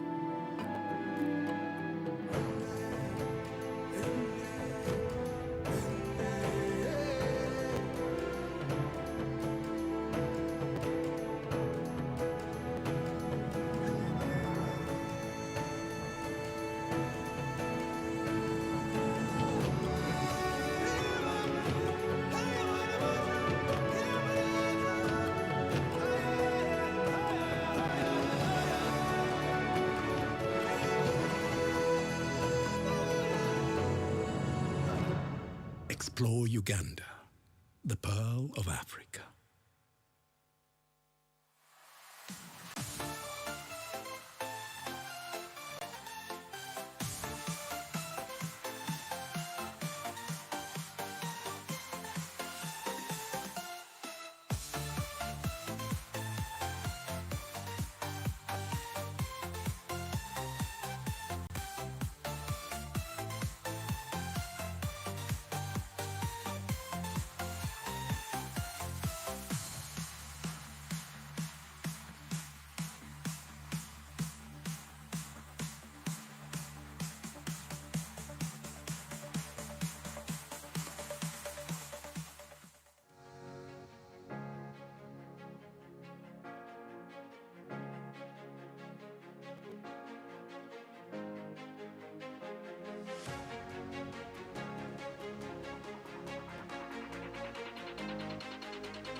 ambao wanaonyesha wenzetu ambao ni Waganda ambao pia wetu wa Mashariki na Kati wenzetu juu kibiashara. So kwa hiyo basira ambayo umeitengeneza ni moja mfano. Bisi trigger si vitu kama hivi. Sababu gari ambayo inatumia umeme na full AC, gari kwa vizuri, alafu na maelekezo ambayo anatupa wajitahidi sana. Tunawapa hongera sana. Kwa Afrika Mashariki na Kati.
Every waking day is a reminder just how beautiful this, our land, truly is. The kind of beauty that you can only find here. In the lush green all around us and the wondrous sights within. It's what you feel in the gentle caress of tropical wind from the mountaintops. And the glow in your heart from a warm neighborly invite.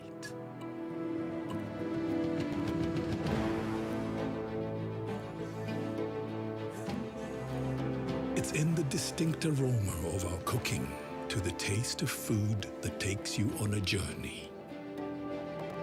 In the sound of homecoming and the sound of Mother Earth.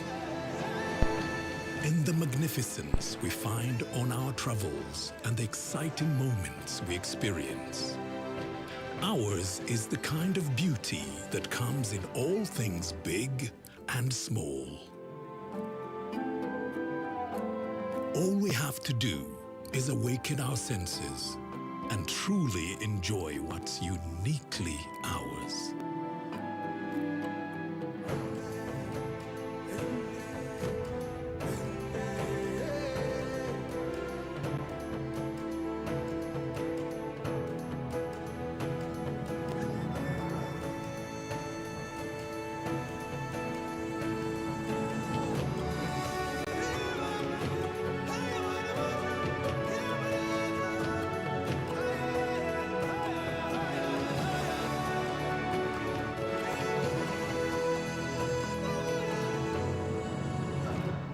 Explore Uganda, the pearl of Africa.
The African Regional Intellectual Property Organization, ARIPO, is an intergovernmental organization that facilitates cooperation among member states in intellectual property matters to pool financial and human resources and seek technological advancement for economic, social, technological, scientific, and industrial development.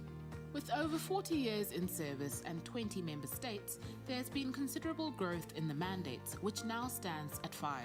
To facilitate the administration of these mandates on behalf of the member states, ARIPO has established 4 protocols.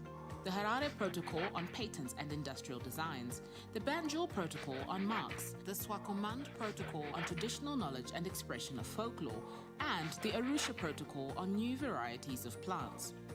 Our protocols have been extensively revised to make them compatible with TRIPS Agreement and other international treaties. As a regional force, we have tasked ourselves to lead in promoting the use of these available IP tools to advance technological development and innovation on the continent as a means to socio-economic development and growth. We developed systems that are governed by the protocols and are mandated to register or grant IP rights and to administer such grants or registrations on behalf of each contracting state in accordance with provisions of each protocol.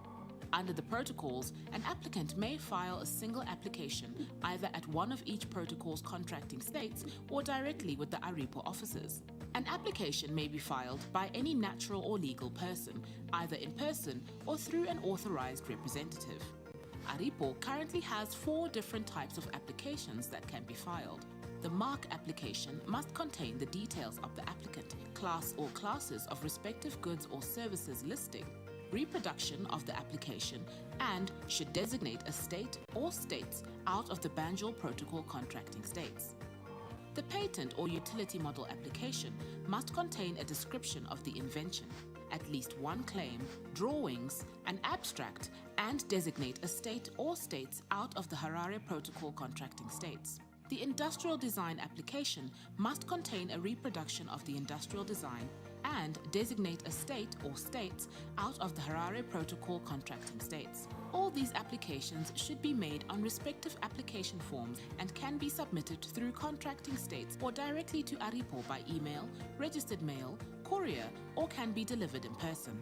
ARIPO has also introduced an online service that allows applicants, attorneys, agents, and other users to use the ARIPO services electronically 24/7 in a secure state-of-the-art environment. Currently, 88% of the applications are now being filed online. This facility allows users to file applications, pay fees with a 20% reduction on the application fee, and track the progress of their applications online. For more information, visit our website on www.aripo.org. ARIPO, shaping IP landscape in Africa.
Every waking day is a reminder just how beautiful this, our land, truly is.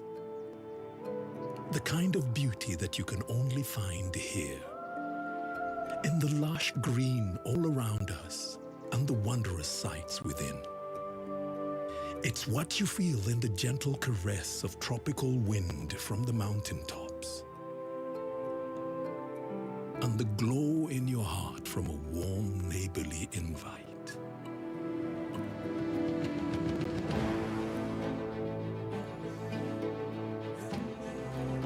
It's in the distinct aroma of our cooking to the taste of food that takes you on a journey.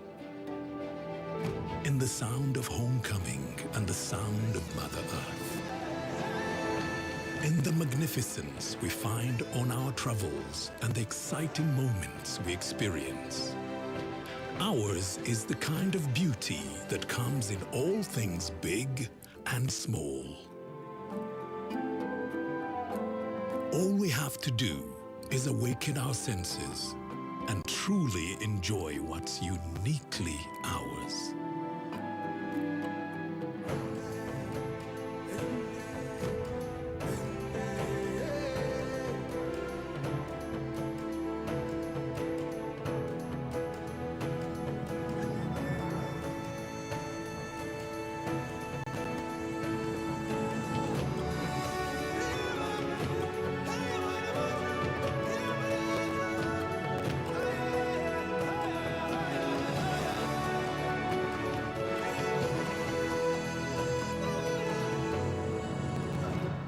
Explore Uganda, the pearl of Africa.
Every waking day is a reminder just how beautiful this, our land, truly is.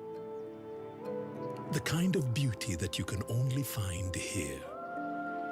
In the lush green all around us and the wondrous sights within. It's what you feel in the gentle caress of tropical wind from the mountaintops,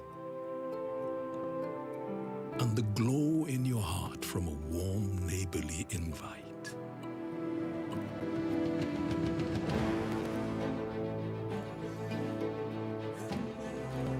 It's in the distinct aroma of our cooking, to the taste of food that takes you on a journey.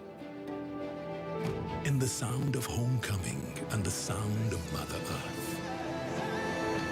In the magnificence we find on our travels and the exciting moments we experience. Ours is the kind of beauty that comes in all things big and small. All we have to do is awaken our senses and truly enjoy what's uniquely ours.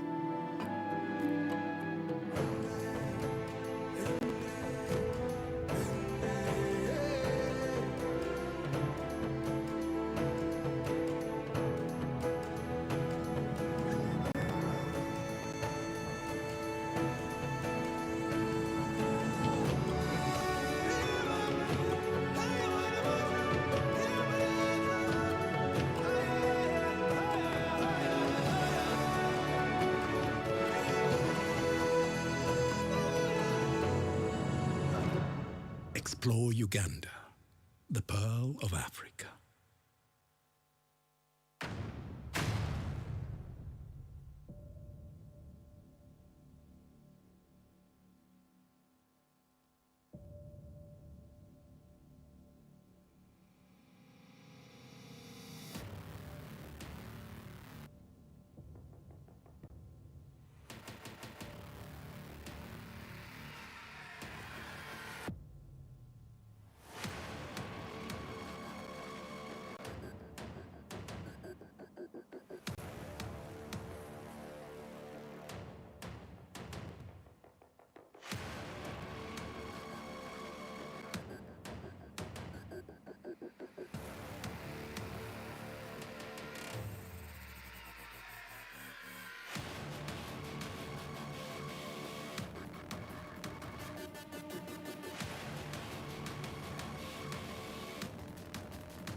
Every waking day is a reminder just how beautiful this, our land, truly is.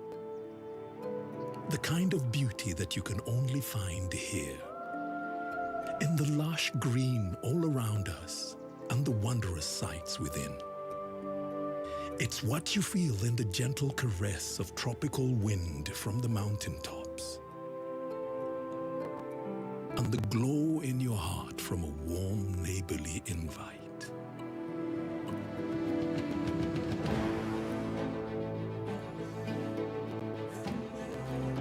It's in the distinct aroma of our cooking, to the taste of food that takes you on a journey. In the sound of homecoming and the sound of Mother Earth. In the magnificence we find on our travels and the exciting moments we experience. Ours is the kind of beauty that comes in all things big and small. All we have to do is awaken our senses and truly enjoy what's uniquely ours.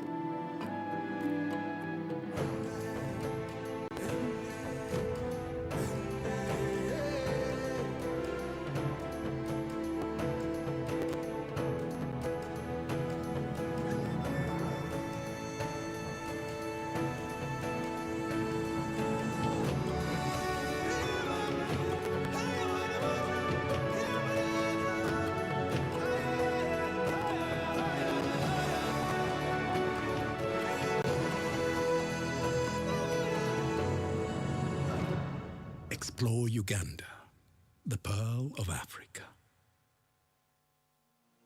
The African Regional Intellectual Property Organization, ARIPO, is an intergovernmental organization that facilitates cooperation among member states in intellectual property matters to pool financial and human resources and seek technological advancement for economic, social, technological, scientific, and industrial development.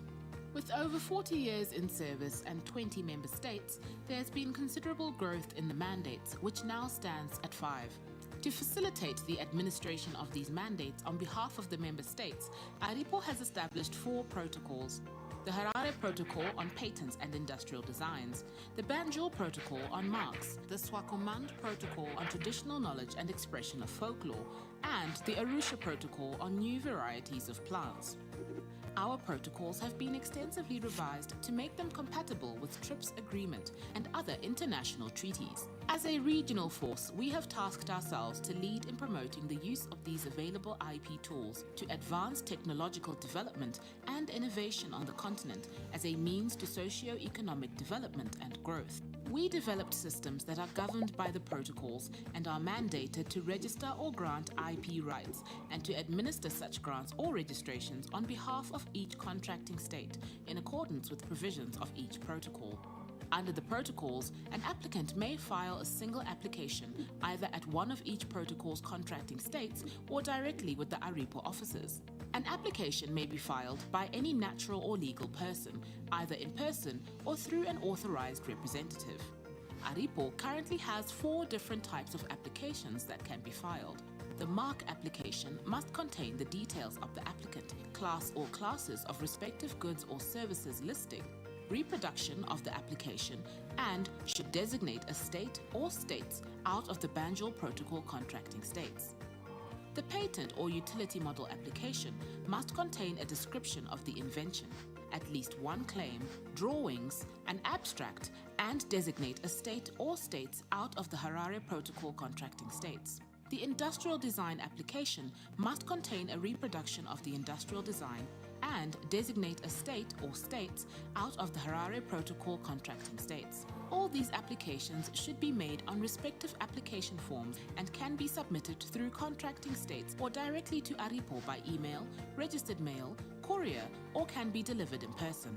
ARIPO has also introduced an online service that allows applicants, attorneys, agents, and other users to use the ARIPO services electronically 24/7 in a secure state-of-the-art environment.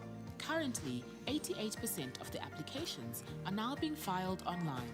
This facility allows users to file applications, pay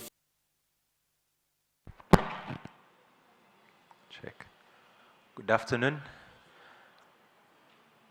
So we should be starting in the next few minutes. We have a couple of exciting presentations and discussions happening later this afternoon. And so we'll just give it about 1 or 2 minutes to have everyone else gather in, and we'll get right into the next program. Our presenters are already in the house for the next session. I'll also ask the team from URSB, if you are around, to just help gather the rest of our participants and delegates, and we get into the next session for the next few hours as we're here in the afternoon.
We should be starting in the next few minutes. It is 3:27, so by 3:30 we'll be starting with our next presenter.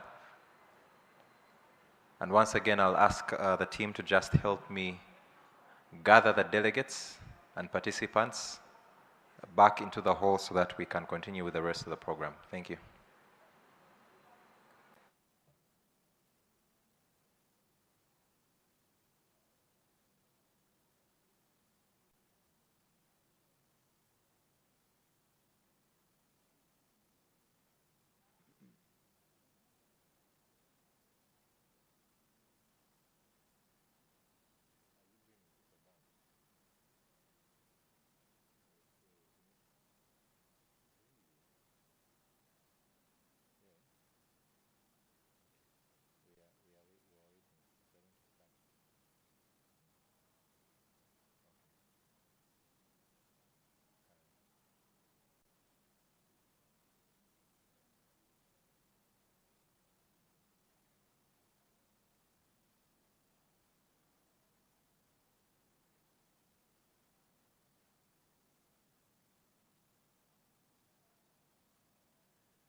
All right, so it's 3:30, and we are going to resume with our program. Earlier on in the day, it was mentioned that as much as this is a women's focused conference, the men are supporting the women. So I am only here in a support role, supporting the MC of the program. My name is Mark Tugume, a senior officer with the Directorate of Intellectual Property at Uganda Registration Services Bureau. We are going to get straight into our program for the rest of the afternoon. And right now we are going to listen to a presentation on the policy mechanisms to support women involved in innovation. And this presentation will focus on policy mechanisms that can be adopted to encourage, foster, and strengthen women's participation in innovation. This presentation is going to be delivered by Mr. Innocent Fred Ejolu, who is here on behalf of the resident representative of the United Nations Development Program in Uganda. So let's all welcome Mr. Innocent Fred Ejolu, who is going to take us through this presentation. Mr. Ejolu, you are welcome, and we are excited to listen from you.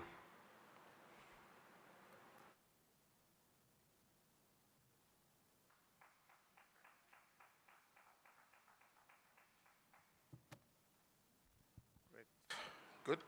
Thank you very much. Good afternoon to you. I hope you enjoyed the lunch.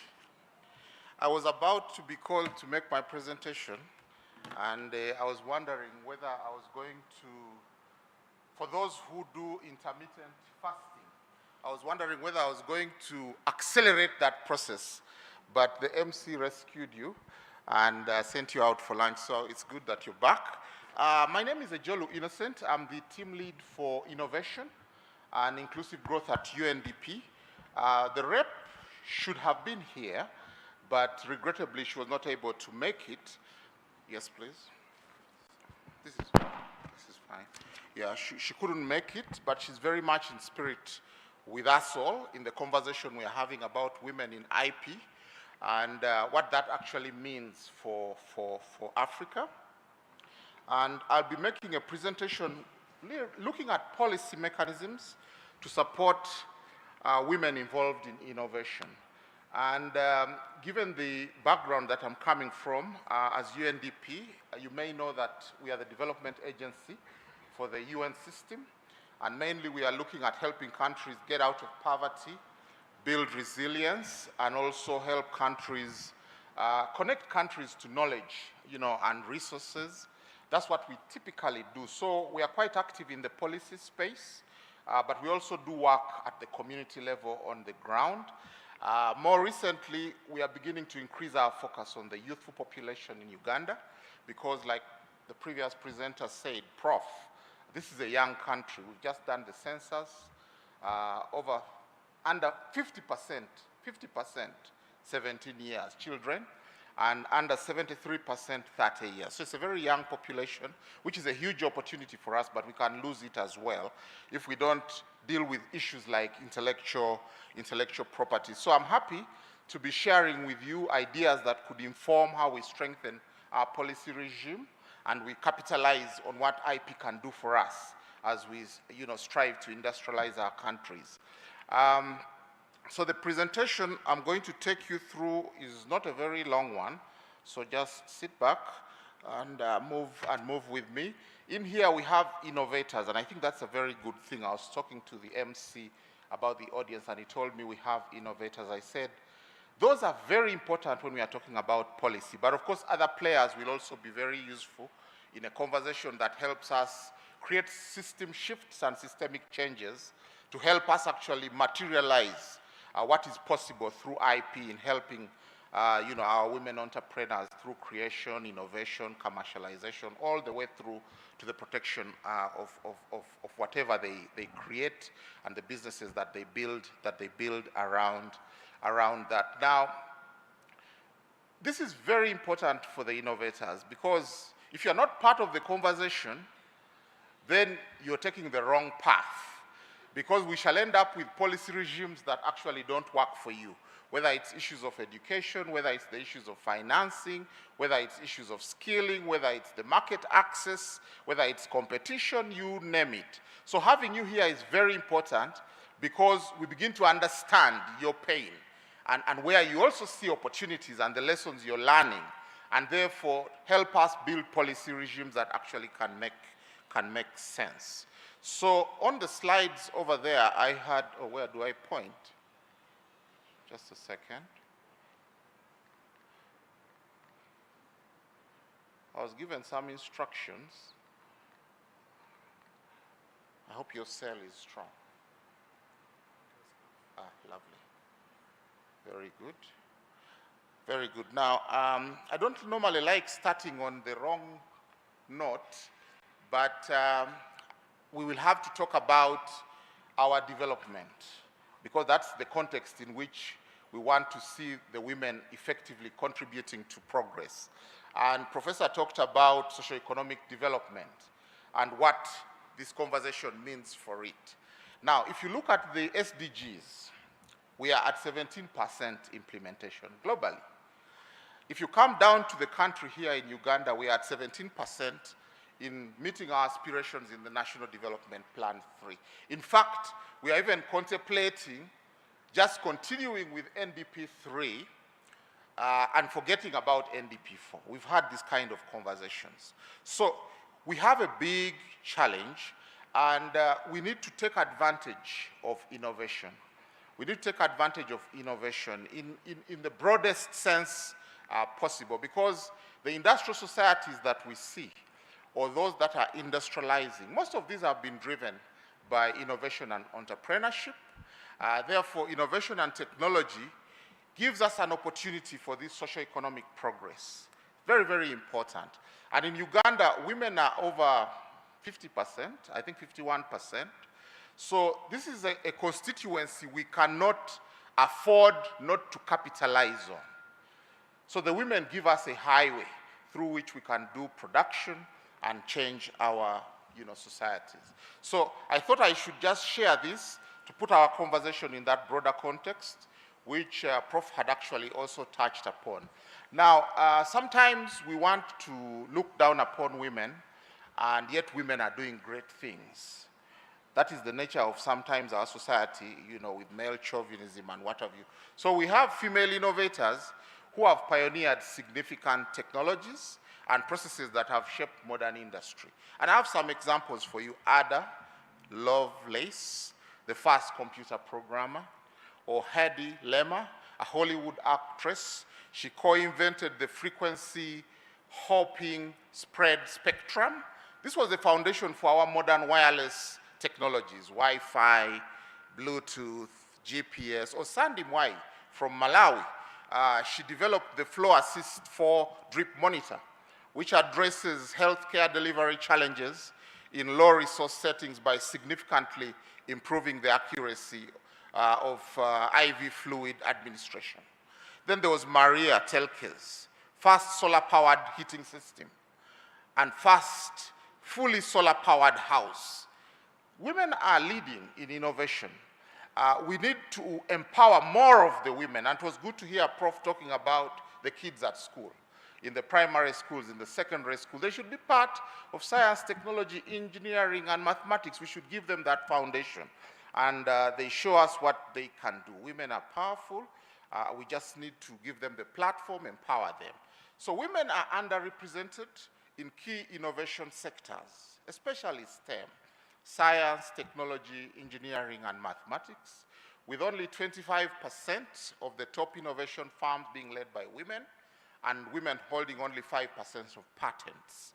A study done by UNESCO, the Institute for Statistics and European Patent Office, suggests that organizations with higher levels of gender diversity on their executive teams, including higher female representation, are 21% more likely to outperform their peers on profitability, but 27% more likely to have superior value creation. I'd forgotten about my two eyes. These figures underline the pivotal role of women in driving forward the next generation of innovation. So this is very important, just to put our conversation into perspective as we look at some of the barriers that we need to talk about. And it was good to hear you, Prof, talking about the gender gaps. There's a lot of problems there. These biases that we have that manifest in discrimination, we have them and they are prominent here. In fact, research indicates that women are less likely to be recognized for their contribution and often receive less credit for collaborative work compared to male counterparts. If you check the gender wage gap, you'll find that it's at 16% in the STEM professions. So an engineer, male engineer, is likely to earn 16% more than the woman. This is not good. Also, securing funding is very difficult. It's very hard for women innovators, to secure funding, whether it's venture capital. For instance, we see that it's disproportionately favoring men more than it favors women-led, startups. Of course, there is that whole space of intellectual property that we also like to look at. It's very complex. Women are losing out in the process in navigating that whole complexity. It's a big challenge. There is not much information. There is not much knowledge. We need to get our entrepreneurs and innovators, creators to understand that this IP is very important, and they need to understand the chain from creation, innovation, commercialization, protection, enforcement, and how you end up getting different types of IP. And the value there, you can sell, you can buy, you can lease, you can rent. There is value in IP. In fact, we've seen countries whose industrialization, those countries who you see on the frontier of innovation, have very strong intellectual property right protection regimes. Why? Because this value is ultimately what drives industry, because it can unlock investment in many ways. Next slide, challenges. We did a study with an Israeli farm, Startup Blink, just trying to understand the Uganda ecosystem, startup ecosystem, whether you're looking at enterprise and what is going on in there. We found lots of challenges. The biggest one is about talent, skilled talent. You may innovate, and you have a very nice solution. It could be a sanitary pad that is reusable. If you want to go industrial in terms of production, you are going to need a certain type of labor force, you know. Challenges start manifesting at that level when you can't find that kind of skill you need to build an industrial process, even at the cottage level. Very, very big challenge. The other is, of course, the financing. If you look at our financing landscapes, banks are not really designing instruments for innovators. They are super risk averse. If anything, they may sink you, but they try in the current, monetary context to provide solutions, but we need to de-risk your innovations, your startups, and help them to grow. And when they grow, who takes them to scale? We need resources and instruments that also address that. So there are challenges in the financing as well. But the corporate engagement is another that is also very much linked to financing. In countries like Kenya, South Africa, Ethiopia, you see some progress in that area, but Uganda hasn't registered as much progress, significant progress in terms of leveraging corporate investment in our startup ecosystem. So we have opportunities to work with big players in our economy. Market access is a challenge. Of course, most of our innovators and entrepreneurs sometimes look at the local market, but we are saying look beyond the local market, if you're going to be competitive. Now we have an African market, 1.3 billion. How are you designing for that market? So market access becomes very important, but there are challenges. How do you get to Nigeria? There are transportation issues, there are logistics issues, there are issues of standard, quality, packaging.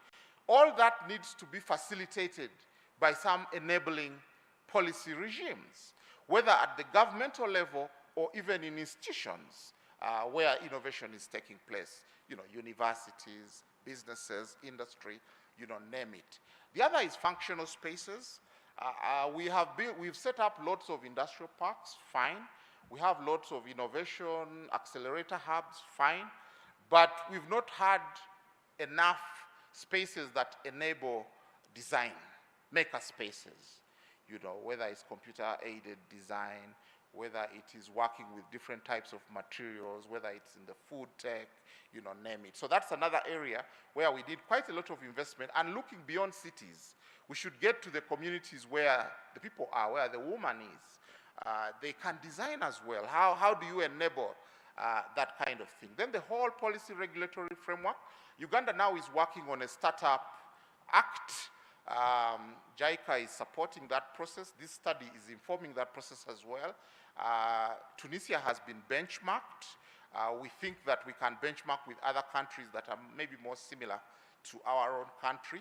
But without an enabling kind of policy or law, how do you even start helping the women, create intellectual property around some of their creation, their innovation, and so forth, let alone even taking them into that commercial sphere.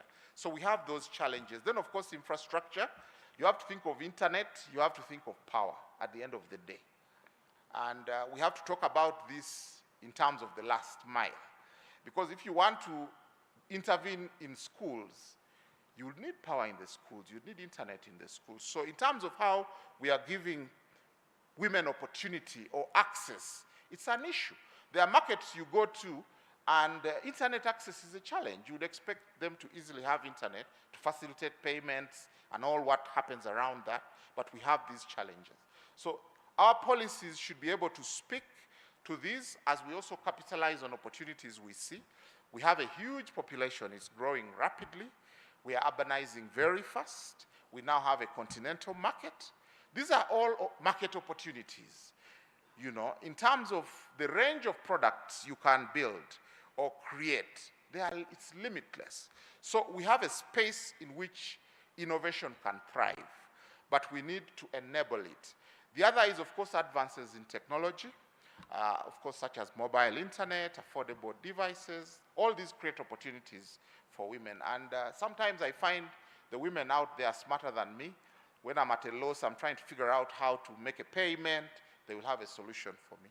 So they can create within that context. Of course, government is providing policies as well, but sometimes these policies are not easy to understand. Sometimes they come across as maybe political statements because we tend to redo the same thing, but never yield positive outcomes. If you talk of wealth funds, for instance, Entandikwa, there are many. We can list them for the last decade or so. They've scored some results, but we've also significantly lost resources. How can we design better for women entrepreneurs and also help them secure some IP for whatever they are creating? Now, I'll try and answer the question we were given based on the discussions we had at the office. What policy mechanisms can the member states of ARIPO or African countries adopt or foster or strengthen in pushing women and their participation in innovation? We think that we have to empower our women. It's very important. We have to do that, and education and training is very important. We need to think about education and training of the young woman especially, because this is the future, which is today, incidentally. So we need programs around science, technology, engineering, and math for the young girls. The other, of course, is professional development, which can also help women already in the workforce, women already in industry. Recently, we were in Kabale. We were working on an Irish potato value chain with the university there. And the DVC, the Deputy Vice Chancellor, was asking a question of where can we find support for women development in leadership? And she was looking just at the academic sphere or academic industry. Women need to transition from one level to the next as they become leaders in the different spheres in which they are, whether it's business, science, or name it. But we do not have programs that enable those transitions for women. We need to design more and more of such programs. We have wonderful innovators here in Uganda, women, in all sorts of spheres. Sometimes we think all they need is money. Maybe sometimes we need to help them understand the global context and how they position better, to compete with women in other parts of the continent, etc. So that whole area of education and training, we think is very important because we need to deal with the talent question. And we need to develop our human resources. That's one area. Related to that is the whole mentorship and networking. We have to do more to facilitate networking and also to connect the young women or even older women with knowledge in other parts of the continent, expose them. Recently we took some women to Lagos. We are trying to think about how we can take advantage of Uganda Airlines and the flights it's setting up on the continent to expose some of our SME women to these markets. Because we have wonderful products here, but the Ugandan market is small. And Ugandans sometimes don't like our own. We think something from elsewhere is exciting. So maybe we need to venture out there and take these products out. So we've done some of these kind of mentorships and networking initiatives, but we need a more systemic approach to the way we do that kind of stuff. The other, of course, is the financial incentives and grants, specifically targeting the women innovators. We need to address this. The World Bank, for instance, has the WAY Fee program in Nigeria, which helps women to unlock commercial financing.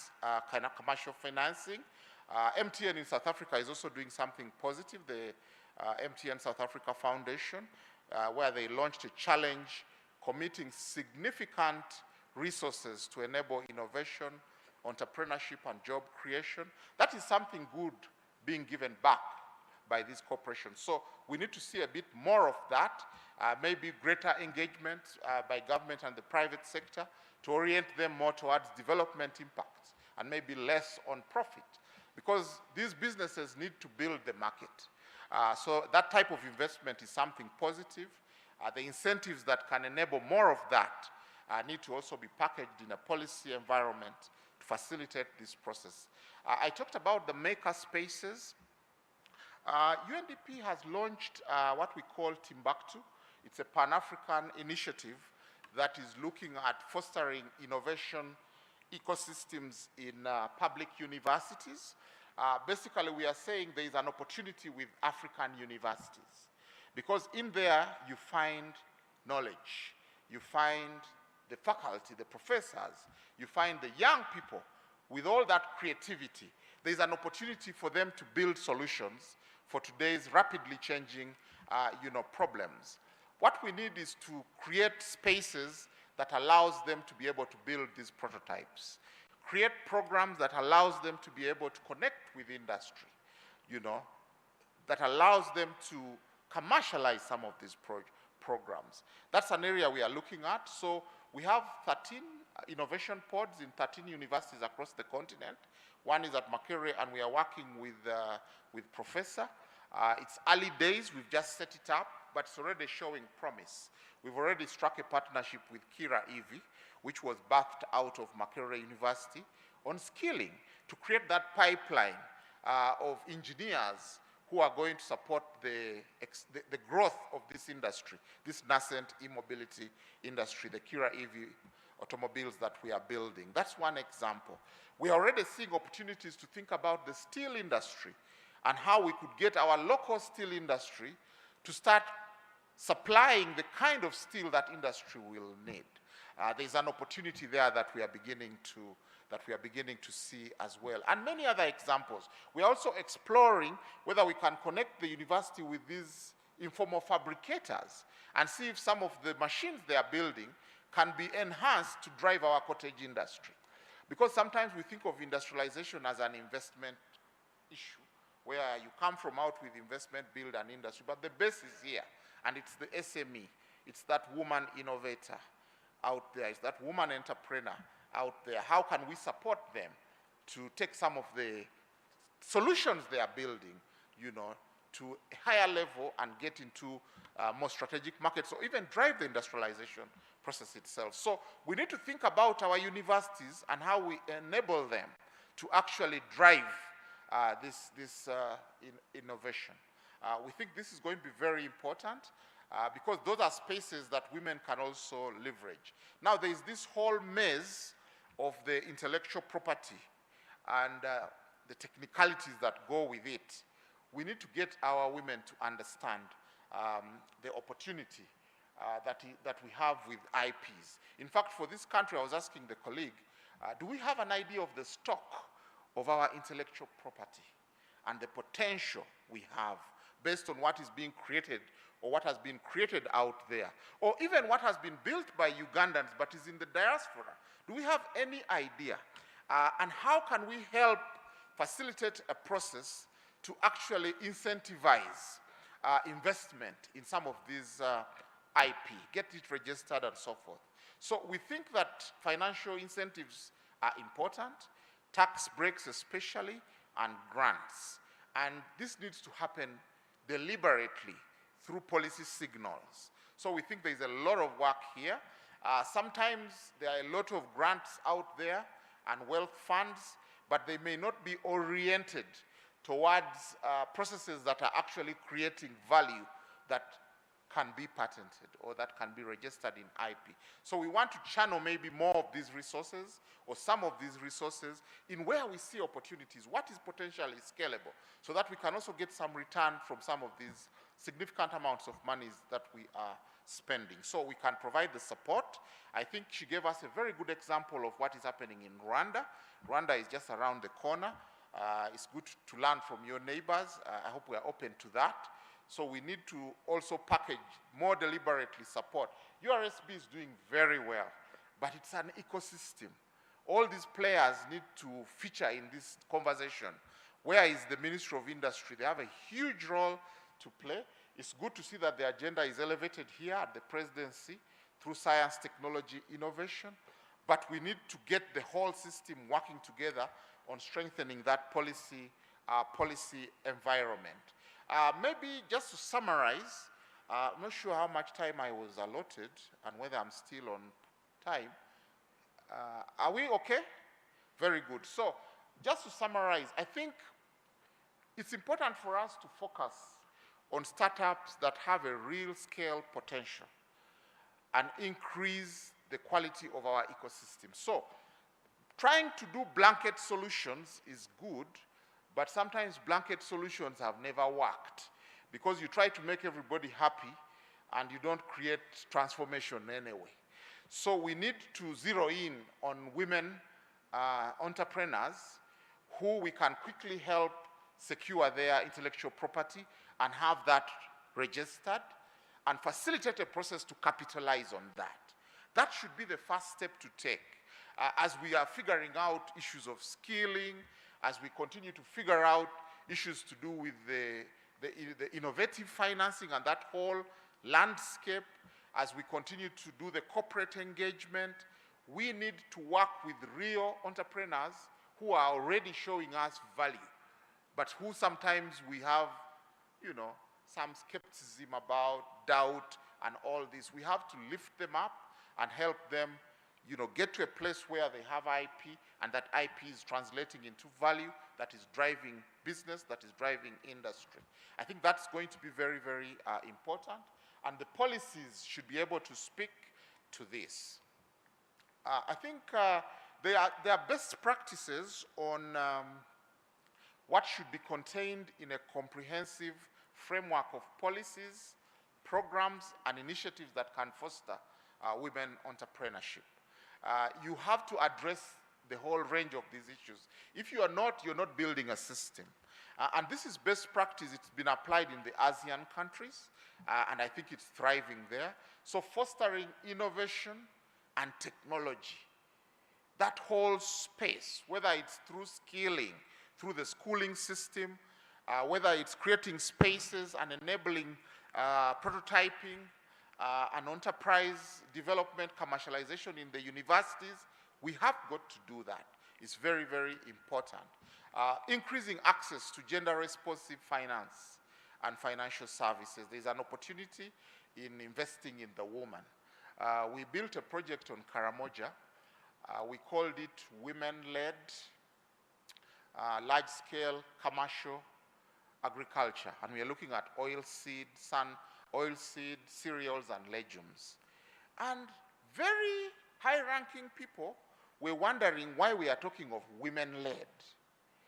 And one would think in Karamoja, the woman of Karamoja is an obvious pillar in Karamoja, because the Karamojan woman does practically everything. She builds the house, she finds the fuel to cook the food, raises the children, does literally everything. The gentleman, you know what happens. They are probably relaxed or herding the cattle. So we said this woman may not have been traditionally in crop production, but we can start them on that journey. And the results are phenomenal. We are doing it with the government of South Africa through the India, Brazil, South Africa facility. And there's a lot you can get out of these women, including the women down there in the community.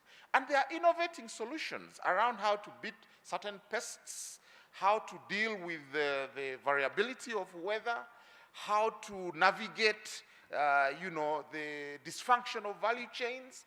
There are solutions in what they are trying to do, but we don't document this. And women are showing leadership. Individual characters are showing leadership. We need to be able to reach them, identify them, and protect whatever value they are creating, through those processes. Of course, we have to build the laws, the enabling laws and incentives, then deal with the issue of market access, both domestic and international. Market is not guaranteed, as much as we may have protocols. You know how we struggle to take our eggs across the border and all that kind of stuff. Behind the losses, you may not see the face of the woman entrepreneur who is finding ways to break even on poultry production. So we need to deal with issues of market access. They are always not obvious. We have to continue tackling them, even through commercial diplomacy. Enhance human capital. If you don't have that skill, forget it. You'll always be left behind, very uncompetitive, and you may not apply the technology. Then, of course, the business development services. If you take the creative industry, for instance, in Uganda we have a puzzle. Why don't our musicians break through? That's the question we ask. We wonder how come the Nigerians go global and we struggle. Yet we have interesting beats, we have interesting melodies. In fact, we could even beat some of the Nigerians, but there are issues with the model around which our artists are managed, or even how they deal with the market. So if you just take that creative segment of what is possible, there is a lot that we could possibly do. So we need to build business development services that also deal with peculiar needs in different spheres in which we see creativity, innovation, happening, and where there is commercial value. Then, of course, lastly, we have to work with multiple stakeholders. So if we don't find ways to create governance around these ecosystems, we are not going to make it. We shall end up with entrepreneurs, quote unquote, who just come in, find that innovative woman, rip him or her off, and that's the end of her story. He has also made a quick deal, and that's it. So there's a range of best practices that we can use in building the policy mechanisms. I may not have given you very specific answers, but it's because we need to avoid the problem of always building policies that never happen. That never happen. We just have to start this conversation with you, the innovators, engage with government, and make incremental progress in trying to create a policy regime that actually makes sense for women in innovation. So I'd like to stop there and hope that this will be maybe useful in driving the conversation as we go into the panel discussion. But what a great delight to interact with you on this subject. Thank you very much.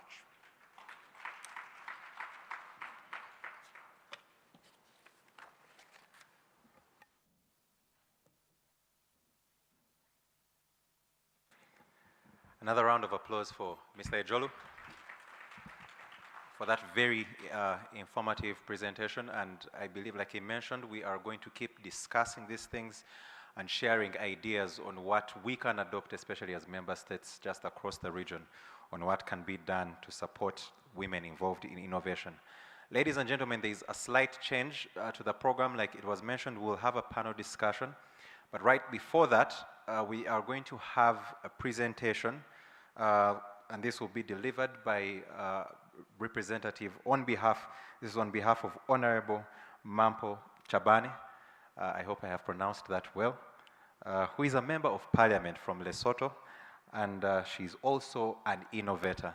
So we'll have a brief presentation on her behalf, and this will tackle policy implications and support mechanisms for women involved in intellectual property.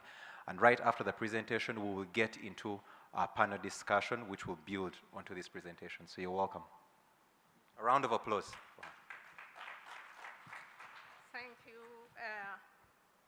Thank you, Program Director. Good afternoon, everybody. I didn't know, today I have realized that delegation extends even beyond home soil, I submit. Let me say, what I'm going to say is going to be a repeat presentation, but I've also realized that repeat presentations are beneficial. In Lesotho and across many ARIPO member states, existing IP policies often do not adequately address the unique challenges that women face in this field. The legal and socio-economic barriers are significant, and many women lack access to resources and education needed to provide and commercialize the intellectual property. The absence of gender-sensitive policies means that women are often left out of the conversation. To remedy this, we need to focus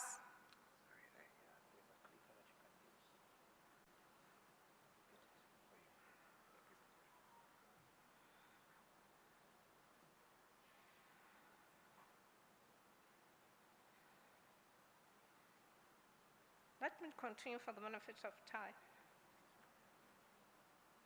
Where was I now? Oh. You want me to read that? No, you read here. Oh. Yes, and you can press this. No, I can't do both. Where was I when you interrupted? Policies.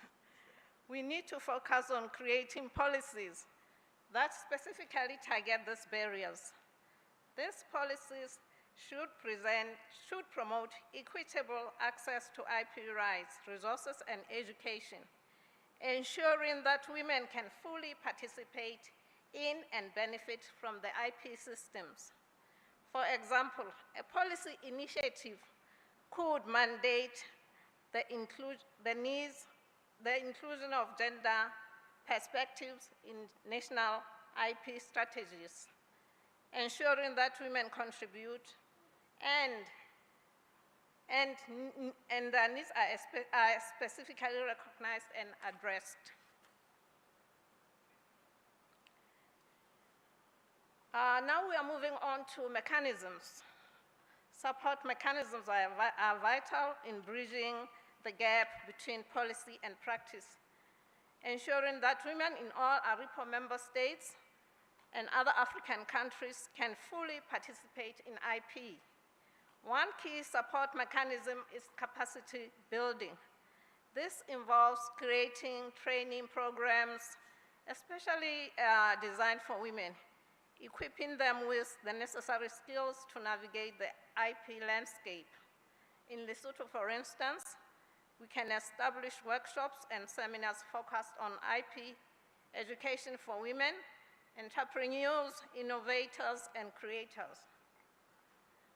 Mentorship and networking play a critical role in IP. Women in IP often lack the support networks that their male counterparts enjoy. Establishing a mentorship programs where experienced women can guide and support newcomers can make a huge difference. Additionally, creating networks of women in IP across ARIPO member states can foster collaboration and the sharing of best practices, further strengthening their participation. Financial support is also crucial. Women-led innovations often face financial constraints that limit their potential. Establishing grants, funding programs, and partnership with international organizations can provide the necessary financial resources to support women in IP initiatives. Such support mechanisms should be inclusive, ensuring that women from all backgrounds, including rural and marginalized communities, have access to these opportunities.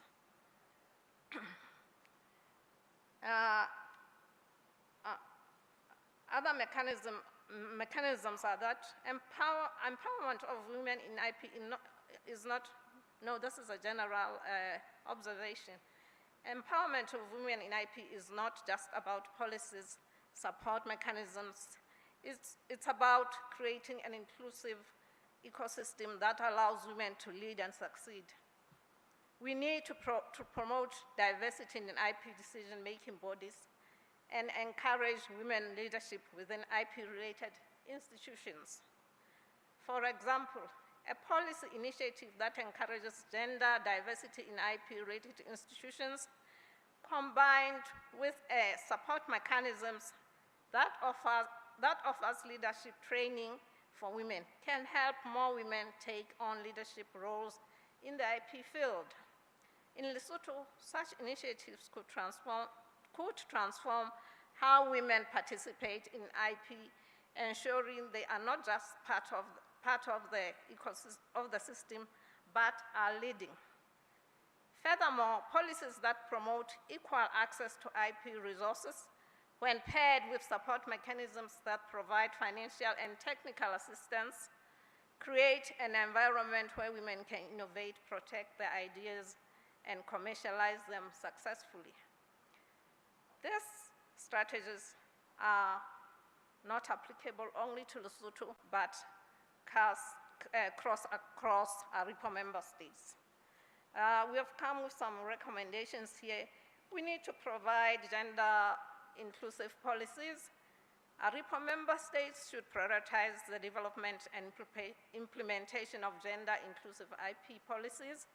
These policies must address the specific challenges women face in accessing and benefiting from IP rights, ensuring that women are not just participants, but are leaders in the IP landscape.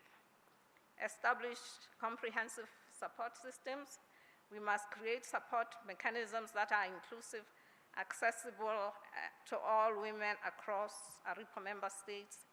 This includes targeted training programs, mentorship, opportunities, networking platforms, financial support tailored to the needs of the women. We should also use local languages for policy explanations to ensure that all women, including those in the rural and marginalized communities, can understand and benefit from IP policies. It is crucial that these policies are explained in the local languages of member states. By doing so, we make the policies more accessible, reducing language barriers, and increasing awareness and understanding among women who may not be fluent in more widely used languages like English. We can also foster collaboration among stakeholders. Finally, collaboration is key. I urge all stakeholders here, including governments, international organizations, and civil society, to work together in adopting these recommendations. In conclusion, dear delegates, effective policy initiatives, inclusive support mechanisms, and the use of local languages are essential for empowering women in IP. By addressing these unique challenges faced by women and creating an environment that supports their participation, we can unlock their potential to access international markets. Let me say to all of you, for the whole month of August, in Lesotho, we have been celebrating Women's Month, and we invite you to do the same as we are gathered here and say, Happy Women's Day, Happy Women's Month.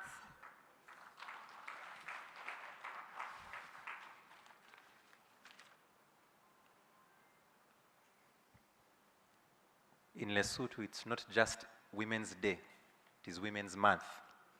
I hope Uganda can also pick a leaf. Thank you so much for that presentation. And like we mentioned, this is also forming the background for the panel discussion that is going to be had. But now that I have been appointed as moderator as well, just for this afternoon session, I like to do something with the participants just to still test how alert they are, because usually in the afternoon, after the lunch you have had, some parts still don't function as they should. So I'm going to invite all of us, if we can, to get up on our feet. Just stand on your feet. And those who know this, this is a little game I like to call Simon Says. But since it's a women's conference, I am going to call it Anita Says. I don't know if there's an Anita in the conference. So Anita, if I say Anita says, touch your head, you do what Anita tells you to do, okay? So Anita says, touch your head. Anita says, touch your knees. Anita says, touch your shoulders. touch your head. Did Anita say? Exactly. So we want to draw the distinction between, we want to know which schools you attended. Okay, that was a trial. Anita says touch your head. Anita says touch your shoulders. Touch your knees.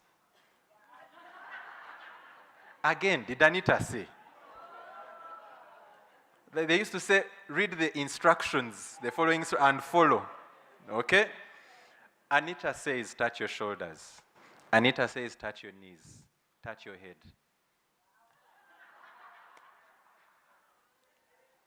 You can have your seats. So like I mentioned, we are getting into the last program for the day, and this is a panel discussion that is going to be moderated by an accomplished and well-proven IP lawyer in the country, Ms. Musitwa Paula. So I will invite Ms. Paula Musitwa, who will take up her seat, and because I am not worthy to introduce the panelists, she will do that on my behalf as well. So let's appreciate Ms. Musitwa Paula, who will be our moderator for the panel discussion. Thank you.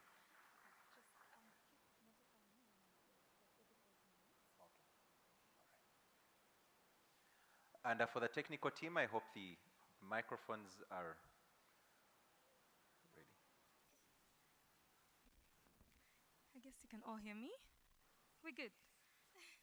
Good afternoon, ladies and gentlemen, the lovely gentlemen who have joined us today.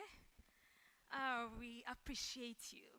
Like it was said earlier, we cannot do this in exclusion, but, with you, together with you. And just as a recap of what we have discussed today, and in line with our topic, women in IP, just a few things that I've picked up from the last conversations we have had. One, when it comes to women in IP, a lot of us here are very skilled in intellectual property, some of us on the expert side, but I like that the women, in the local areas have also been spoken about, and the use of local languages, which I found brilliant. And I've seen URSB do that sometimes, which is really good. And then we also have the women entrepreneurship. My lecturer in Zimbabwe always said, where is the money? So we shall not only skill the women that are on the protection or the legal side, but we must also bring in the women who are on the business side, who make us the money in all the several different ways. So without wasting any more time, I would love to invite my panelists, and I would like to begin with the distinguished honorable member of the Parliament of Lesotho, Ms. Mampo Javane. She's also an innovator. Please, a round of applause for her. And while our honorable member makes her way to the stage, allow me to invite another lady whose presence we really are grateful to have. She's the Director General of the Intellectual Property Office of Liberia. Ms. Gamai Kovoy. I would also love to invite our regional representative all the way from ARIPO, Ms. Maureen Fondon. Ms. Maureen is the head of copyright in ARIPO. She has over 15 years working in both Tanzania. She's worked in Tanzania and also currently in Zimbabwe with ARIPO. Our fourth panelist is Ms. Gloria Kamanzi. Yes, Ms. Gloria represents our entrepreneurs on this panel. We have a very diverse panel. She represents our entrepreneurs, and Ms. Gloria has actually over 15 years of experience in the textile and printing industry. She's also the founder of Glow Creations. You can check out Glow Creations online. I Googled it, so can you. And she's also the chairperson of the African Women Entrepreneurship Program AWEP, the Rwandan chapter. Our fifth panelist is Miss Angela Ndambuki. She is the regional director. Miss Angela, yes, she is the regional director for Sub-Saharan Africa at the International Federation of the Phonographic Industry, IFPI. And with her, she brings 15 years of experience, not only as a CEO, but also as someone in the creative industry. You're welcome, Miss Angela. All right. So I'm going to give my panelists 2 to 3 minutes, because what we're here to do is to basically hear from them, pick up on their experiences. What we have here are 5 different countries, first of all, that are represented. In this room, we have over 20 ARIPO countries represented. And I believe by the end of this conference, we will have heard from all the 22 countries. And so today, I have the honor to moderate the 5 ladies from the different countries that I've mentioned as they walked up here. And I'll give each one of them, I'll begin with the honorable member, who will give us her experiences, not only as an MP, she's also as an innovator in Lesotho in terms of policies and support mechanisms that are in place. What is the status quo in Lesotho currently, and what have you been doing in terms of bringing women into the intellectual property sphere?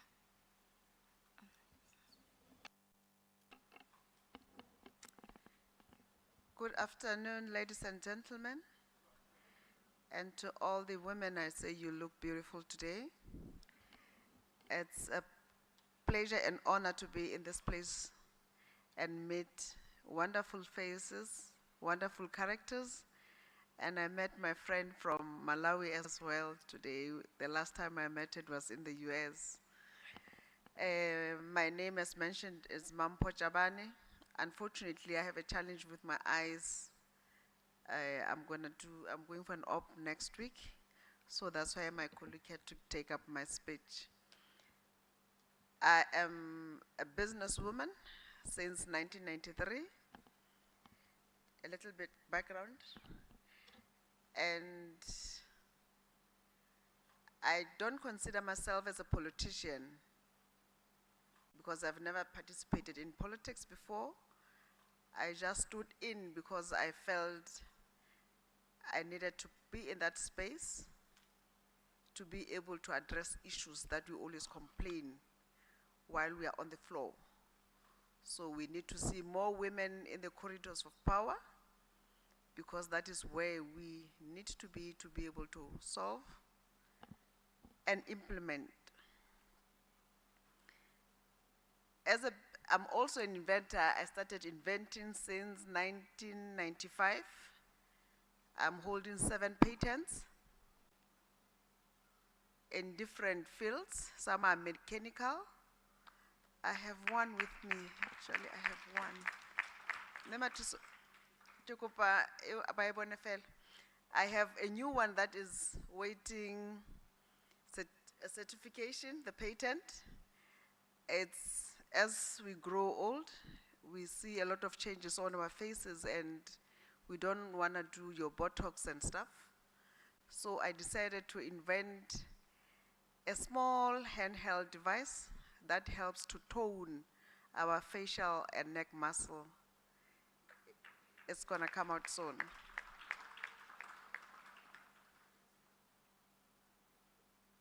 Unfortunately, to do a prototype is quite expensive because I think it's 450,000 US dollars, 15,000 US dollars. So I'm still trying to raise that money, and hopefully it will be available soon. This one is just a simple matchbox holder that I did in 1995. And the problem is normally when it is dark and you need to find the matches in the house, you start looking around to normally where you normally put it. But when you hold it, you don't know whether it is upside down. So this way, this holder holds it like this, and then on top it glows. It glows in the dark. So you have the tray on top, and you put in such a way that you always hold your matches at the back. Otherwise, you find your hands are wet. And then the used twig, we normally put it back in the match box. But now you have this empty tray that you put underneath. So a patent it doesn't have to be something that is complex, but it needs to be something that answers a specific problem. In the space where I am now in politics, with a background of business and innovation, I decided to start what I call the Basotho Flea Market. If you can check it up on Google, you'll find it. That was a space where I thought I would be able to gather as many women and entrepreneurs as possible, whereby we can be able to share information. Starting from this month, we normally have the flea market every month end. We are going to have it this upcoming Saturday. Then we ask the law office to participate in having a stall so that we can help and identify products that we feel they need protection. But we still need to convince people that after protecting your IP, it will be covered. Because you can see that there are a lot of fakes of high-end brands. And then the question is, if brands like your Chanel, you see fake products on the market and openly, so if I have my IP and it's protected, am I certain that it will be covered? That is the problem that I think we need to address. Maybe I should just be this brief. All right. Yes. Thank you so much, Ms. Mampo. And you did introduce, a very interesting perspective when it comes to patents, ladies, that, they don't have to be complicated, but also you represent exactly what we've been discussing today, that women out there are actually finding the problems and the solutions to those problems within their homes, within, very simple solution to a problem that we actually do face. And also just adding the little bit of the glow in the dark. That was a good touch. Very typical of women innovating and also coming up with solutions that are very practical. Thank you so much. And I think at this point, I would love to hear from Ms. Maureen. Ms. Maureen is from ARIPO. And basically on the regional perspective in terms of what is the current landscape, on regional policy initiatives. Ms. Mampo has mentioned some of the challenges that are being faced, but what is the current landscape in ARIPO? Regional policy initiatives, support mechanisms for women in IP. Are there any specific programs or policies that have been implemented or are in the works? We would love to hear from you from the regional perspective. Thank you very much, Paula, and thank you for having us here. Indeed, it is an opportunity for us to share and to learn from each other. Well, it is time now, and it's never too late to leverage on what we already have. We are not where we used to be, but we shall be where we want to be, as together we can make it. So there is this African proverb which says, if you want to go fast, go alone. But if you want to go far, go together. So this is just amongst the very many initiatives that ARIPO has taken, because we want to go far and we are going together. ARIPO, as an intergovernmental organization having 22 member states in Africa, and we have potential member states who we hope that they shall join, and we shall have more than 30 countries, God willing. Yes, so when we look at the regional framework, you know, everything is being informed by the laws, the policies, what is in place. So as ARIPO, it was formed by the Lusaka Agreement in 1976. And since that time, there has been tremendous progress in terms of how intellectual property has advanced in the member states and even beyond. So we want to provide common services as ARIPO, pulling the resources together, and we grant IP titles. You can either use the national route or directly using the ARIPO route. Since morning, we have had various videos about ARIPO, who we are and what we do. And even we have a very vibrant website whereby you can connect and even learn more on what we do. So the Sustainable Development Goals, which have been alluded to earlier by previous speakers, they really speak to us also in terms of the policy implications that we have. And as partnerships, it's a very, very important aspect that we have to take into consideration, bringing up together the innovators, the organizations, the IP offices, and the regional organizations and regional blocks in terms of advancing IP. We have the Agenda 2063, which really informs us on the Africa that we want. We want to see an integrated continent. How do we arrive to that? If there is any expertise in terms of innovations in one country, innovating a certain part, and then the other country building up, so that eventually within Africa we give ourselves businesses and even involving you know, the market to be given within ourselves the value chain. To just be seen as progressing from one nation to the other as an integrated continent and leveraging on that. So the Africa we want, it's for us. And we have now the AFSTA IP protocol in the region, whereby it is an opportunity for all of us to see how best can we work together. We already have ARIPO, we already have OWAPI, who are registering IP and giving IP titles, granting. So how can we then be able to cooperate together with, in terms of also the AFSTA IP protocol, so that the members in Africa and beyond can also see the meaningful benefit of this protocol. So the legal and regulatory frameworks are very important, but we see that there is also inadequate or lack of the relevant policies on IP that greatly affect the IP landscape in Africa. So with this, ARIPO has very different kinds of initiatives which we have done that advances towards having a robust IP ecosystem. And with this, we have so many guidelines, for example, engaging in capacity building, awareness and capacitating our member states, and even the technology and innovation support centers, TISC, within our member states.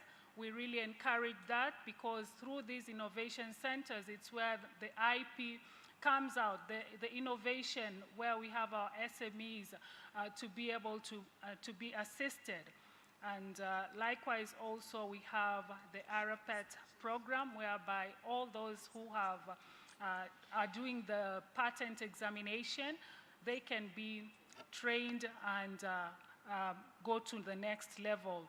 So these are just some of them, but also, before I forget, there is the IP School Club, and demystifying the IP in the member states' school-going children.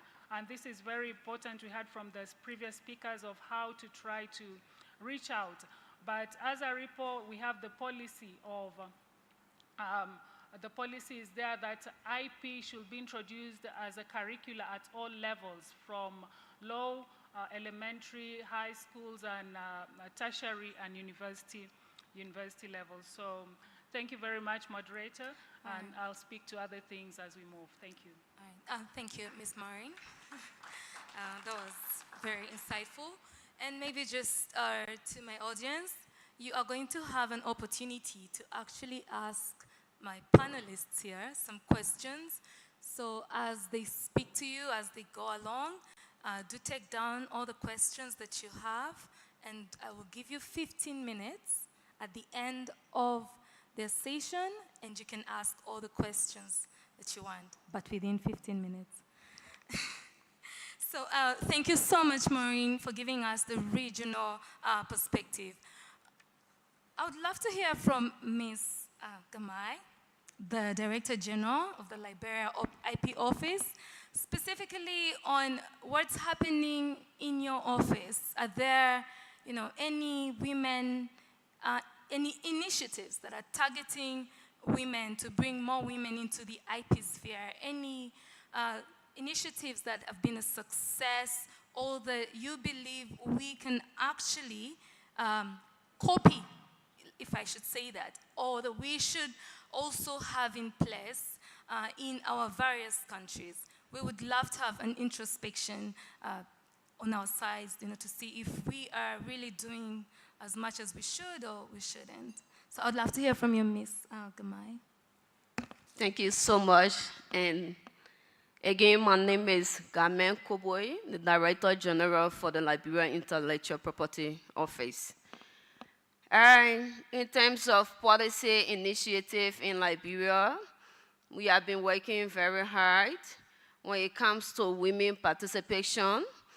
I had my predecessor as a Director General. She is a woman. She has been very instrumental in terms of intellectual property, putting mechanisms into place. And she has been working with women like me. She has worked with Jamus. Jamus is the focus person for TAKES. I has been the focus person for GI in Liberia. To tell you about how the women has been working in the IP office. We have been working with SMEs in terms of building their capacity, not only building their capacity, but identifying those intellectual property rights, because we realize that women are working as SMEs, but they don't know what is intellectual property rights. So through the Whiteport IP clinic, we enrolled that in our system, and we recognize more than 15 women in intellectual property, some high design, some high trademarks. So after the training, we gave a discount, like a waiver for them to be able to have intellectual property rights to register their mark through that initiative to encourage women in my country. And I came with my deputy ministers from Commerce. She's sitting right there. They have just rolled out a women program, a grant that has been given to women entrepreneurs to strengthen not only the SMEs, because we work with the Commerce Ministry in intellectual property rights. So we have been actually working with a lot of women in IP, and I think this program today is just going to give us more strength and more encouragement to put more program into place. Because before I came, I had told my program director that this month, the beginning of next month, we are going to launch a women program in Liberia. So that is going to be something that will work with ARIPO and WIPO, because we realize that women has been underrepresented, not only in IP, but in terms of leadership in Africa. So the IP office, the National IP office, is working tirelessly to enroll more women into our programs. We have different programs, like she talks about the IP club. Liberia is one of the countries that initiated the IP club. And we have a female that is the coordinator for all the schools. So to tell you that we are not only working with men, We are actually working with more women in the IP office. So I'm encouraging all the national IP offices to not only look at maybe female just taking this desk to that place, because my predecessor gave me the opportunity. I'm not only heading the IP office, I'm a patent examiner. So in terms of IP, women can do more, but you have to give women support. You have to encourage women. And we can't do it alone. We have to work with the parliament. I'm happy that Lesotho have a representative from the parliament, because most of our IP laws do not have inclusion for women. So as we go back to our various countries, I'm encouraging all of us to have that provision in our law, to at least, if it is 5 or 10%, to have that percentage for women in IP, so that women can have voice, not only in the offices, but in parliament as well. So I will stop here so far and give the platform to other people. Thank you so much. All right, thank you, Ms. Kame.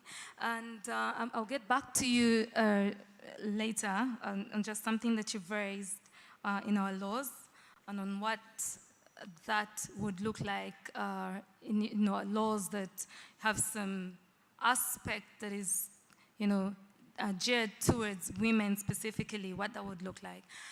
But before we do that, I would love to hear from Miss Angela. And interesting, Miss Angela has really been in the creative industry for years. I remember I told her earlier that her music took us through university. For some of us who were in university in the 2009, 2010, you remember a group called Tattoo? Yes. Yes, Miss Angela, they had a very popular song, and Kenyans, during the time, it was on all Ugandan radio stations. And so I'm really happy to have someone from the creative industry sitting here with us today. And I want to know, as a representative of IFP today, how have the presence or lack thereof of policies, towards women in the creative industry, how have they impacted, the women's participation in intellectual property? And are there any steps that IFP is taking to ensure that women creators and producers adequately protected and supported? Because, women in the music industry, for starters, there's some of our biggest intellectual property creators in the world. Thank you, Paula. Sorry, I hope you can hear me. Thank you for that introduction, first and foremost. And by the way, it was 2003, not 2009 when I was singing. So, and I had actually cleared campus, but please don't calculate my age. So being with that background of just being in music and my passion for the music industry and my legal background, I think just very pertinent in what I'm doing today at IFPI. I'm the regional director of Sub-Saharan Africa, as Paula had mentioned. And what we do at IFPI, which is the International Federation of the Phonographic Industry, is that we are the voice of the recording music industry globally.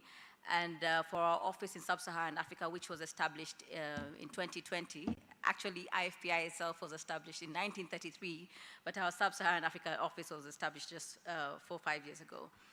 We actually had priorities that we sat down and said, since, yes, it's a new office, we have these challenges of the music industry in the region, what can we actually do to ensure that there are policies in place to ensure that, the music industry thrives?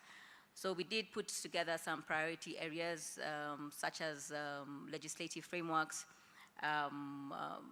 legal and legislative frameworks, collective management. I think for each country, we are really struggling with our collective management systems, just ensuring that they're more efficient and effective in how we're able to get more transparent systems and accountable to ensure that at least the rights holders are given their royalties.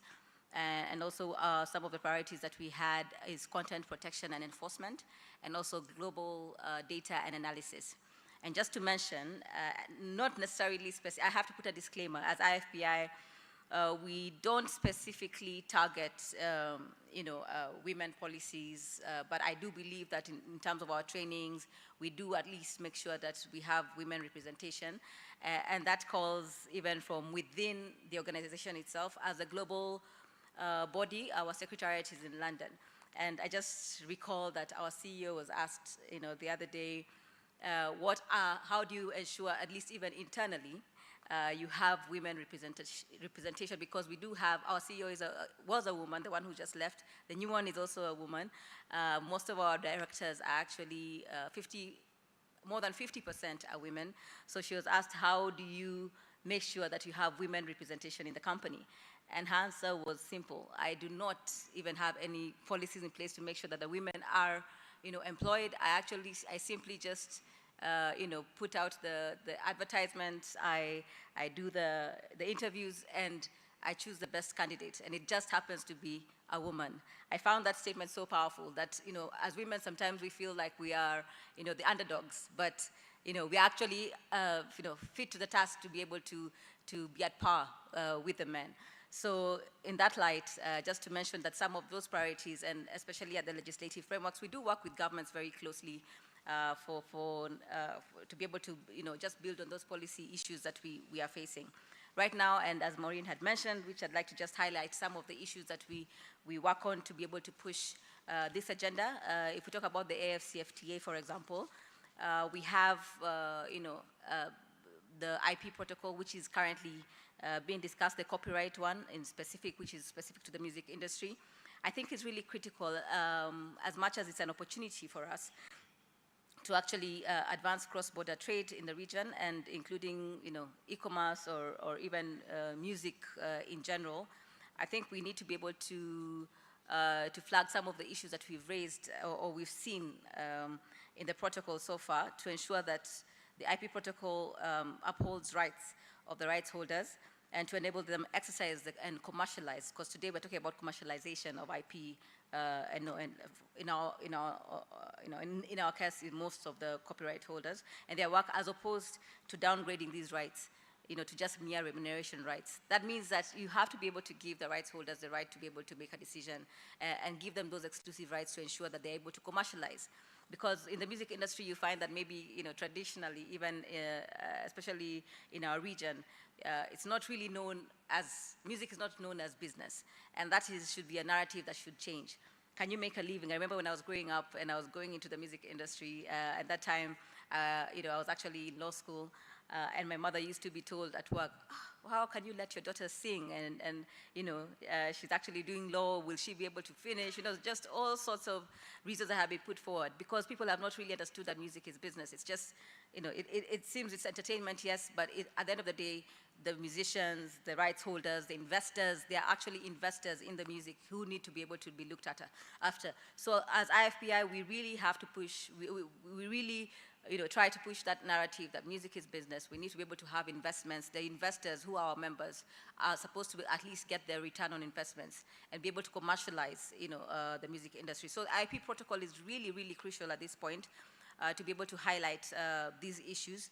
And I hope that if there are any people here who have interactions with the AFCFTA's secretariat, to be able to ensure that our rights remain as exclusive.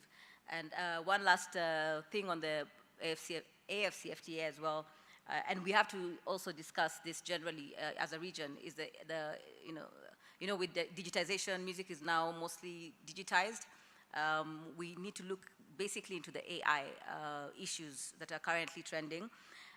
If you look at what we really need to see is more of transparency in the systems. I think you've heard and you've seen, even if you look at the US elections, how the presidential candidates are really fighting each other and putting out AI-generated music videos, and without even permission, without being able to get the rights,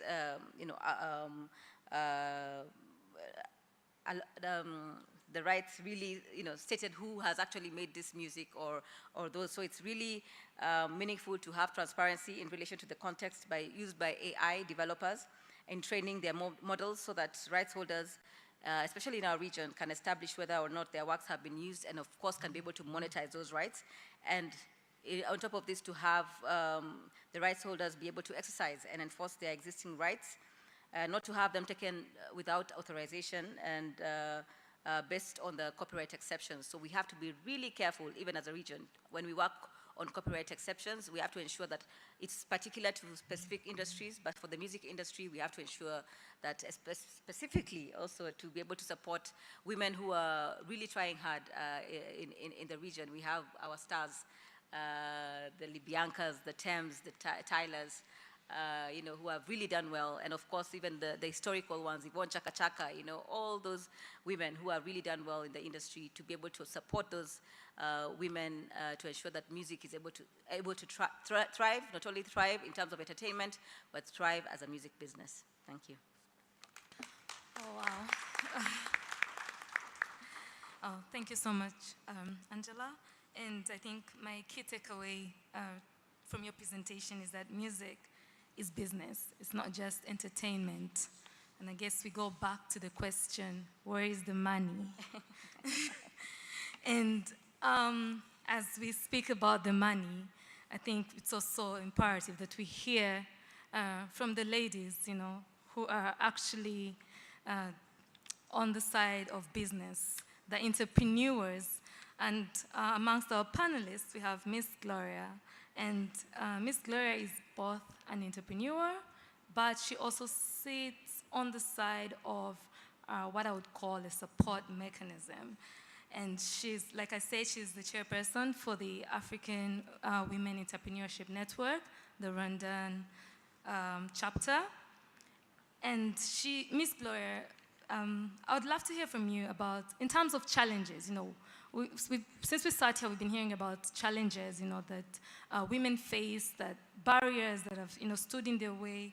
And in your experience, both with AWAPE and also as an entrepreneur with Glow Creations, and also coming from Rwanda, that we initially had some initiatives that are going on. We would love to hear from you in terms of challenges, you know, that and barriers that women face, and also which support mechanisms would you say have been applied or could be applied that would be the most effective, you know, in encouraging women to engage in intellectual property?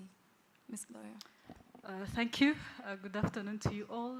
It's a pleasure to be here. As the moderator said, my name is Gloria, and I have a number of roles. I'm an entrepreneur on the other side, a creative entrepreneur. And then I'm part of the network called AWEP, African Women Entrepreneurship Program. It's an initiative from the US Department of State, and it's a network that has been existent since 2010. So I chair the Rwandan chapter, and across the continent, we have 44 chapters. And in Rwanda, we focus more on, as a chapter, we focus more on export.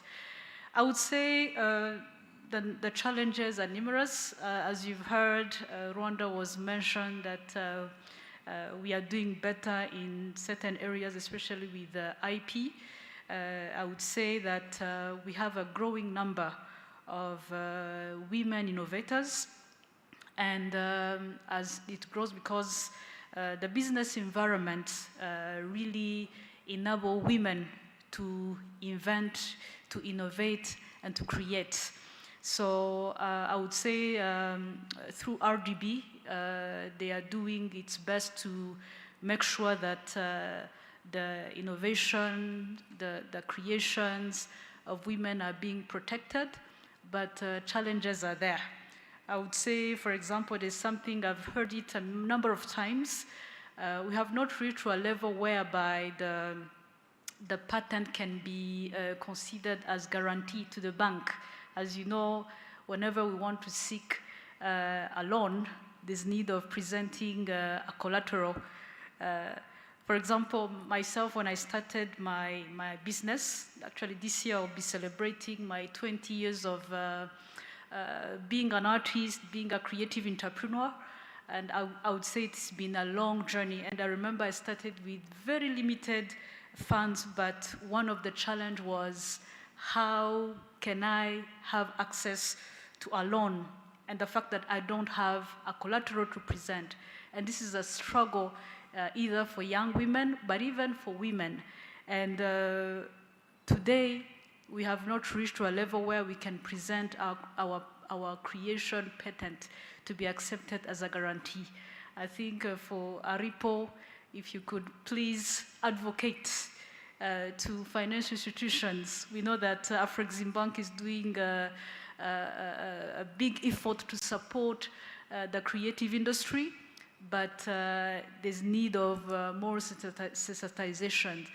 And another challenge is that, okay, for Rwanda, where we are positioned, we are a country that have more than two languages. We have the Kinyarwanda, we have French and English. So we are privileged to be part of the English side and French side. I speak more than 4 languages. So we have so many opportunities when it comes to accessing information. But again, we find that there is a sort of lack of approaches of exchange of experiences between networks. So this need of sharing experiences so that we know, because the IP, what it helps to women businesses is to add value to their businesses so that they have access to the markets. There's one experience we had as a country. In Rwanda, we have a very known, I would say, a creation, like it's a basket, it's more traditional. It's called, in Kinyarwanda, it's called agaseke. It's a type of woven, it can be in form of tray, it can be in form of something like a pot that can be used for decoration. And that product got a big success in the US. And guess what? Chinese started replicating them. So it was a big threat to us. So there's need of seeing how to work closely with other international institutions to make sure that our products are not being copied by developed countries. We know that in West Africa, there's one country that has really did its best to have the fabric being protected. It cannot be copied. It's called Burkina Faso, and it has a name, and everyone knows that the product is from that country. So there's need of seeing how to share more information and making sure that institutions from other developed countries raise the awareness to companies from developed countries to respect the products from the continent. So another thing which I want to say as a challenge, there are no, I would say, it depends on sectors. There are no, like, for example, like grants dedicated for those in the handcraft sector. We don't find grants that can support women in the handcraft sector so that they work on the protection of creation. What I would say is that in Rwanda, we are one of the countries in the region, East region, whereby the fees for protecting our products, for having copyrights, trademark, and everything is very low. So, which is enabling women to be able to protect their work. So there's need of raising awareness even to other institutions that are supporting financially to consider making grants that can support women in protecting the patent. I heard the story from our sister from Lesotho. She needs 15,000 USD. So she has to find a way to raise that money. So imagine for low-income women, and they are big in numbers. How those women can be supported, that's why I'm requesting that there should be more opportunities on grants. And then we should even find a way of accessing to information, because even information too is very key. Like information can be shared, but there's need of guidance and even mentorship. We should have different approaches of mentoring, because we have those who have not been to school, we have those who are in town, we have different levels. And today we see that in education, young girls are coming up with solutions. So that's what I could say. Thank you. Thank you so much, Ms. Gloria. We've had some very interesting perspectives from our panelists and the organizations and the offices that they represent. And just in our next session, I'll be giving our panelists a minute each, just so we can have an interactive session. And, without wasting time, Ms. Mampo, I'm sure all of us here are wondering, 7 patents, 1 failed in 1995? How did you do it? How have you been able to do it as a woman, 1995 to date? I didn't really get the question, but I'll try to answer I want to know how you've been able to file 7 patents. To file, okay. 1 all the way in 1995.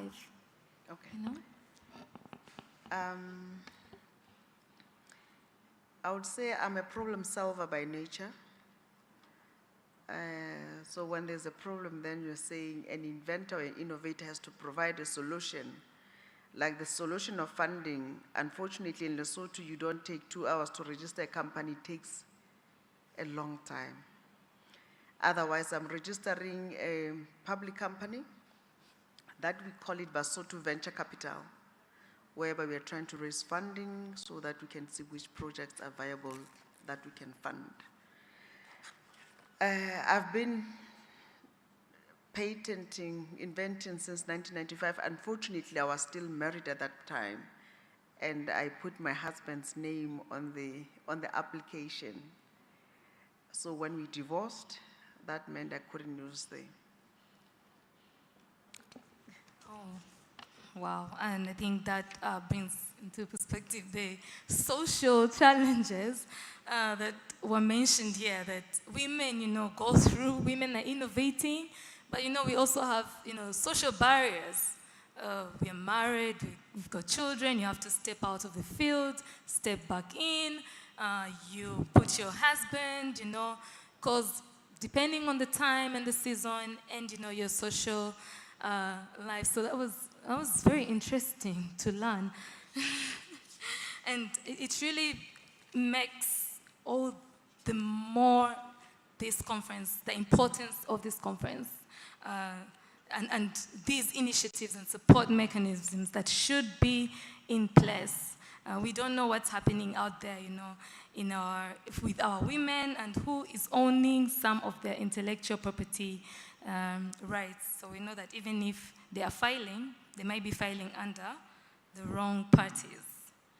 And maybe we could hear from Miss Angela. You have been in the industry, one as a creator, as a creator in intellectual property, and now you sit on the other side, of the table. And from your experience, back then, what were some of the challenges you faced? Has the scenery changed? Have policies been implemented that have made things easier now, or is it still the same landscape? Oh, thank you, Paula. That's very interesting.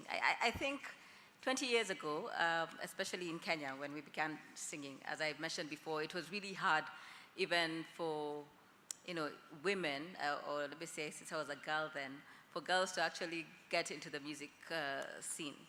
I think maybe you might have heard those days, there's a lot of, exploitation of all sorts, especially sexual exploitation for the women when they enter into the creative space, especially because mainly of lack of funding. And you find that most of the producers who are men at that particular point, would be able to take advantage. And even I remember when I was going to music, my mom was really, really worried for me, but she knew I was a hard nut to crack, so she knew I would be safe. But even looking at around all the other girls or women at that particular point trying to get into the industry was pretty tough. I used to hear all sorts of stories, and I was like, oh my goodness, this is like a horror story. So I think right now with everything and empowerment of women and everything that's, all the social norms, being able to change, women being more educated, there's more sensitization, being more woke, if I may say. It's really helped the industry to even have more women, to be able to even defend themselves, out there. I know that there's, an African proverb that says, if you educate a man, you educate a man, the individual. But if you educate a woman, you educate her, the nation. Yes. So I think being able to educate, women actually has had a ripple effect, and being able to, have all the other, mentees being able to, come up into the system, giving them all the tools that are needed to be able to be in the music industry has really helped. And I really love, like, even if I look at Kenya alone, there's so many, women in the music industry, and even in the recording industry itself, like producers are now increasing, year on year. So it's really good that at least, not necessarily, maybe there are not necessarily policies in place that have made this happen, but just general, normative, just norms that are changing slowly by slowly, and women are respected now, and we can be able to hold our place in society. So I think it's really, it's a good place for us, even as women, as we grow into it. I know maybe the numbers are not really showing, but you see, for copyright, it's different because we don't really have mandatory registration requirements. Copyright is an automatic right, unlike trademarks or other industrial property rights. So being that, we may not really have the true picture and the true numbers. I remember in the morning, Mr. Agaba mentioning that they only had, I think, 167 filings for copyright and over 2,000 for trademarks. But I guess maybe because they have also just begun, maybe registering on copyrights, and it's voluntary. So it's not a must, because you see the requirement of copyright doesn't necessarily need you to register for it to actually gain the copyright, as opposed to other intellectual property rights. So just having that sensitization, having that education, having capacity building, mentoring programs has really, really helped the music industry in all spheres, even in terms of even the copyright itself, who are the composers, authors, publishers, just the whole ecosystem of the music industry. So it's really encouraging, I would say. Okay, that's wonderful to hear. At least we made some progress. Yeah, at least we made some progress. And, but it can be better. It can be better. It should be better. and Ms. Gloria did mention about, in one of the support mechanisms, about collaboration. And I'm curious to hear from Ms. Maureen, in terms of collaboration, if it's already in place or if it's not in place, like the nature that the collaboration would take, say, from the regional perspective, collaborating with the national, and then we've got the organizations, we've got the private sector. Do you have that already at ARIPO? Any collaboration with women? Like I say today, you're in collaboration with AFRIPI. Do you have any that are in collaboration with women, or have you put in place some initiatives towards that? More on the organization, private sector, because you do work with the national, more on the organizations within the countries and the private sector. Thank you very much for that question. Well, at ARIPO, we have been collaborating, and I mentioned about the partnership aspect, and we look at where there are opportunities in the different IP rights that are present and the different partners who are interested on different IP rights. So we go with strategic partners. There are so many. I can't mention one after the other, but one of the partners who we have jointly organized this Women in IP, we have ARIPO through the EU, the project that we have. We also have many collaborations with WIPO. For example, also I had mentioned about the IP School Club, whereby we collaborate with WIPO in terms of offering that. And we have the MIP programs, the Masters in Intellectual Property programs, and these are currently in 3 countries, ARIPO member states. We have Zimbabwe, Africa University, we have Ghana, NAST, and we have the University of Dar es Salaam in Tanzania. And through these programs, most of us, even here in the panel, are alumni of the Masters in Intellectual Property. So the women have been given that opportunity, and ARIPO offers scholarships in terms of people doing those master's programs together with WIPO scholarships. So it is a collaborative engagement that we are in. The partnership is bearing meaningful fruits because most of those who have gone through the MIP program, they are in leadership positions. We have RG Gamai here from Liberia and many others from the different countries, also in Mozambique, the RG there, also, you know, who had done the MIP program. So it's actually quite a lot, and with our member states, who are our main focal person, they are our bosses, the member states.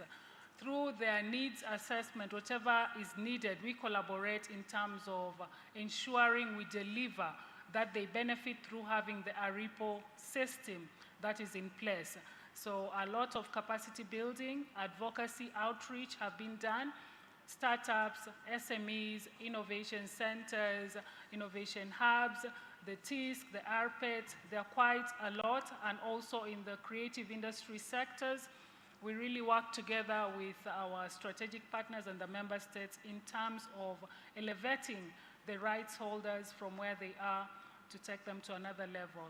And through all this engagement, we do our best to foster creativity and innovation, and we want to change the IP landscape in Africa.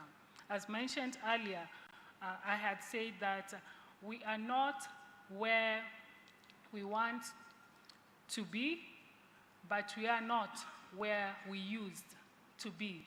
So where we want to be, it's still a road that we want to head. There's light at the end of the tunnel, and it's a positive trajectory where ARIPO and the member states and the partners are taking the IP for Africa. Thank you very much. Thank you, Maureen.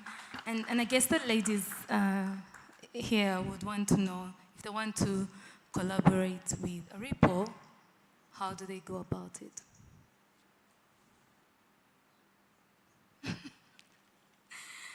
Who do they go through? How do they approach ARIPO if they want to have a collaboration?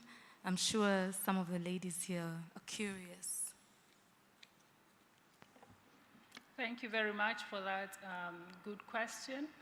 As mentioned earlier, that ARIPO is an intergovernmental organization, and the member states are the ones who created ARIPO.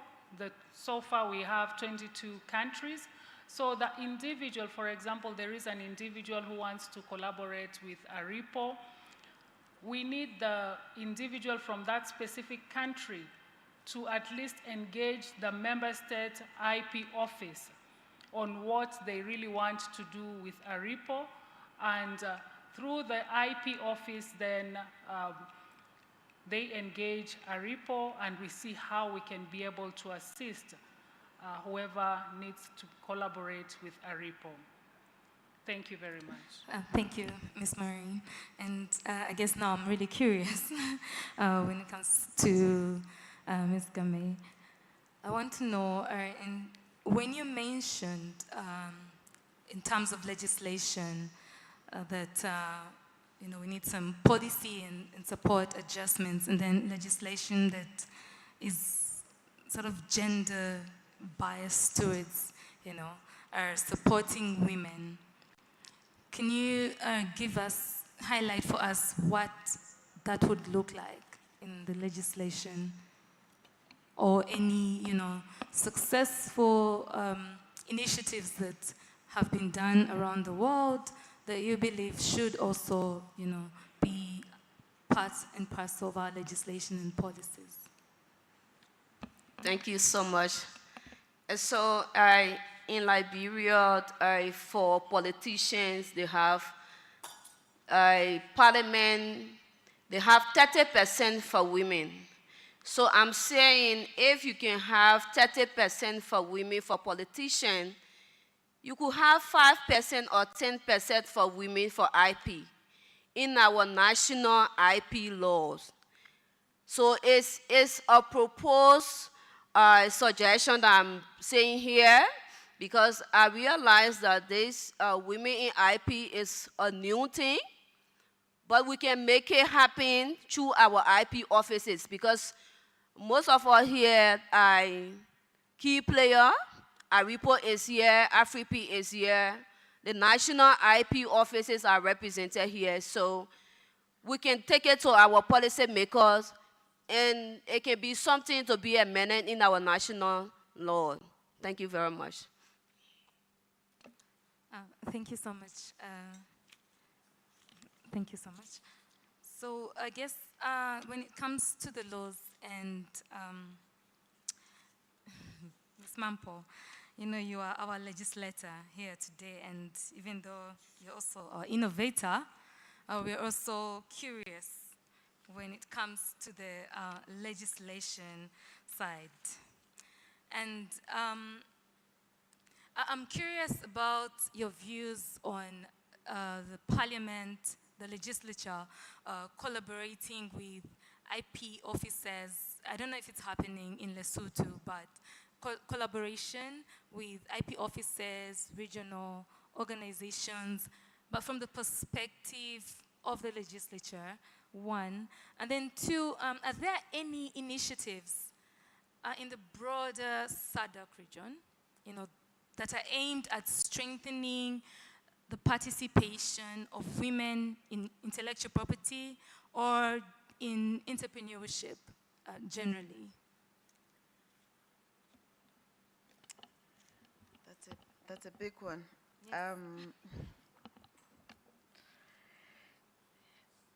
I would say I think in terms of laws, there's no challenge. The big challenge is on the ground. Who's implementing the law? The laws are there. Chinese are still copying, and they're selling back to us. Because once they make a product that was made in Africa, you'll find that most of the time they bring it back to Africa. They do in the traditional Zulu, Sotho, and Xhosa traditional way, and they're mass producing them and selling it back to the Xhosas. And openly. Like I said, you find your Gucci scarves, shoes, and stuff being sold in shops, in malls that are fake. So you will say the problem is enforcement, not the law. That's my take. Ms. Gloria, you are from the creative industry. Do you want to highlight on that? Thank you. From your experience? Sorry? Yes, what I can say, there is such a battle when it comes to enforcement. Sometimes I even wonder, especially the MPs, if they really understand all the processes that women innovation go through. but there's need of, on our side as creators to keep, I would say, the education, and of course there are times we give up, but it's a battle that we have to go on and on, because like I would say in Rwanda, we've been going into reinforcing certain things, but it's ongoing. The conversation has to be on and on. We see that, I can give you an example of things that are being created on the continent, like fabrics. Africans like fabrics. But you find that most patterns that belong to Africa are being used on fabrics, and everything assembled in China, India, and they come back to us. So it's up to us to find a way, how do we tell our officials this should stop?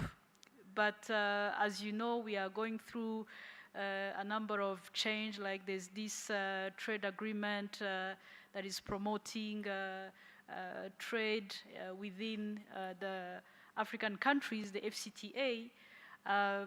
We hope, but the conversation has to go on, and then raising awareness, but again, even requesting our country government to see what can be done, that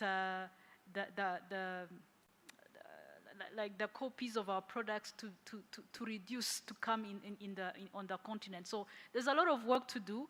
And another thing which I would say is that every African country does not have the same willingness. Like as for Rwanda, the government willingness is so strong, and we see improvement year by year.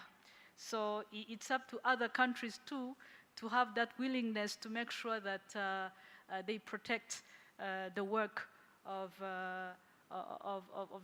the creators and other companies.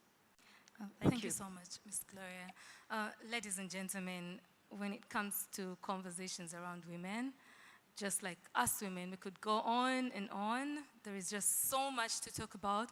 And lucky for us, we have 2 other days where we are going to be having more conversations on women in IP. And we are a little bit out of time for our panel discussions, and I would love to open up the floor to any questions that should be directed to our panelists. Okay, just a minute. I forgot to mention that, like I said, I started inventing since 1995, but to date, I'm still the only woman inventor. So that means we have, yes. So that means we still have a problem. Yes, we still have a problem, but yes. Yeah, kudos to you. Yes, so ladies and gentlemen, we would love to get questions. There's the microphone that is going around. Thank you so much. Dr. Nambata. Kindly just give us the question, and the panelists that maybe you're directing it to. I'm just going to mention 3, but they cut across. Sorry? I'm just going to mention 3 points, but they cut across. Just keep them brief. I may not remember the names. I'm Dr. Nambata Grace Cheine, in charge of Traditional Medicine Research, Ministry of Health here in Uganda. And my first point is to really back up the need to ensure that patents can be leveraged as collateral. I just witnessed a scenario in the bank here where they announced funds for women in business, similar to what the Vice President talked of that she's going to launch. Trust me, in the banks, they are really asking for collateral. And they are thinking in levels of market women, the levels they are thinking about, they wouldn't think there are even innovators in here. So there is need to know, are we talking about the same woman? The other one is to map power brokers in IP, so that those women in the banks or those in funding are also mentored, because they may not be in the entrepreneurship ship, but then their thinking can cut down all this. And one way to increase inclusiveness is in expediting policies on indigenous knowledge, like in the docket of traditional medicine. Once that one is expedited, there are lots of potential innovators out there. Thank you. This is just cutting across. Maybe they're just comments. Thank you. Thank you, Dr. Nambetia.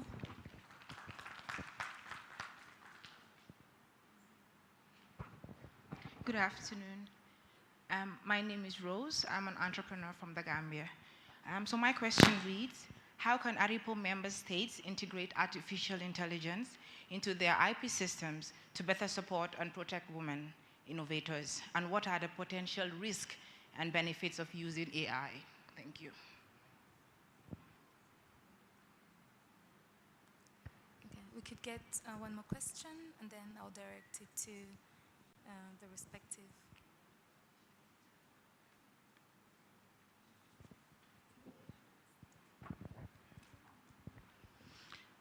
Good afternoon, I'm Margaret from Sierra Leone.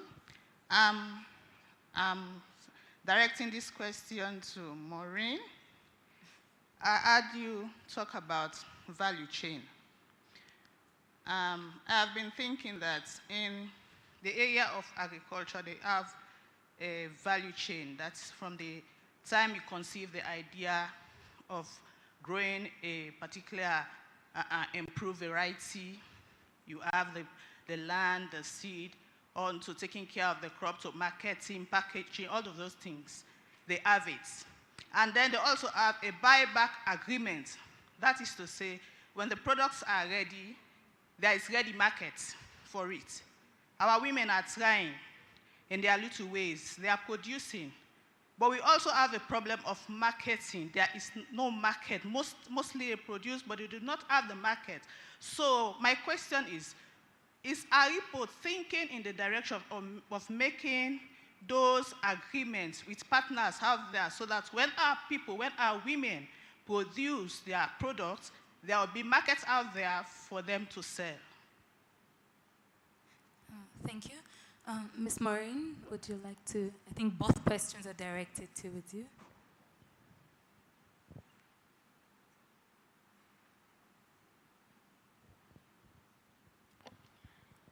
Thank you very much for those very good questions. How can ARIPO member states integrate artificial intelligence? And what are the risks? Yes, indeed, artificial intelligence is here and it's here to stay. There are various issues which are policy related that are looking at artificial intelligence. At the international level, there are discussions ongoing at WIPO, the World Intellectual Property Organization. We have discussions at the Africa Union in terms of coming up with a strategy for Africa on artificial intelligence. And also at ARIPO, these discussions have been going on. And what is basically looking at is, for example, on the authorship aspect. Authorship or inventorship. Who is the inventor on such kinds of works that are generated by artificial intelligence? And who is the owner of those works? And who are we going to credit in terms of ownership? And for the works that, for example, use on the copyright side, so how are you going to use those works? Will there be liability? Who is going to be liable in such kind of works, in the output of this artificial intelligence? So there are so many policy issues which need to be answered, and we need to look at our IP laws. When we look at the international treaties or conventions, they basically are human-centric. And having human-centric, it means that whatever then is the output of AI then may not be able to be protected in terms of the human-centric conventions and such. But we have countries, for example, the European Union, they have come up with the artificial intelligence law. We have China, they have come up with regulations that deal with artificial intelligence. So as Africa, what do we need to do? We need to have such kind of candid discussions in terms of how best we cannot ignore artificial intelligence, and we have to see how can we help our policymakers in terms of being able to find a way so that whatever comes, the developers of the artificial intelligence, the ones who are feeding, the owners of it, and all those, how can we, and the copyright owners and the inventors themselves, how can they all benefit in this process? And talking to that, we may, I'm not concluding, but we may decide to have a sui generis system in terms of artificial intelligence protection. So the risks are there, risk in terms of liability. Who are you going to sue when this artificial intelligence then actually infringes a work or infringes somebody else's IP right? So there are different kinds of dynamics that need to be looked at, and all these things which the legislators and policymakers and us as part of this conference, we can be able to at least advise and propose so that we can guide the policymakers. There is no one size fits all, so according to the country development stage and how it is, we have to have different kind of options in terms of being able to address such kinds of issues. So about the value chain in terms of whether ARIPO can be able to work with partners so that the produce from the agriculturalist can have or can find market. Indeed, we have partners. For example, we have the Arusha Protocol for protection of plant breeders' rights. But at the same time, we're working closely with the UPOV at WIPO, and through them, we are trying to reinforce our systems.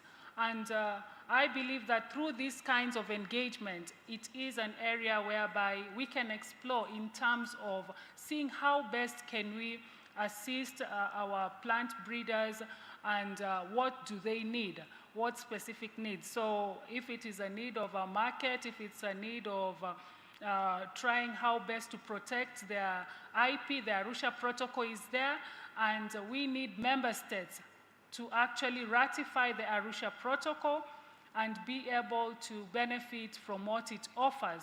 Because if you don't ratify or accede to this Arusha Protocol, then the agriculturalists in that specific country stand not to benefit on the advantages that the protocol has in place. So this one, it can be addressed at that level, but also as a country to put in place laws and regulations, for example, that enhance the agriculturalists and their protection of their new varieties of plants.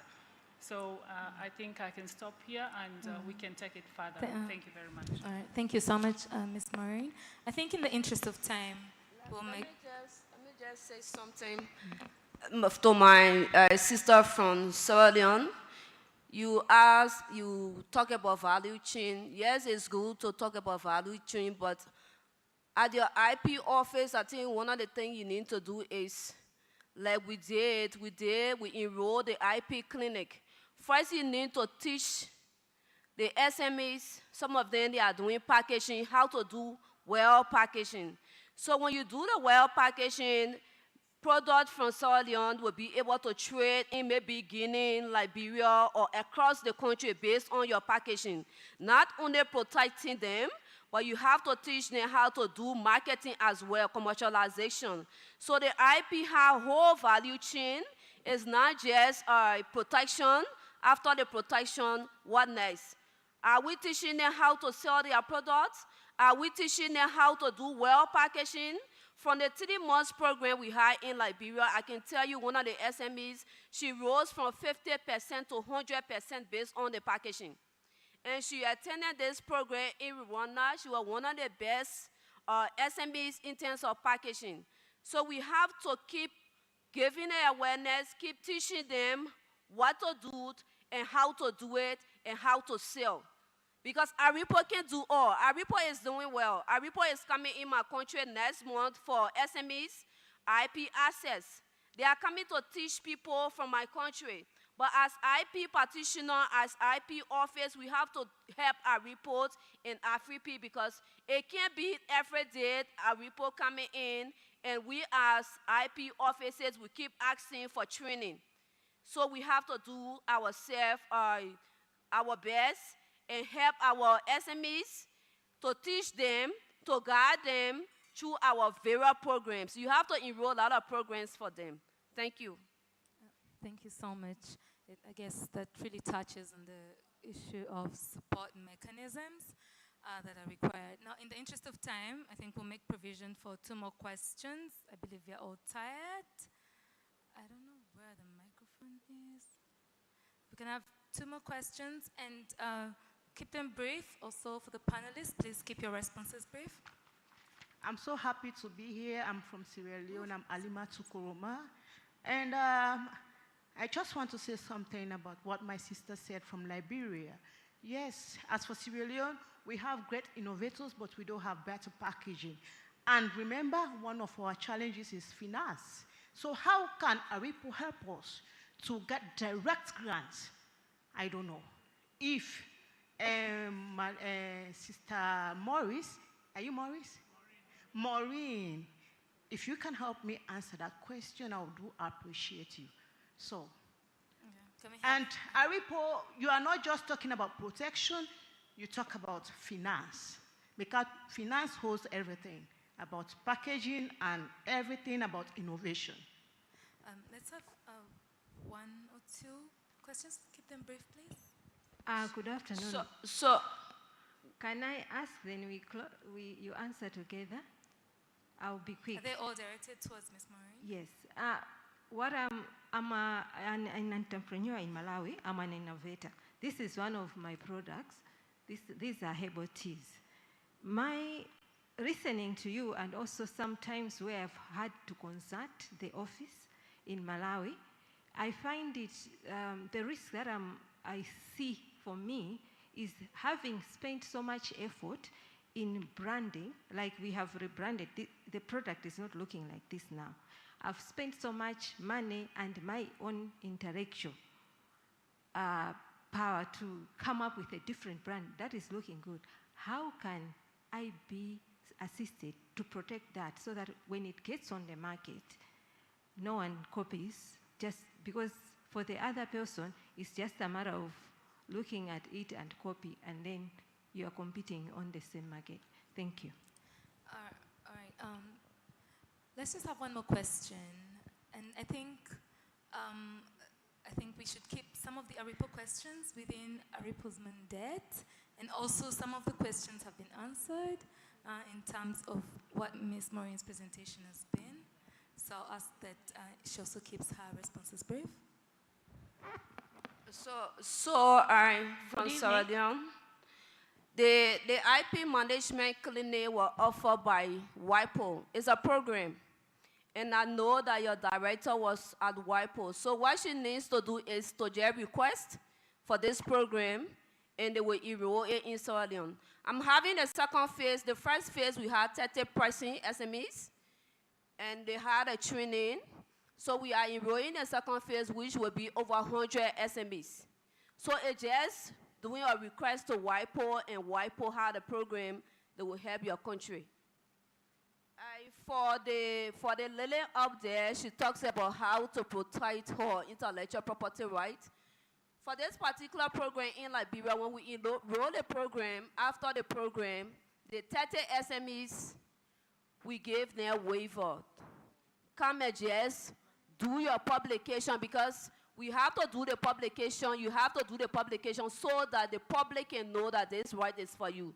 But all the other fees were waived because they enroll in the program. It's a form of discount and encouraging SMEs. So I don't know about your country, but in my country, we are doing a lot for SMEs to encourage them in intellectual property rights, because there are a lot of people who have IP rights, but they don't have the finances to protect their rights. Thank you. Just allow me to add something. just on that particular question, where you have already, it just depends. I think it's always important for entrepreneurs to know that there are also IP lawyers out there that can actually help you. To be able to talk to them, to understand really, like if you look at your product, you're saying you have, maybe it's a design, that it's a new design, you can be able to register that. If it's a trademark you want to protect, to ensure that nobody is able to counterfeit, you know, and print it in your name or your trademark, that's another trademark application.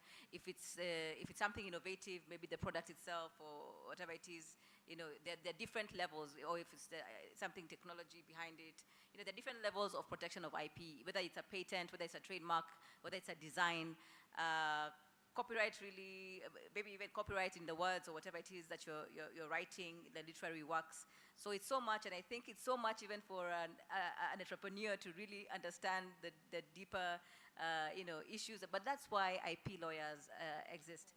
I don't know if Paula is going to sell herself here, but I'm sure there are a few of IP lawyers here you can be able to visit, and they can be able to give you the right legal advice. And that's why it's a technical subject, I have to say, and I would recommend that you actually see an IP lawyer, and hopefully they won't charge you as much to be able to give you the right legal advice. Yeah. Thank you, and I think just maybe to mention that every person here, in every country that is an ARIPO member, we do have agents that can easily approach ARIPO in terms of protecting your trademarks or your intellectual property, you know, across borders. And so not all your questions will be answered in this session, but you can meet Ms. Maureen at the end if you still have some more questions for her, and she can answer them. And I'll just ask that we have one more question. Hopefully that's not directed to ARIPO. So, no, it's not. Thank you. Good evening. My name is Gezile from Zambia. My questions are directed at a member of parliament from Lesotho. What policies that have you put in place to encourage innovators and inventors? Because I know for innovation landscape to change in a country, policies must be deliberately put in place to empower the IP office. Because I'm saying that I'm coming from academia, and an innovator myself. I was discovered by accident. I didn't know what I was doing was actually inventing or innovating something. My other question is directed at the African Women Entrepreneurship Program chairperson from Rwanda.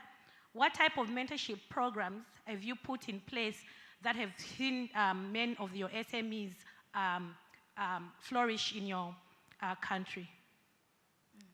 Thank you. Thank you. Panelists, keep them brief. Maybe let me start. Okay. Yes. What I would say, as our Rwanda, we have a collaboration with Sherry Blair Foundation.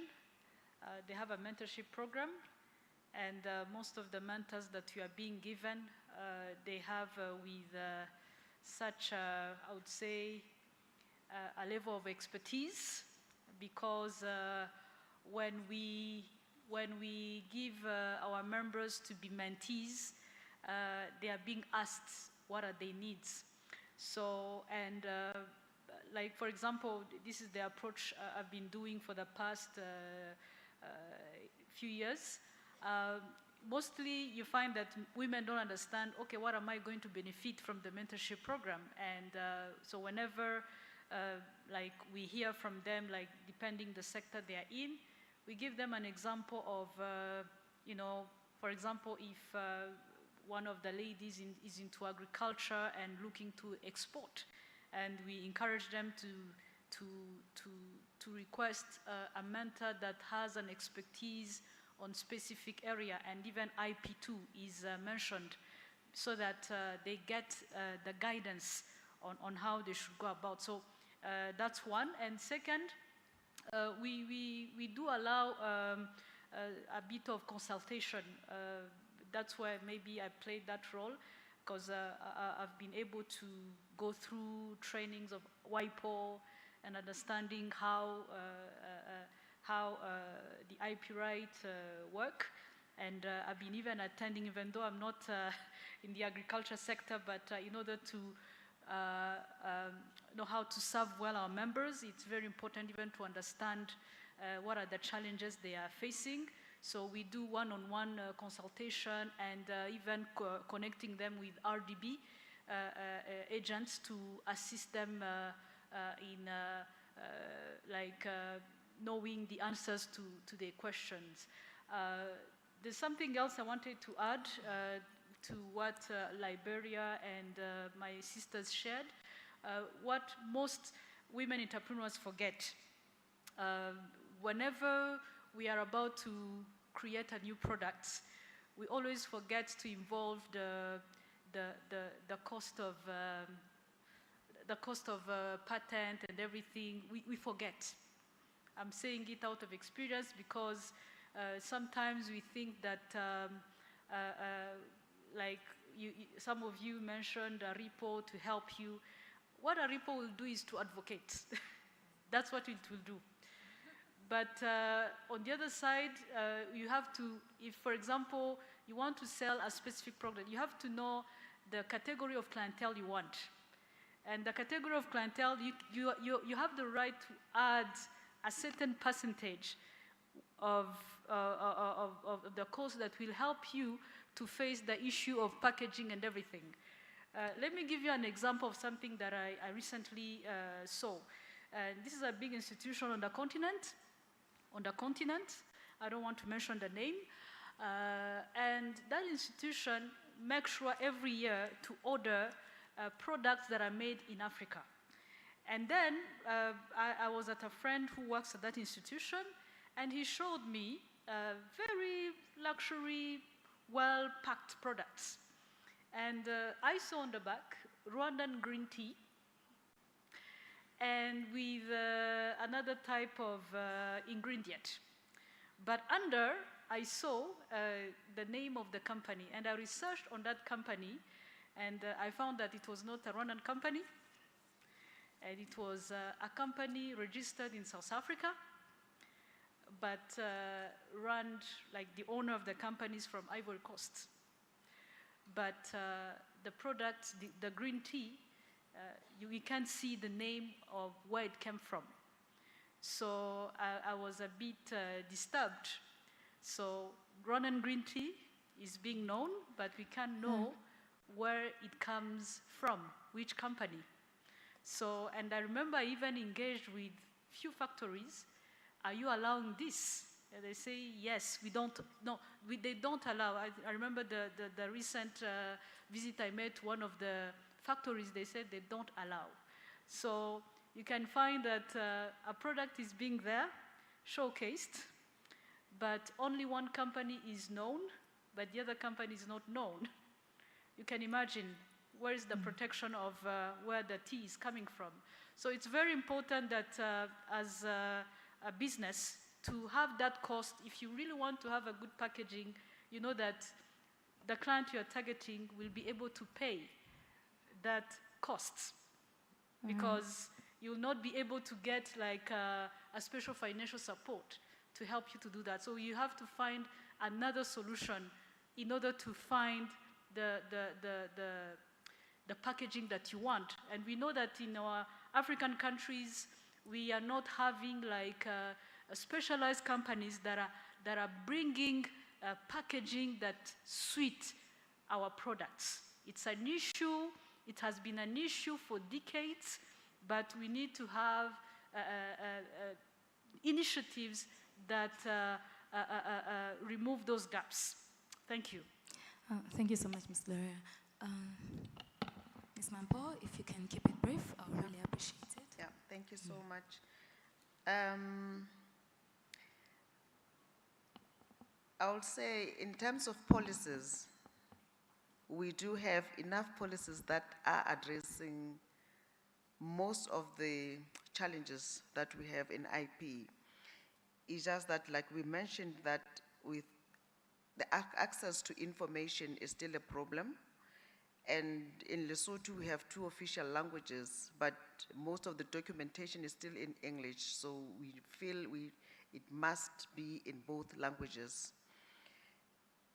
And the access to funding, there was a mention that ARIPO maybe should also consider not just the protection, but how now it can come in the gap of access to funding.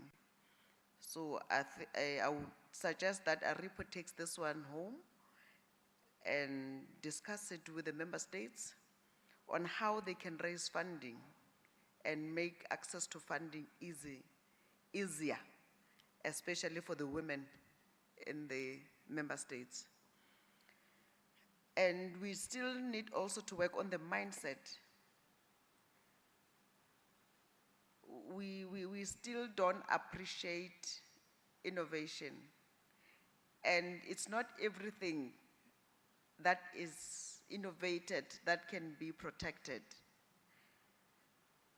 For instance, I have this product. It is my product.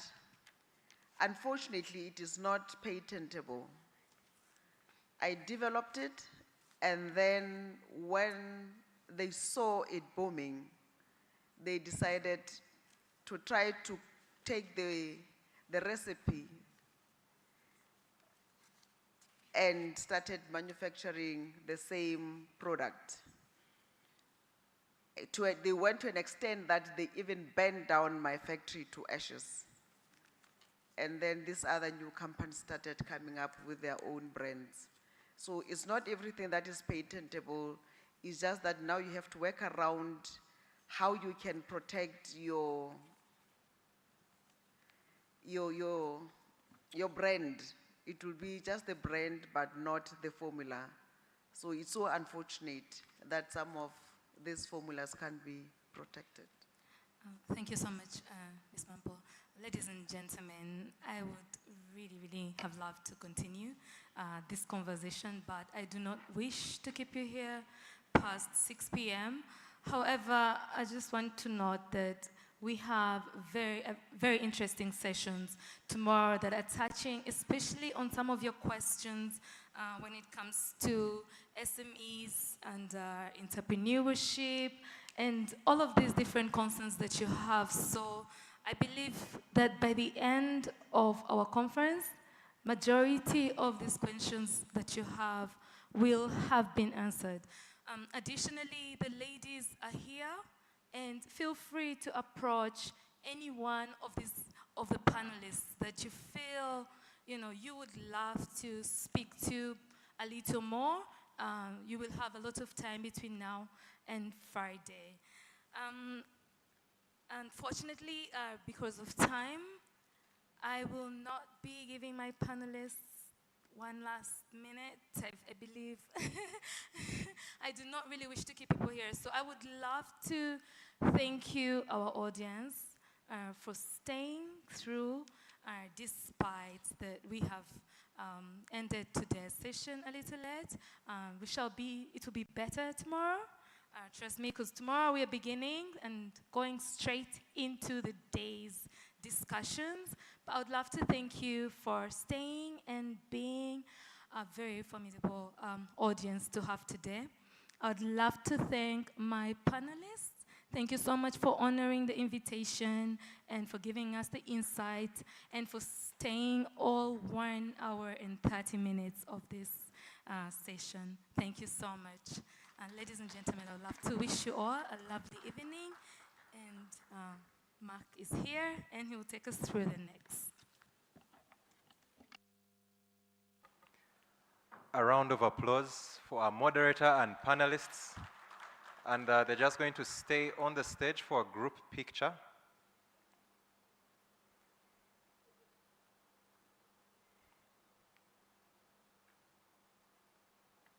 Thank you so much for the fruitful discussion we have had and the experiences that we have shared, especially what happens in all these different countries and the initiatives that are being undertaken to support women in this area.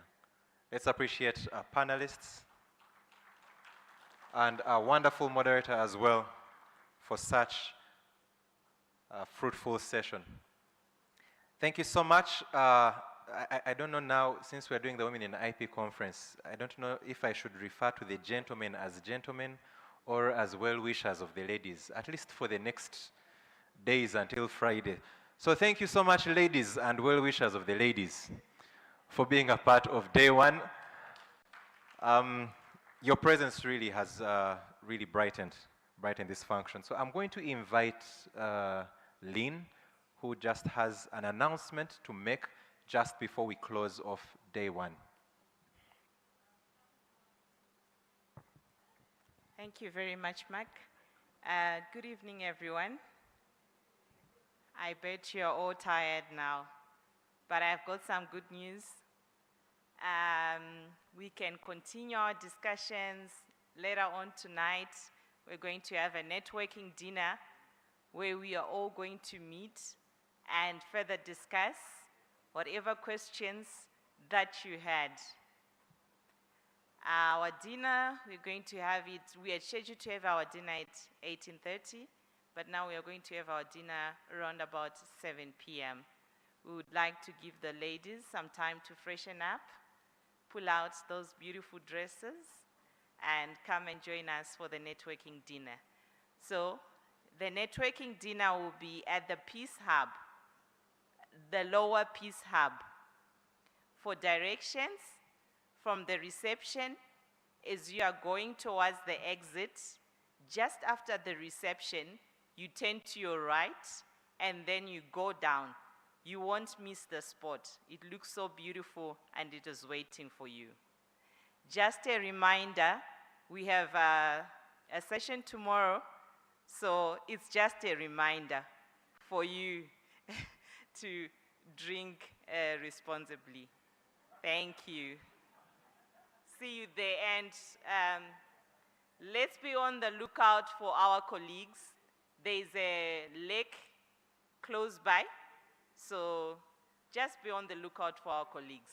Someone would think that it's a glass that they are walking on. It's actually a lake. Thank you. It was a very important reminder. Thank you so much, Lynn.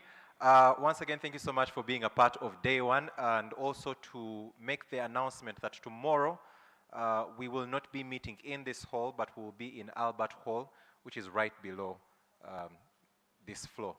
But there will be a team that will also direct you there tomorrow. So just remember, tomorrow we will not be in this hall, but in Albert Hall. Thank you so much once again, ladies and well-wishers of ladies, for being a part of this event. Have a wonderful evening. We have coffee break. We have a coffee break as well available for you, some tea and snacks if you'd want to have that as well. And also just a quick announcement, somebody left glasses as we're having lunch. If you are missing glasses, just you can see me just to make sure that you get the glasses afterwards. Thank you, and have a wonderful evening.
Every waking day is a reminder just how beautiful this, our land, truly is.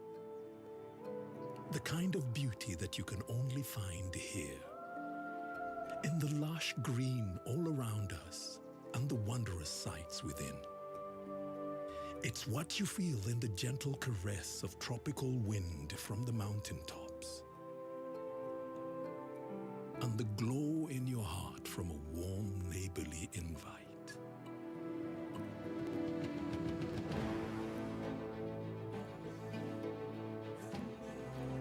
It's in the distinct aroma of our cooking to the taste of food that takes you on a journey. In the sound of homecoming and the sound of Mother Earth. In the magnificence we find on our travels and the exciting moments we experience. Ours is the kind of beauty that comes in all things big and small.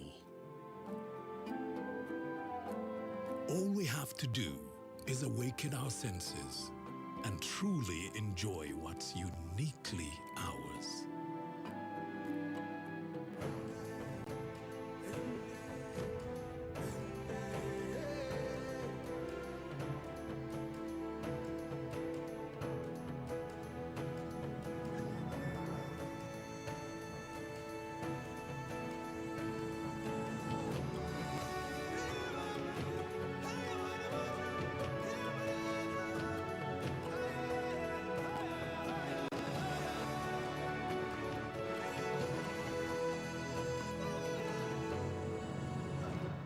Explore Uganda, the pearl of Africa.